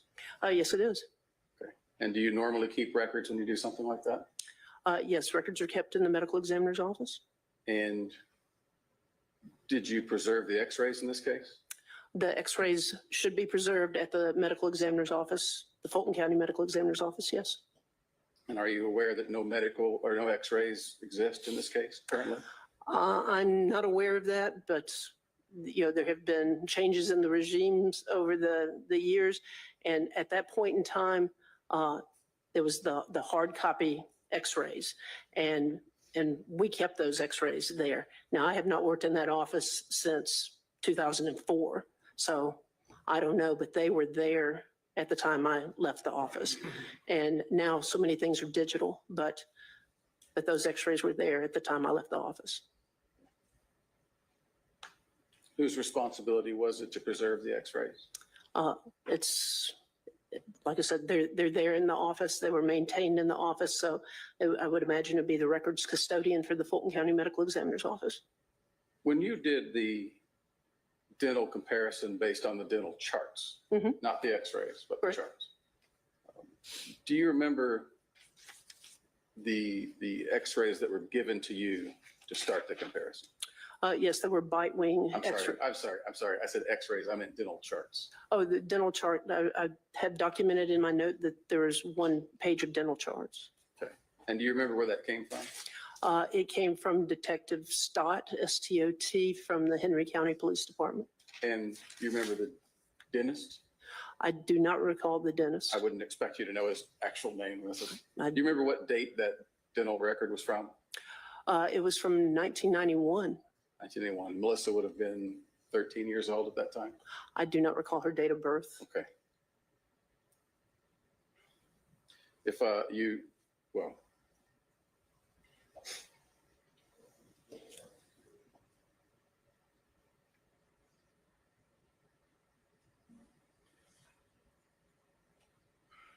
do you remember observing the remains of the head? You said the first time you saw it was when? February of 2000, Okay. when I was turning them over to have a reconstruction done. So you never saw it when it was not a skull? That is correct. I just saw pictures. Okay, so you've only seen pictures. Up until that point, yes. And in those pictures, you could tell that it's badly decomposed. Yes. And you mentioned that there were no flies on it, so that was probably a recent. Right, that it had recently been exposed. I didn't see any fly eggs. I didn't see any fly eggs described on it. I did not see any maggots or maggots described as being associated with these remains, even though they were described as being badly decomposed. Okay. And you remember that the other remains are in similar condition? That is correct. And they had been in these bags? Correct, with the exception of the one that was out at the time of the discovery, but a bag was nearby. And Mr. Fawcett discussed with you the concept of PMI, post-mortem interval, is that correct? Correct, that is what And PMI stands that's for. a fancy medical examiner way of saying how long ago did this die? Correct. Do you remember me asking you questions about PMI when we met? I do. And do you remember me asking you, based on the pictures of the skull and the remains that we saw, if that could have happened in a relatively short time? I do remember you asking that, yes. Okay. And do you remember answering yes? Yes, that is a possibility, yes. Okay.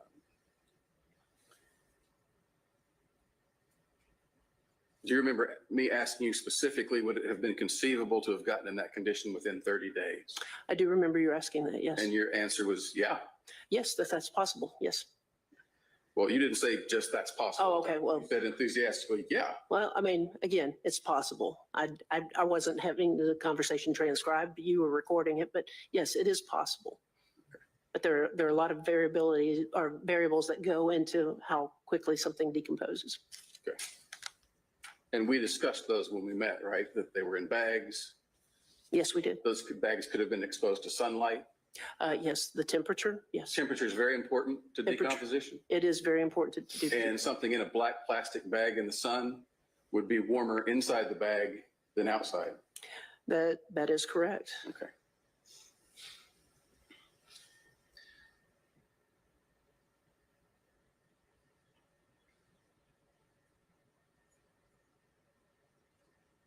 I think I also mentioned, we don't know where the plastic bags have been too. They could be Well, stored somewhere. it's fair to say, I'm sorry, did I stop your answer? Oh, no, I was just going to say, there's just so many variables. It's difficult to say.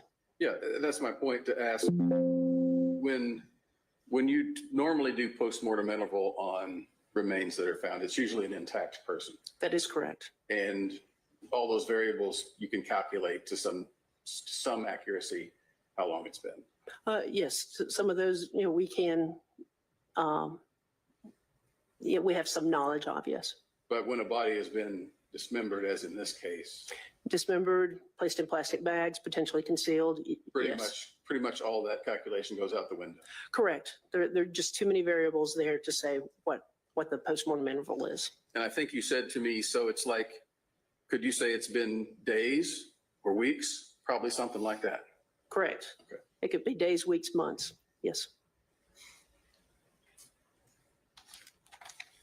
Thanks, all the questions I have, Your Honor. Thank you, Mr. Fawcett. Any additional questions for this witness? And you were talking about the different variables.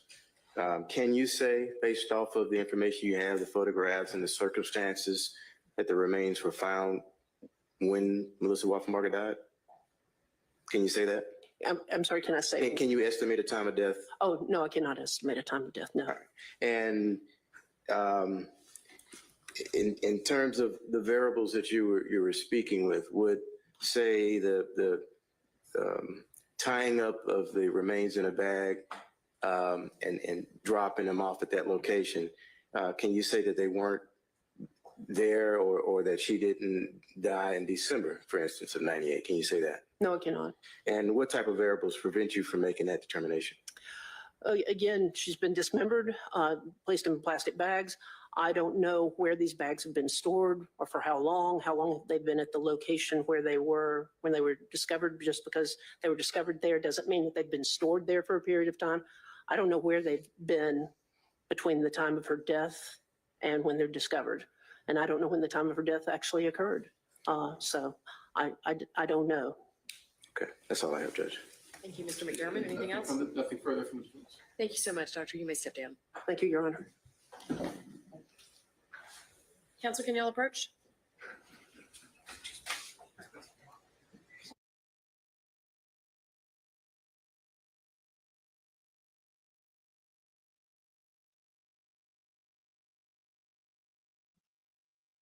Gosh, she the only one that found it okay to me.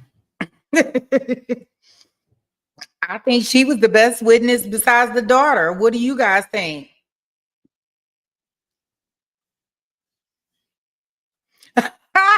I just see your comment, Matthew. OMG. It might have not been Knows how to me. whisper. It might have been him. And I'm including myself in that statement. Thank you, ladies and gentlemen. So it is about 5:15. We are going to adjourn for the day. I'm going to direct you a couple things just as I have each day. One, I need you to return tomorrow morning at 10:30. Tomorrow morning again, 10:30 a.m. We will begin then And then I will just advise you, as I have each day, that your decision in this case is supposed to be made only based on the evidence that you hear in this case, in this courtroom, and not based on anything else. And so it would not be proper for you to do any independent research. Don't drive by anywhere. Don't look anything up. Don't look anybody up. It also would not be proper for you to talk to anyone about this case or to allow anyone to talk to you about this case. And that includes amongst yourselves until I instruct you to actually begin deliberating. And then the last thing, again, in case there is media about this case, I'm just instructing you to please avoid media. Don't watch the news. That way you understand that you'll be complying with your obligation to only make your decision based on the evidence you hear in the courtroom. Thank you all again for your patience and attention to this process. I will see you tomorrow at 10:30. Have a good night. All right, for the jury.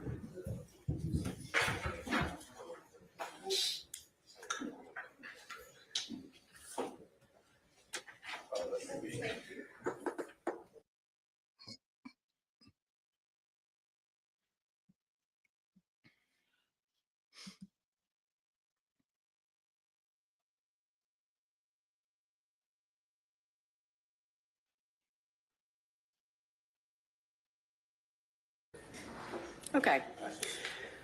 Jury's clear. You may be seated. Any specific issues the parties want to take up before we move on to something else? So you'll remember I sent y'all the jury charges. I did want to have, I mean, I don't plan to have a full entire charge conference right now.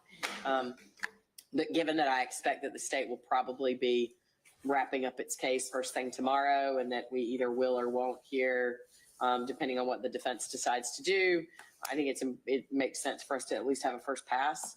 Have the parties had a chance to look at the jury charges that I sent, and any specific matters y'all want to address in terms of concerns you have. Yes, sir, Mr. Samuel.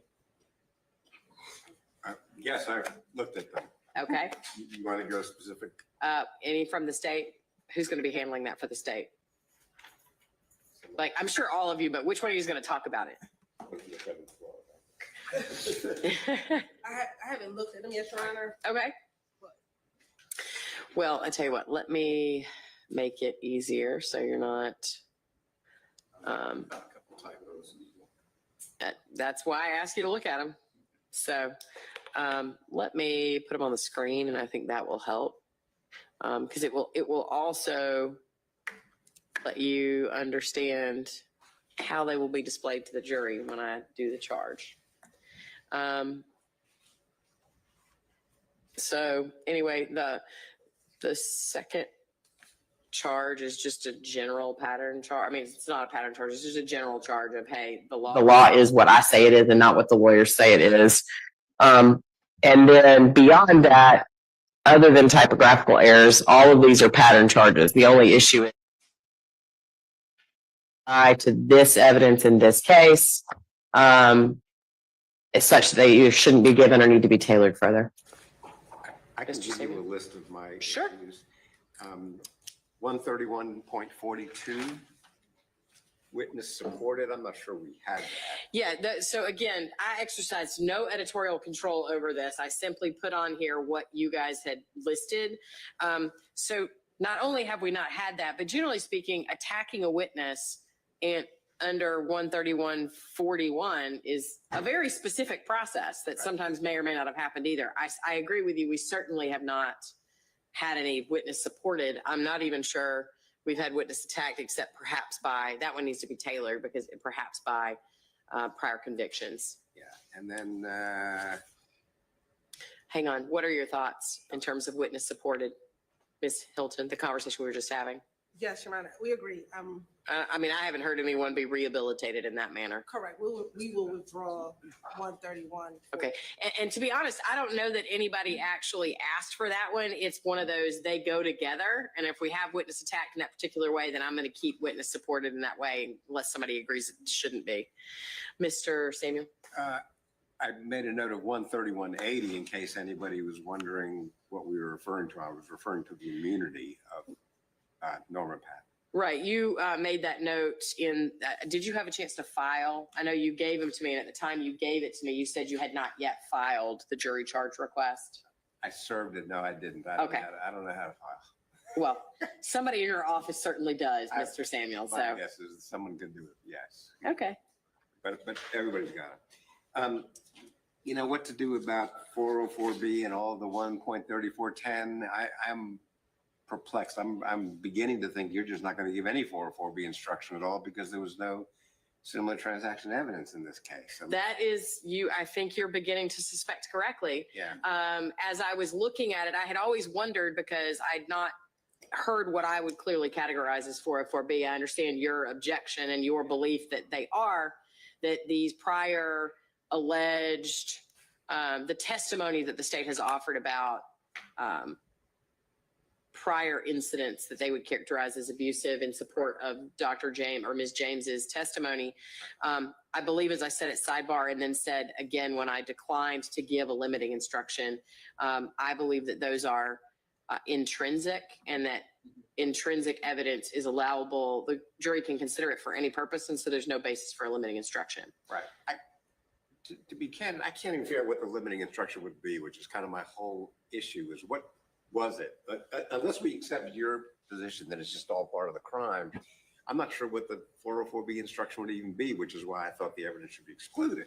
But we know where we've been on that. Sure. Yeah. And I think you have, I think I have, after I had that discussion with y'all at sidebar, I think I actually went in and deleted those limiting instructions and the associated other crimes, wrongs, and acts instructions. I don't want to waive my issues, but I certainly understand that they're not appropriate if in fact they weren't admitted as similar transactions. Okay. Yes, sir. I think prior difficulties, 13420 still stays in.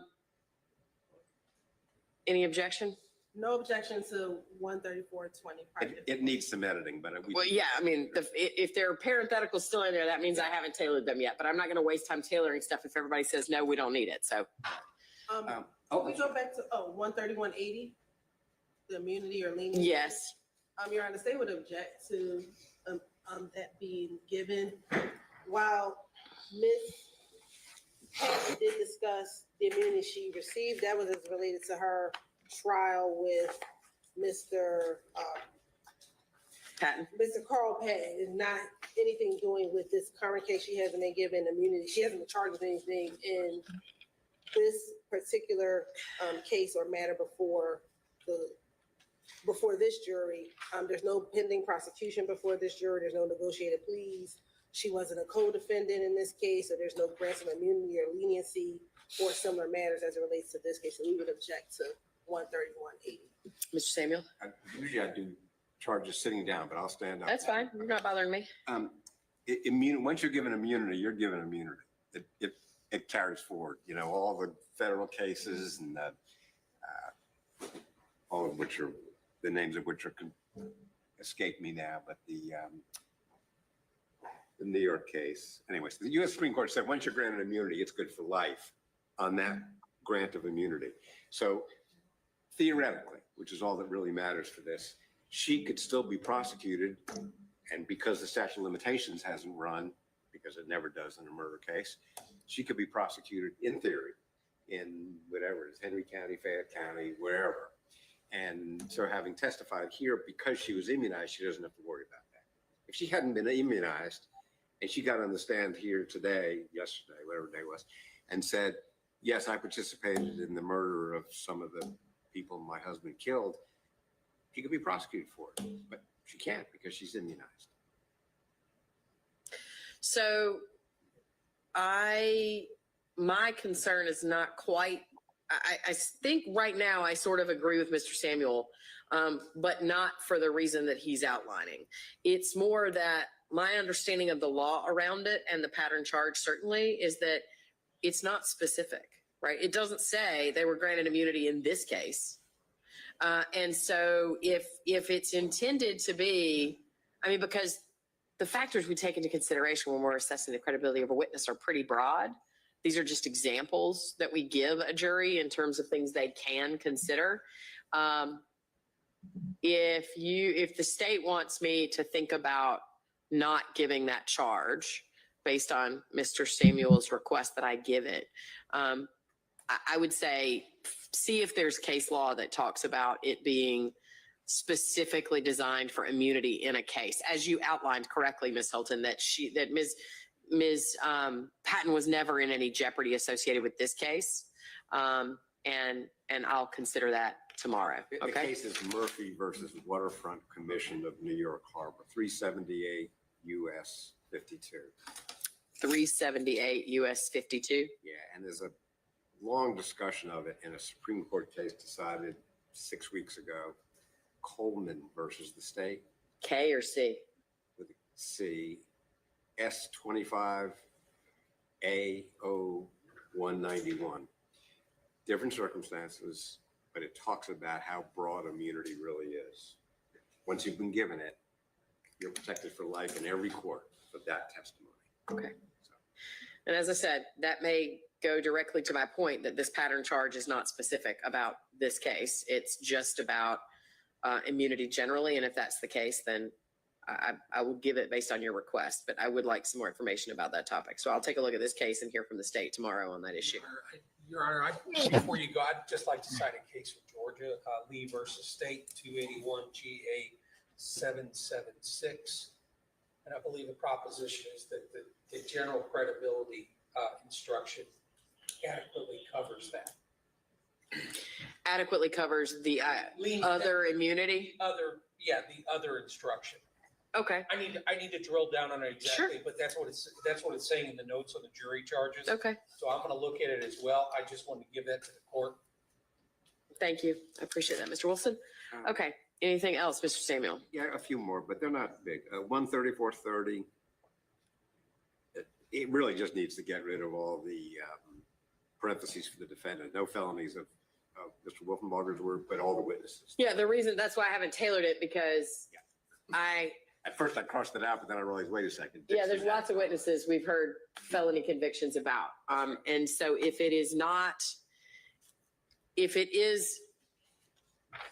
evidence comes in about felony convictions of the defendant, right, then I'm not saying it has, I'm saying if it does, then I would tailor it to be, you've heard evidence about both the defendant and a witness's criminal history. But if it's just witnesses, I'll say that. Right. I'm a little in doubt about 13510 identification. The first page of it, I think is fine. You got to prove that the defendant did it.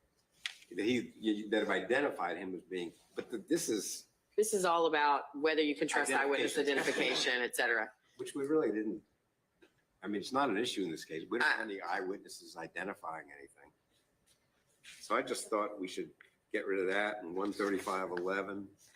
Those two pages, but leave the first one because that just says someone's got to identify the defendant as the perpetrator. It doesn't necessarily have to be in court, but Right, I believe we may agree, but if I could just have a moment. Sure. Tonight to. That's fine. Get it, but Yeah. we may be in agreement about that. Okay, let me know.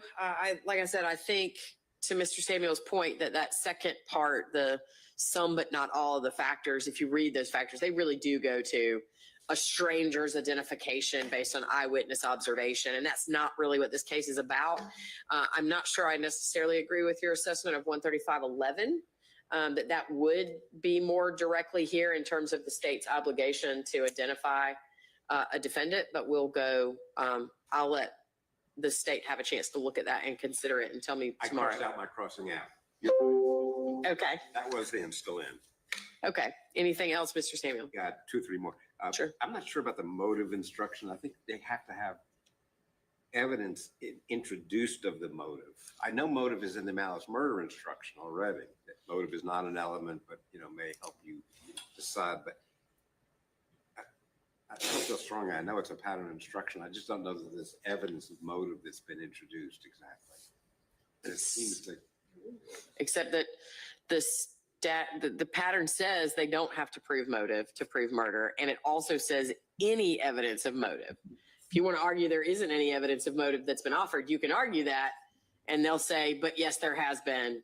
It doesn't matter. As I understand it, that one is written broadly enough that both sides can argue, here's our evidence of motive, even though we don't have to give it to you. And you can argue there isn't any. I got a typo in causation in felony murder 21030. Yes, sir. But 220 23.1, which was ours. I'm not quite sure what to do about that. I'm sorry, what is the typo? 20.23.1. No, I'm sorry. What was the typo in the causation charge? It says felony murder if you believe that they instead of he. Ah, thank you. 2.20.23.1. I just don't know how we're going to address this, but we need to probably think about it. Everybody needs to think about how we're going to talk about the aggravated assault that makes it aggravated. Yeah, I full disclosure, when I was drafting these charges, realized that I've tried a number of felony murder cases. I've actually not tried a felony murder case before this one where the underlying felony wasn't also charged. I don't know, as my understanding is, it's not required to be, but I've just not had one where it wasn't also charged. Well, they actually didn't even request ag assault in their pattern. I understand. Which Joel and I spent a lot of time thinking about why they didn't do that. But at any rate, we did. But now the question is, how do you do it? Well, I think we all obviously need to have a more detailed conversation about it tomorrow after everybody's had a chance to look at it. But the aggravated assault charge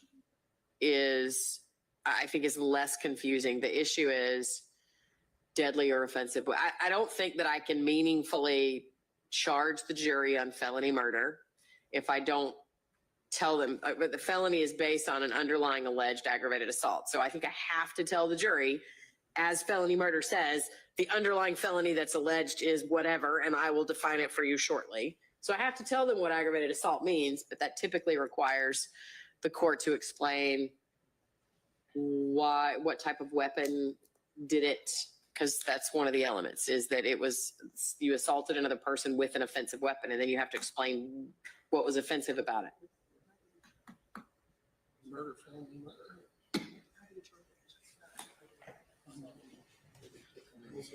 And just to anticipate what we may be talking about tomorrow, it can't be strangulation because it's a separate crime, which is not alleged. Is the aggravated assault It's only offensive weapon, not charged as an offensive weapon in the indictment? Yes. Okay.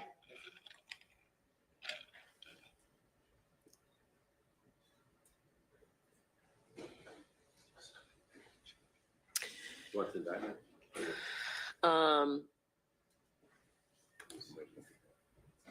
Okay. Anything else?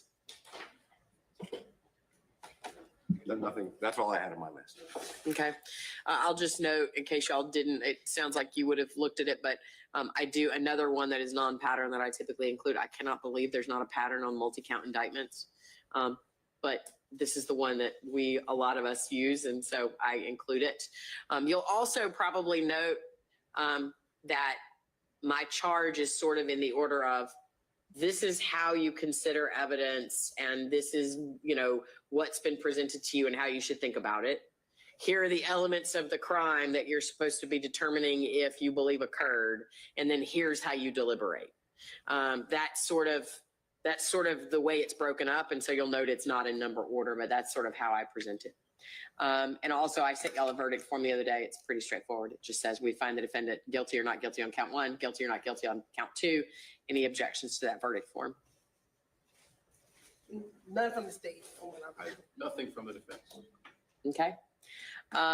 So I think it sounds like what I'll do is I will tailor some of the ones that it seems like we're in agreement are going to stay in based on the evidence as it currently exists. Obviously, they can be tailored again, depending on, I sometimes will tailor the defendant's choice not to testify, depending on whether he testifies or not.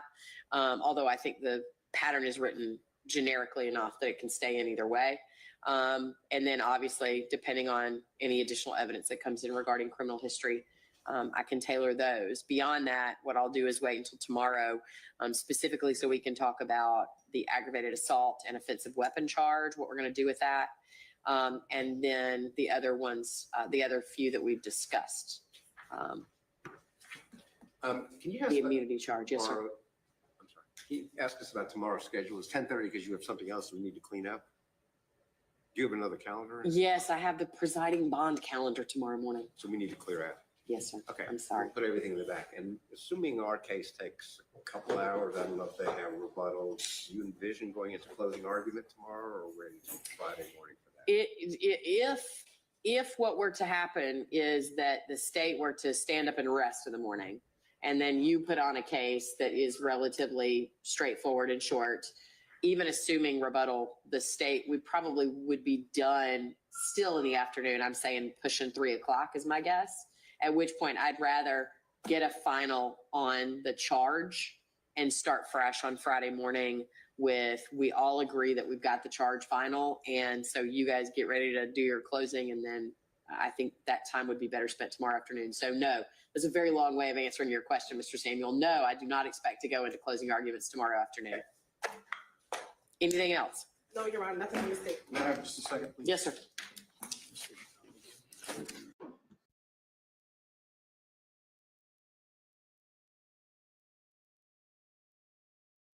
One of my witnesses that we expected we may possibly be testifying today. So I had all my witnesses come. Yes, sir. And one of them was supposed to come, didn't come. Okay. And I think she's a little bit of an adverse witness. Yes, sir. So I'm wondering if we could make arrangements possibly for tomorrow to have a deputy pick her up. Is it someone, I mean, I don't have any objection to that. What are the states? Are y'all aware of who this is? When do you want to? I'm so sorry, Your Honor. We were talking about the aggravated assault. That's okay. Mr. McDermott was saying he had a witness that was supposed to be here today who did not appear, and he thought that she might be somewhat reluctant or adverse. And he was requesting the court to see about having a deputy assist her in appearing tomorrow. Oh. No objection from the state?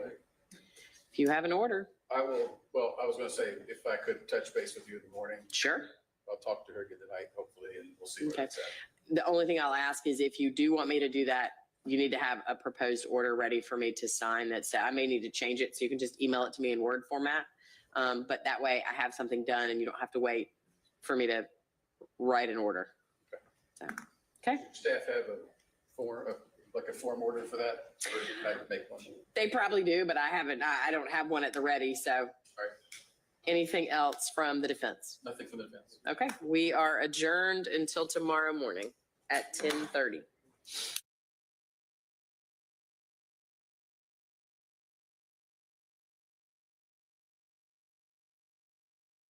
All right, guys, we're getting closer to going to the jury. What do you guys think? So, did the state change your mind today?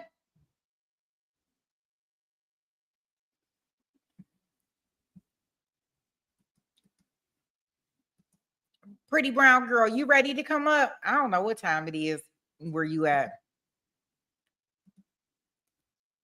She got some tea for us. So she want to come up and share her tea with us, and we want to hear it. We definitely want to hear the tea, right? Not guilty or hung. Yeah, that's the same thing I'm thinking, Baca. You ready? You ready? Oh, I can't wait to hear this tea. Here, I'm about to drop the link.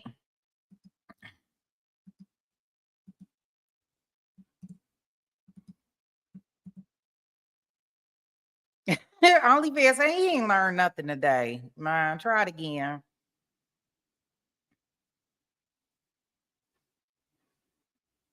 You think Matthew wants to do a chair dance with me? Oh, hey, we can definitely do a chair dance.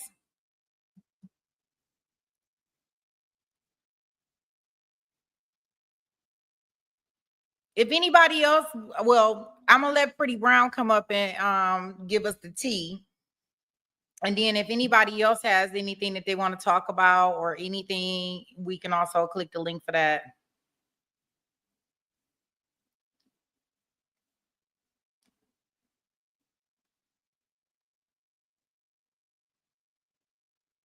Hey, Moki, how you doing, sweetheart?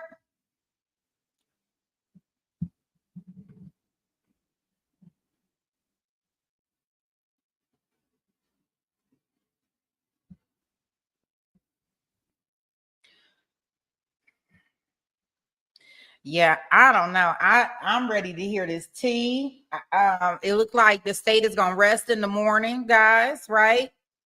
I'm not sure if the defense is putting on a case or not. I don't think they have to.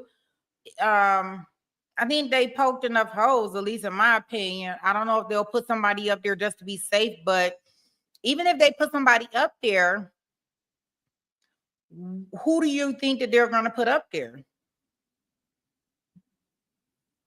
Okay, y'all. I'm about to add you to the stage. Hey. Yeah. She about to drop this tea on us. What's up, y'all? They said, I need tea. Baka said she need tea. Right. Okay, so let me take my earbuds out. Okay. Because every time I do this, I'm on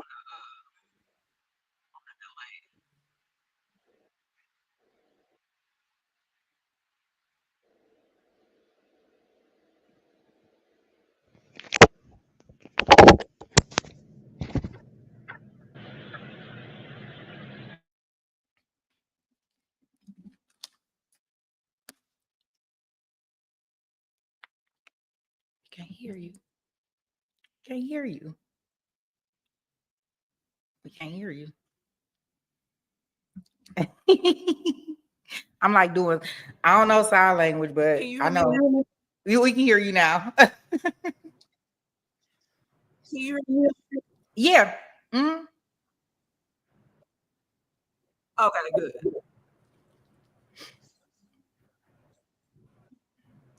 Okay, wait a minute.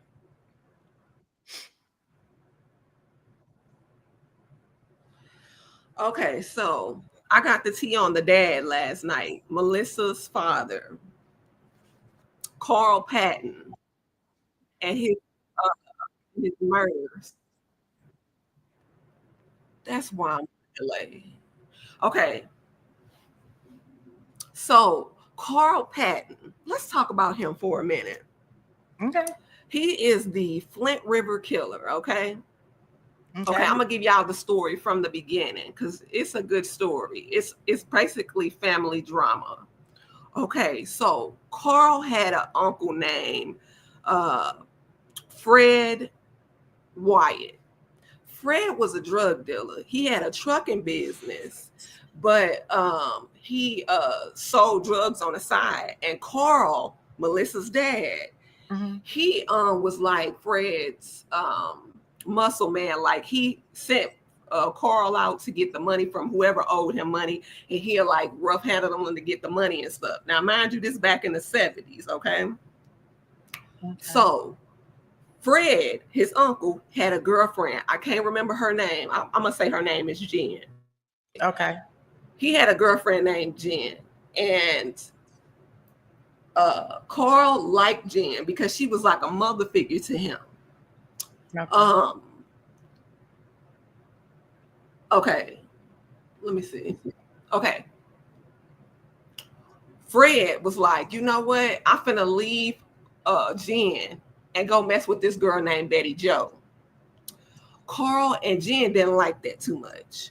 So Jen was like, listen, Carl, if you love me, this is what I need you to do. I need you to go kill your uncle Fred because I put out a life insurance policy on him not too long ago. And if you kill him or if you unalive him, if you unalive him, I'll give you some of the money. So Carl was like, bet, let's do that. So Carl had a best friend named Joe.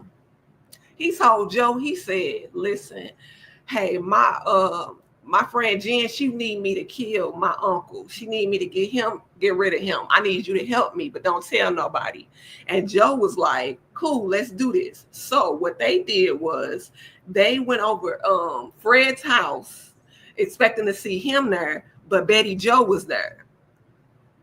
They go in the house and talk to Betty Jo, and she like, hey, your uncle, he is the one. Your uncle is so cool. He be giving me all this money and all this. He the one. And they was like, for real? Boom, you did. So they killed Betty Jo. Okay. They go and hide Betty Jo's body in the Flint River or whatever. I'm sorry, y'all, some that in here. They go and hide Betty Joe's body. Mm-hmm.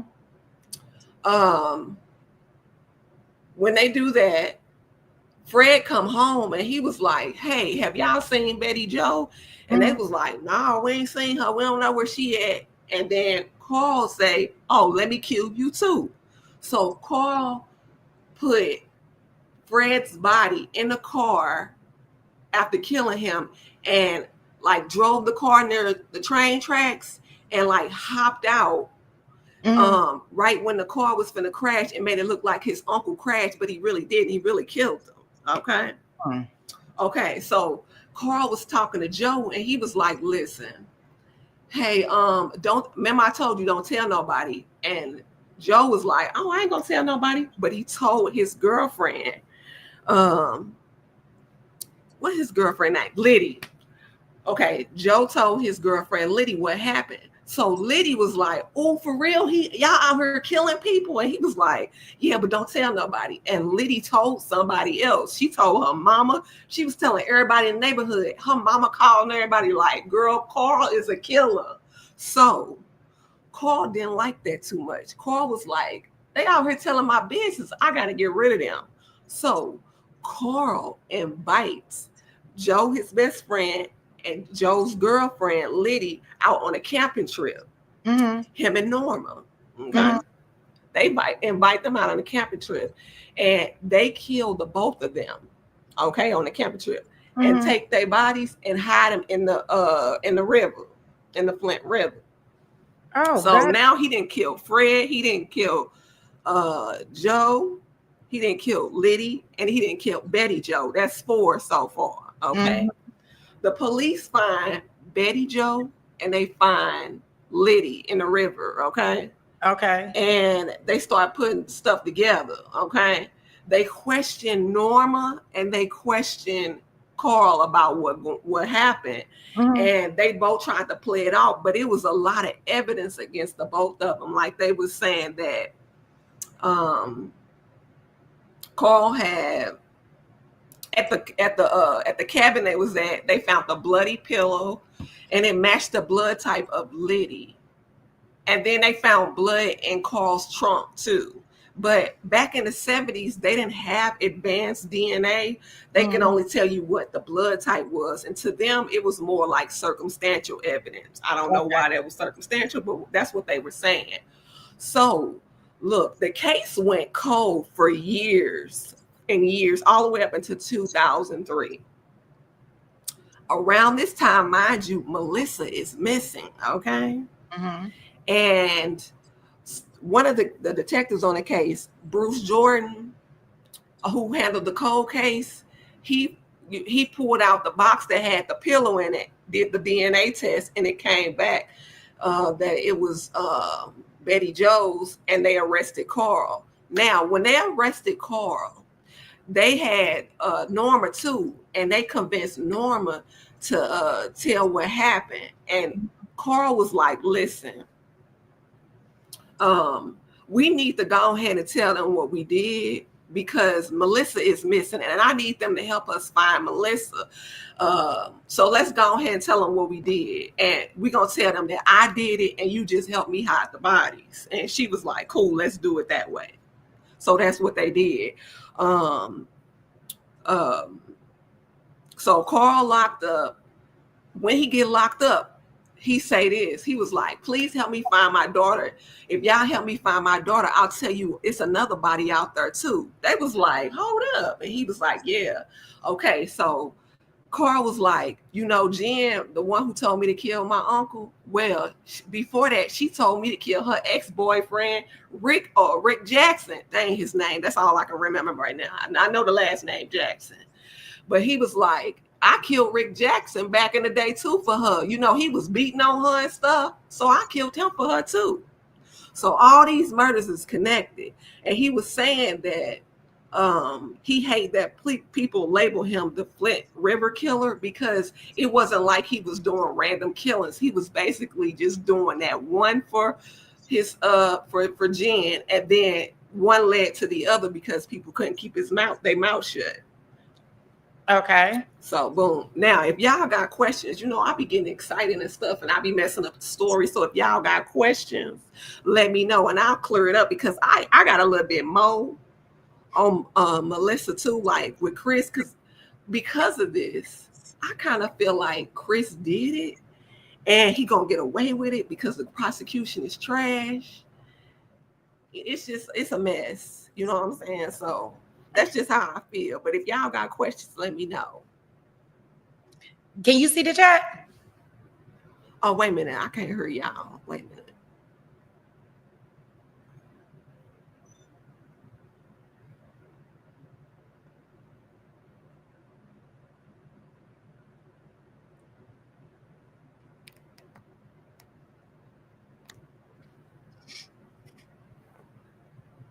Shoot.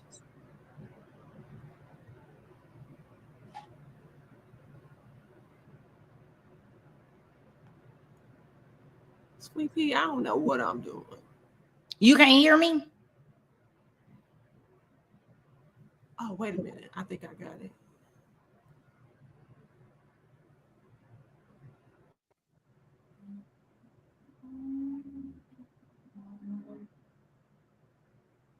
Okay, now say something. Can you hear me?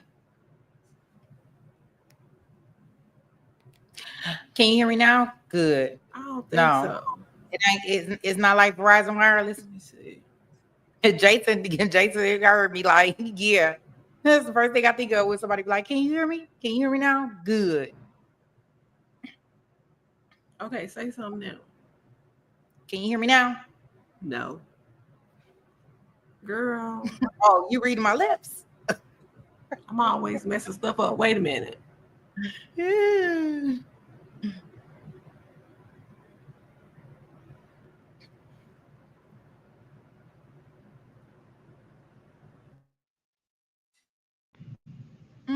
That's interesting.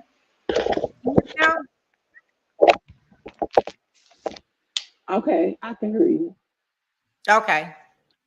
So the first question that I seen that popped up in the chat was Rachel wanted to know, why do you think that Chris may have did it?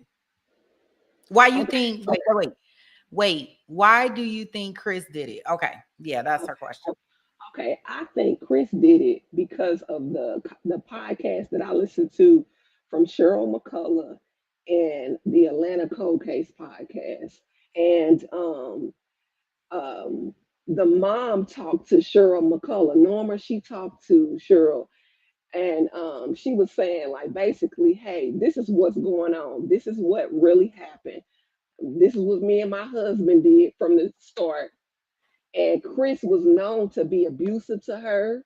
And she also brought up the fact that Chris got fired from work because he had the saw. He had stole the saw, and he also stole one of the work vehicles or whatever.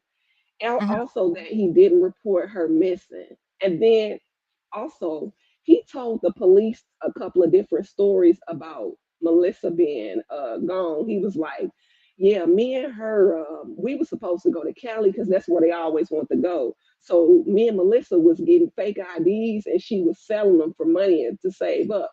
And so when she left or disappeared, I thought she just left without me and was like, whatever. Why wouldn't you say nothing? Why wouldn't you call nobody and be like, bro, where's she at? We supposed to go to Cali together. Have y'all heard from her? Okay. So I guess I think that everybody is kind of like on this. I think that most of us kind of, at least I think most of us probably think that Chris probably did it, right? Mm-hmm. But he probably gonna get away with it. Mm-hmm. It's just an unfortunate set of circumstances that they can't really prove anything. Like, even when we're talking about the DV, like, do we have a police report that says DV? All we have is this TPO order that was later dropped by her. So I don't know if we get past that. And the way they prepared this trial and the way they prepared their witnesses did not help this situation, because I have seen cold cases that come up and they actually are able to convict these people years and years later. Okay. So no, I don't. And you know, then we have Mr. How much did they look into Mr. Dixon? Like, They didn't. They didn't. like, how do we not know that it's not him? It's just too many different pieces to this puzzle that are not. And then you got this family out here that's unaliving everybody, right? Yeah. So I think what made the case go cold was when they found her skull and didn't know who she was or what if it was a boy or I'm sorry, a male or female. Mhm. It basically sat and went cold because they did find other body parts after that, but Mhm. it wasn't hers. And then a few months later, they did find body parts that were hers based off DNA. But nobody had identified her. Nobody, they couldn't, back in 98, they couldn't identify exactly who she was until Carl got arrested and was like, hey, my daughter is missing. And they like, oh, okay, give me some of your DNA and we'll see if these remains we got is connected to the person that we got in the morgue or the skull and the body parts we got in the morgue. Mhm. But so it just sat there. They and even the other detectives that were on the case, like Bruce Jordan, he was upset that the detectives didn't do more back then in the 90s too. Like he was like, we didn't question nobody. It's just sitting here. Like, why we ain't look for nothing? Why we Mhm. didn't do nothing? Okay, Matthew want to know, will you see if she knows anything about the baby that was found in the laundry hamper? Okay. Did they say anything about that? Okay, now I didn't hear nothing about that. You know, I was looking for that last night. I didn't find nothing on none of the podcasts that nobody talked about that at all.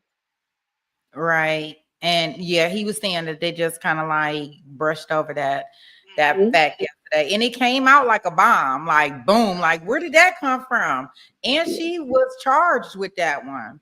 I'm Mhm. thinking during that period of time where women couldn't have maybe abortions Yeah. back then, you know, because remember, it wasn't our body then. We won't Mhm. go, but it was a time and place where, you know, that wasn't really something common. So women were doing it on their own, you know, at Mhm.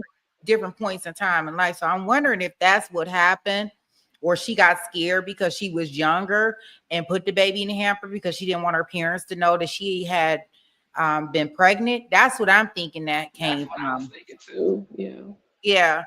I think she might have served time maybe for that because certain fact that she didn't know, you know, because of the way she disposed of the baby, you know, and before it wasn't that you could just drop your kids off at the fire station, right? Drop them off at the grocery Mhm. store or the gas station. You know, it turns out to be a lot different right now. So at this point in time where they have more resources, and I think back then it probably just wasn't the availability. I don't think it's anything like a baby and she just purposely, I don't think. Me, I don't think so too. Jason asked me why would I think that Mr. Dixon was involved? Because he was sleeping with her. Maybe he Yeah, got like he was going back to Chris. I have no clue. I think it could have been him too, just based off that too. Like any of her lovers, he could have got jealous that she kept going back to Chris because in the one of the podcasts that Tina was in, she was saying that she was messing around with the manager at the Waffle House, but sometimes she would leave Chris and go to her house and stay for a week or so, and then go right back to him. And Yeah. it was because of the kids. Like she was like, "Well, he the father of my kids, so I'm gonna go back to him." Film asked me, do I think it was a stillborn? I think it could have been a stillborn. I think because she could have been hiding it, right? You know, she could have been hiding her pregnancy and had the baby and was like, let me put the baby in the hamper. And the baby might Mm, have passed away. yeah. Yeah, she could have been pregnant by the waffle guy. I know Melissa, they say she was pregnant by the waffle guy, you know, but they don't have any evidence to kind of like support any of that. Yeah, like it's nothing. It's all circumstantial, and Like, I feel like Chris gonna get away with it because of that. Like, I don't even know how they were able to bring up charges on Chris. I really don't. I think that the only thing it was he just kept lying. He kept having a different story. Okay. He said he did bring up a good point that, the only thing that threw him off was that they said an infant versus to not a newborn. But I think that can be interchangeably. Because I think some people say infant. That's just like people when you walk up to them and you be like, oh, how old is your baby? They be like 37 months, 2 days. No, let's stop. Your baby is 3. I don't want to hear about all the months and stuff. So I just think people sometimes use stuff, depending on how you like to do it. 48 months, 2.5 days. No, 4. Like, please stop. Like, I'm not about to be counting up all the months. Yeah, so I think that we do have they plan on resting tomorrow early. So we know that they're going to be resting their case. Do you think the defense is going to put on the case? And if so, who do you think they bring up? What's going on in my life? I don't even know who they could bring up. They talked about bringing somebody tomorrow. I don't even know who this is, but I don't know. Yeah, I don't think they have to bring nobody up. I don't think they have to bring anybody up. I don't think they have to present a case or anything at all. I think that they poked enough holes, placed enough reasonable doubt in the case. I think that they should be good. Mm-hmm. I think he's gonna get away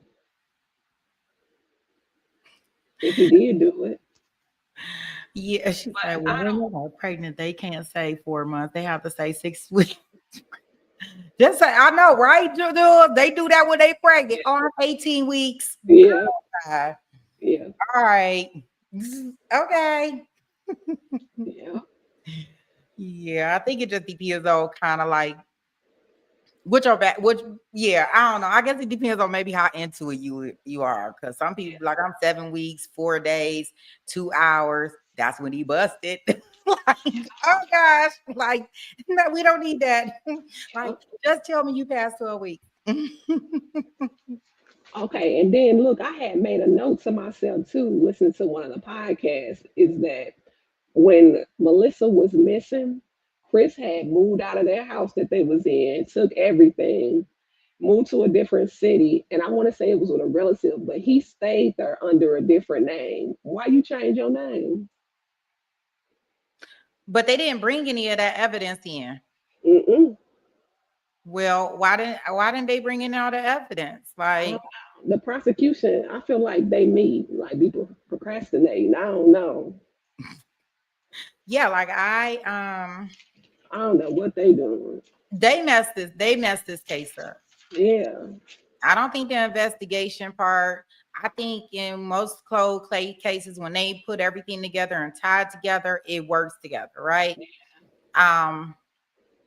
But all of that extra stuff is that they're not putting together is making the case fall apart. And we could tell even with their second witness. Hold on, Jason in the back. Jason, I'm about to bring you up. Hey. Get out. Brooklyn in the house. Out. Oh, it's hot out here. All right. Hot out here. Mm-hmm. What you want to talk about? What you got to say? What you got to say? Yes. No, I'm just listening. He coming here to dance. Yeah, there you go. He coming to dance. No, I thought that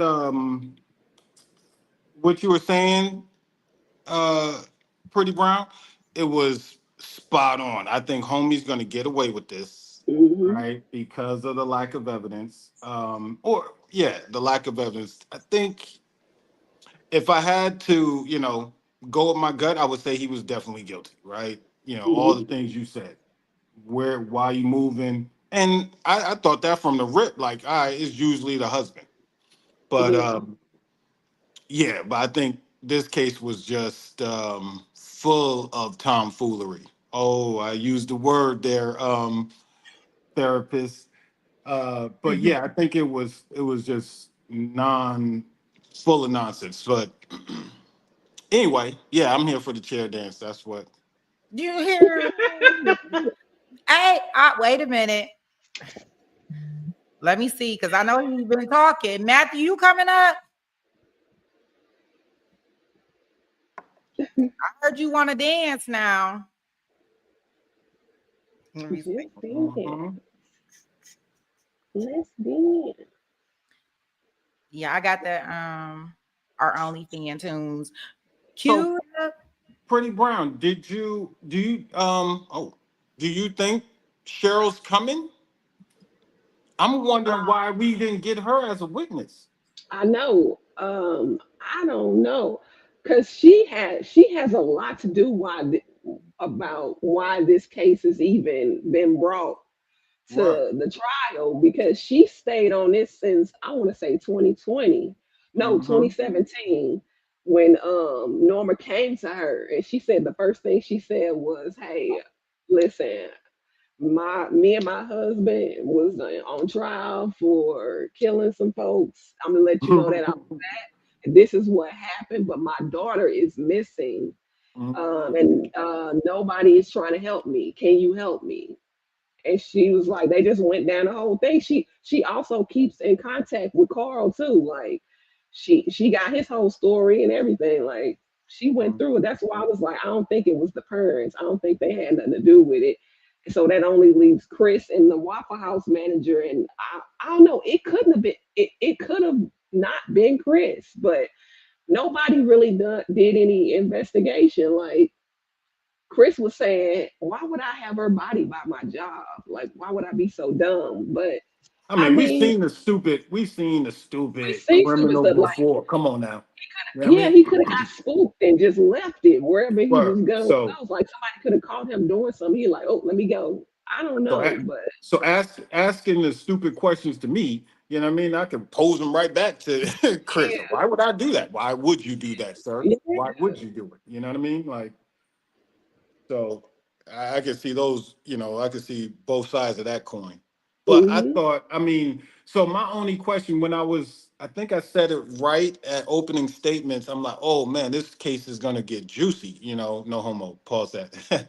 But I thought it was gonna get interesting in the way because of, the podcaster and how much she did to bring this all to light.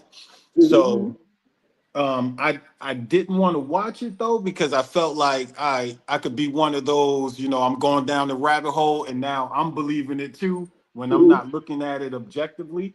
You know what I Mm-hmm. mean? So I didn't want to listen to it, but I read like the synopsis from like the reports and all that. Yeah. And I was like, yo, Shorty, I hope they bring her in because she pretty much She is pretty much why Chris worked is the here, right? case. Yeah.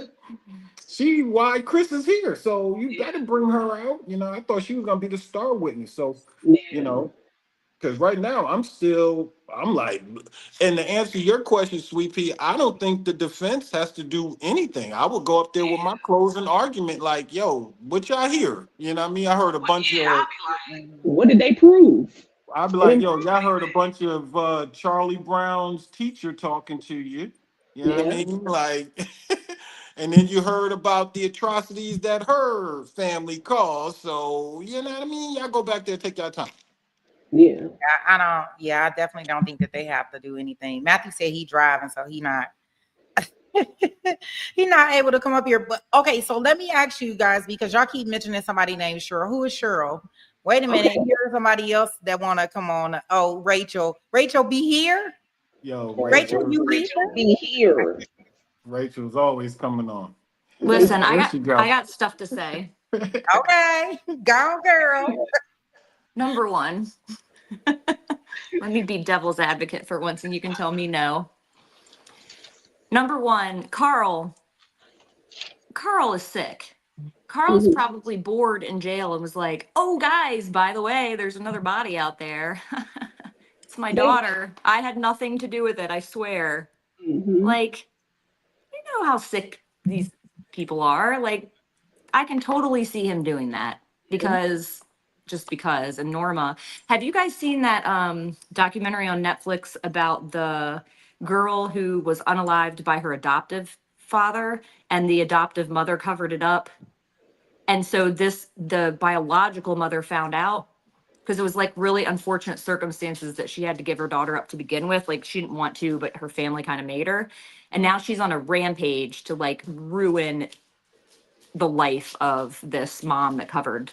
Like she knew where her body was buried in their yard and stuff. Yes. Yeah, Yes. yeah. That's what Norma reminds me of, is that adoptive mom who's just trying to cover up for the dad who unalived the daughter. I could see Norma doing that. Like she really loved Carl. Like she loved him. She still does. Yeah. But I mean, So do When he you told her to dump them bodies, she was like, okay. okay, so I got one question, Rachel. Just okay. walk me through it though, right? Mhm. They do this, and I'm gonna just say I believe you 1,000%, you know, pretty brown girl. But I'm gonna say it because I didn't see it myself. So if what pretty brown girl is saying is true, that he talked to Norma and said, hey, let's turn ourselves in so we can find our daughter, Yeah. right? If they did do the unaliving, I would want this to stay silent as much as possible, right? I mean, But I don't know why you want to get them to go out there.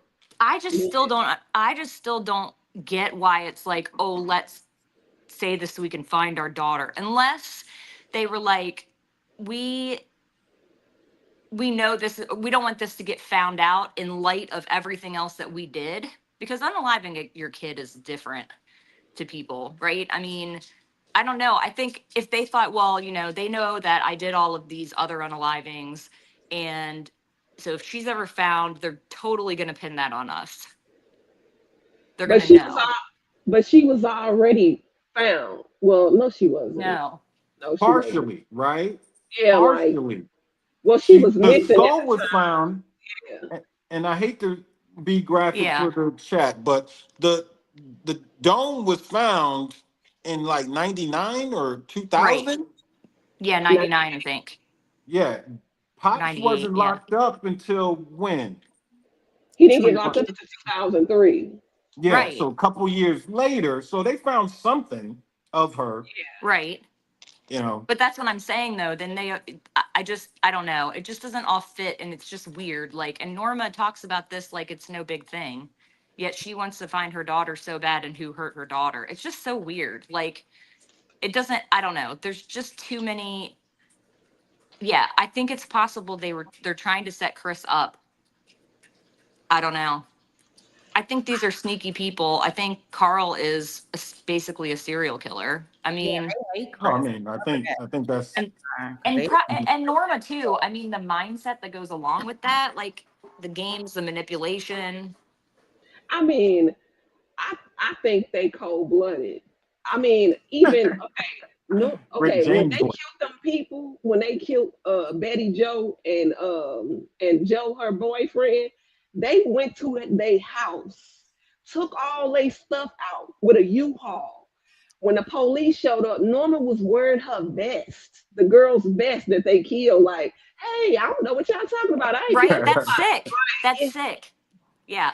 So, I mean, it's possible, but for me, I just feel like it's not their MO because those people were unalive for a reason. And the way they killed them, he shot them. He shot all of them. He shot every last one of them. Yeah. Well, we don't know how she died, but yeah, I don't know. I But- just feel like the whole dismemberment thing throws me too, because it takes a certain person to do that.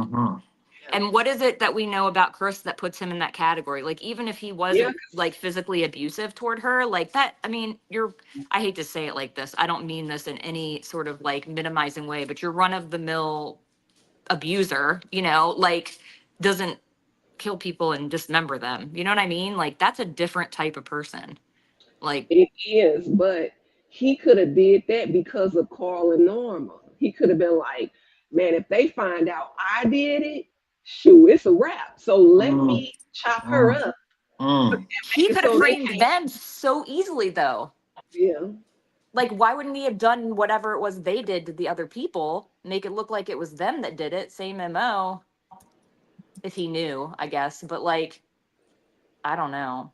I think you're looking at it, Rachel, from like if Chris does it the way Carl did it. Yeah, Now you're thinking of it in, okay, the police, right? I right. think me and your pretty brown girl thinking of it like, all right, I'm gonna make it look, I'm gonna try to make it where they can't find her because that dude, Might come dang after on the me. police. I don't want Carl seeing me. You know what I mean? Right, Like, I don't want Carl right, knowing I did this to his daughter. You know what I mean? So right. let me do that kind of move. I don't know. I mean, it's The all weird, The other but thing about Cheryl is that everything that she would say is hearsay, right? Because she wasn't an investigator. Like she's yeah, with the Cold Case Foundation, but she wasn't an investigator that collected her own evidence and so she that's would just true. be saying whatever, that she reviewed the case and this is what everyone said. And I don't think they can do that.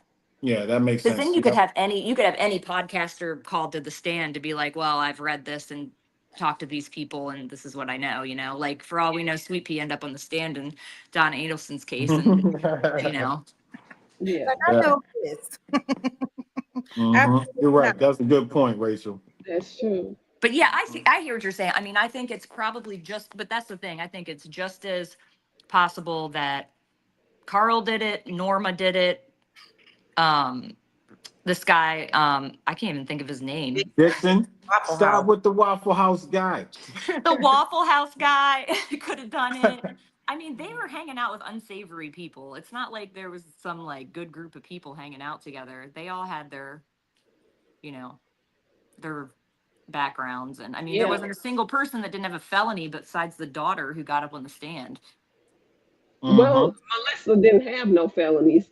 I don't think Well, no, I don't not her. I Yeah, don't not even her. think I don't think Chris had a felony. They was doing like petty stuff. Like Yeah, but I Stupid mean, you still stuff. have run-ins with the law. Right. There's still bad. Yeah. I mean, everybody starts somewhere, right? It's so petty that's crimes and and that's okay.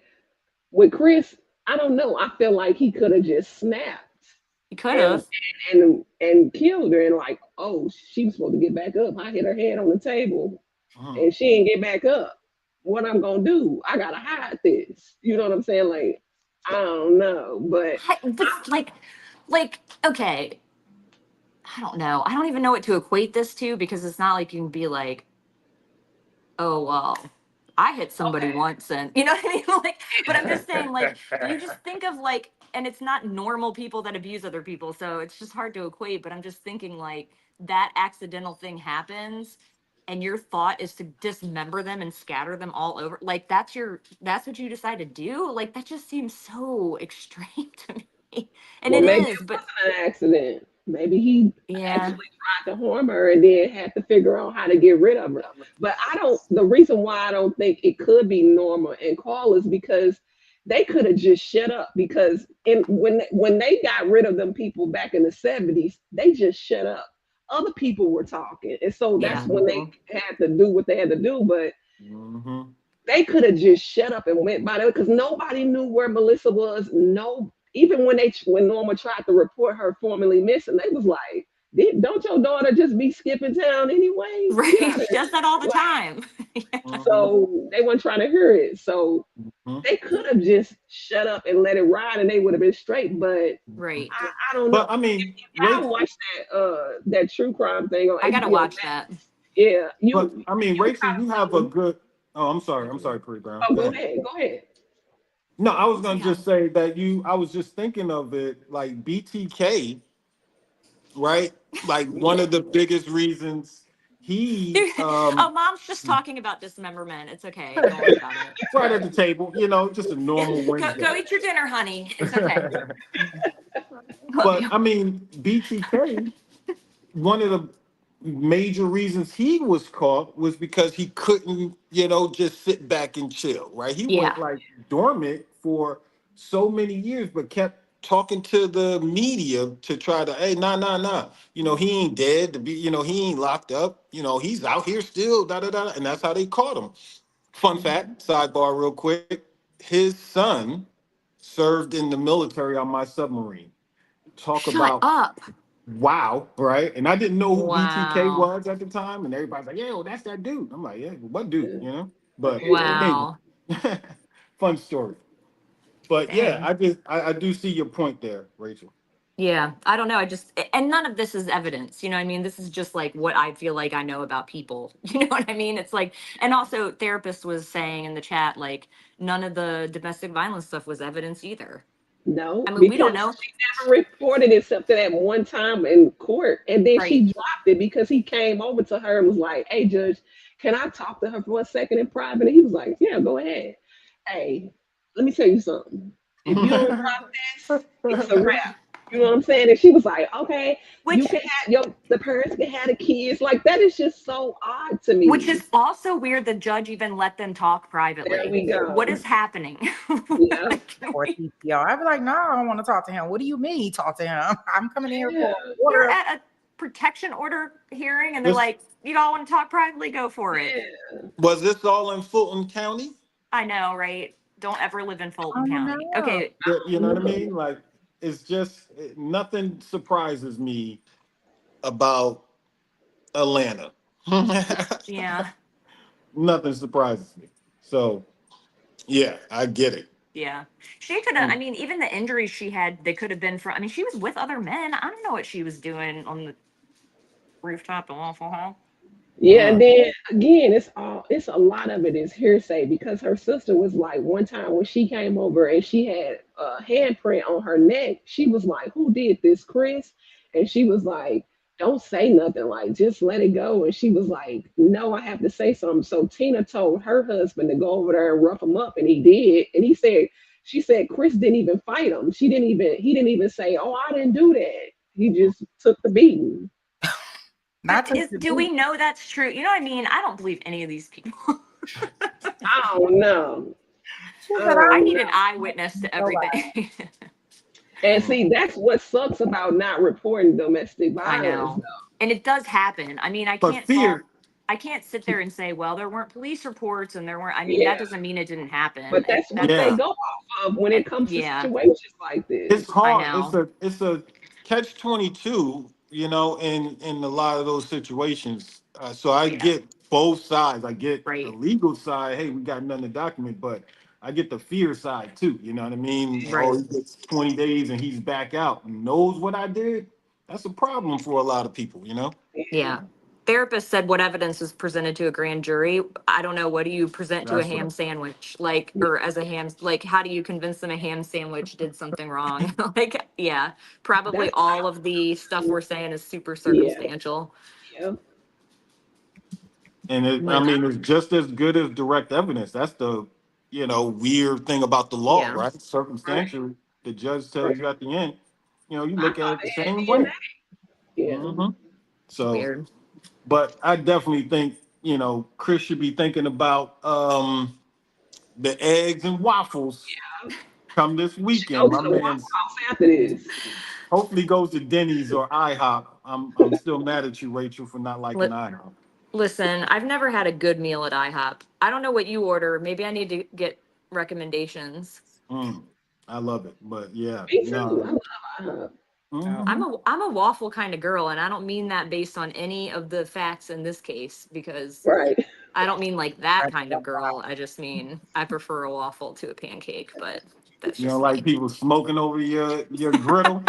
You don't Right. know they're doing that in the IHOP kitchen too. Just because you can't see it doesn't mean it's not happening. Hey, I can be ignorant. I can and be blissful. I'm fine with that. I am fine with that. Call me ignorant all day with that one, but I do not want to see you smoking over my eggs, bro. Stop Mm-mm. No, Moreldia, that rooftop's dirty. it. Are you Mm-mm. reading the comments, Rachel? I am. I can't chat, but I'm reading the comments. Well, I do appreciate everybody coming up here today. Y'all know I gotta do mommy duties. Yeah. Me too. Mhm. No, I'm like, I got all these people. Now I got to do mommy duties, right? Who wants to do that? You work very hard. I know. We got an appointment today. Cool, Oh, cool. Well, thank you, Sweet oh, Pea. I don't know about a quick appointment's chair out of the way dance, but before we I'm get out. to next week, right? Yep, yep. But All right, guys. you Have a know, good that's night. always busy for us. But yes, I definitely appreciate Jason, Rachel, Pretty Brown giving us the tea, right? I definitely appreciate you guys coming up here. This was very, very, very awesome. I just wish I had more time. They should have got out of court early, like they did yesterday. Did they want to be talking about some jury instructions? But yeah, unfortunately, we got an appointment at 4:30, and it take me all of an hour to get down to Chandler. I'm coming down there by you, the Jules. Yeah, so it take me a minute to get down there, so I better be moseying on off. Well, tomorrow I think that I'll put 2 notifications out there. I am going to put one out there, and we can actually look at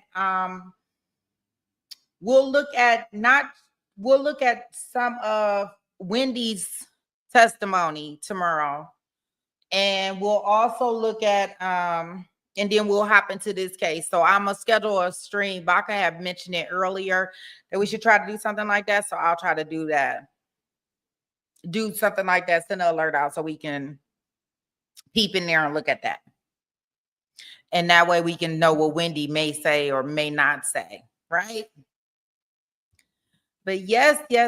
Thank you all for coming up. Thank the mods. Thank you, chat. Thank everybody. We will be back here in the AM. State is going to rest their case, and we're going to see if defense going to present one. All right, guys. Thank you. And remember, you were in the right place today, where there are no filters, no fluff, just facts, so you can be the judge. All right, guys, have a great one. I'll see y'all in the AM.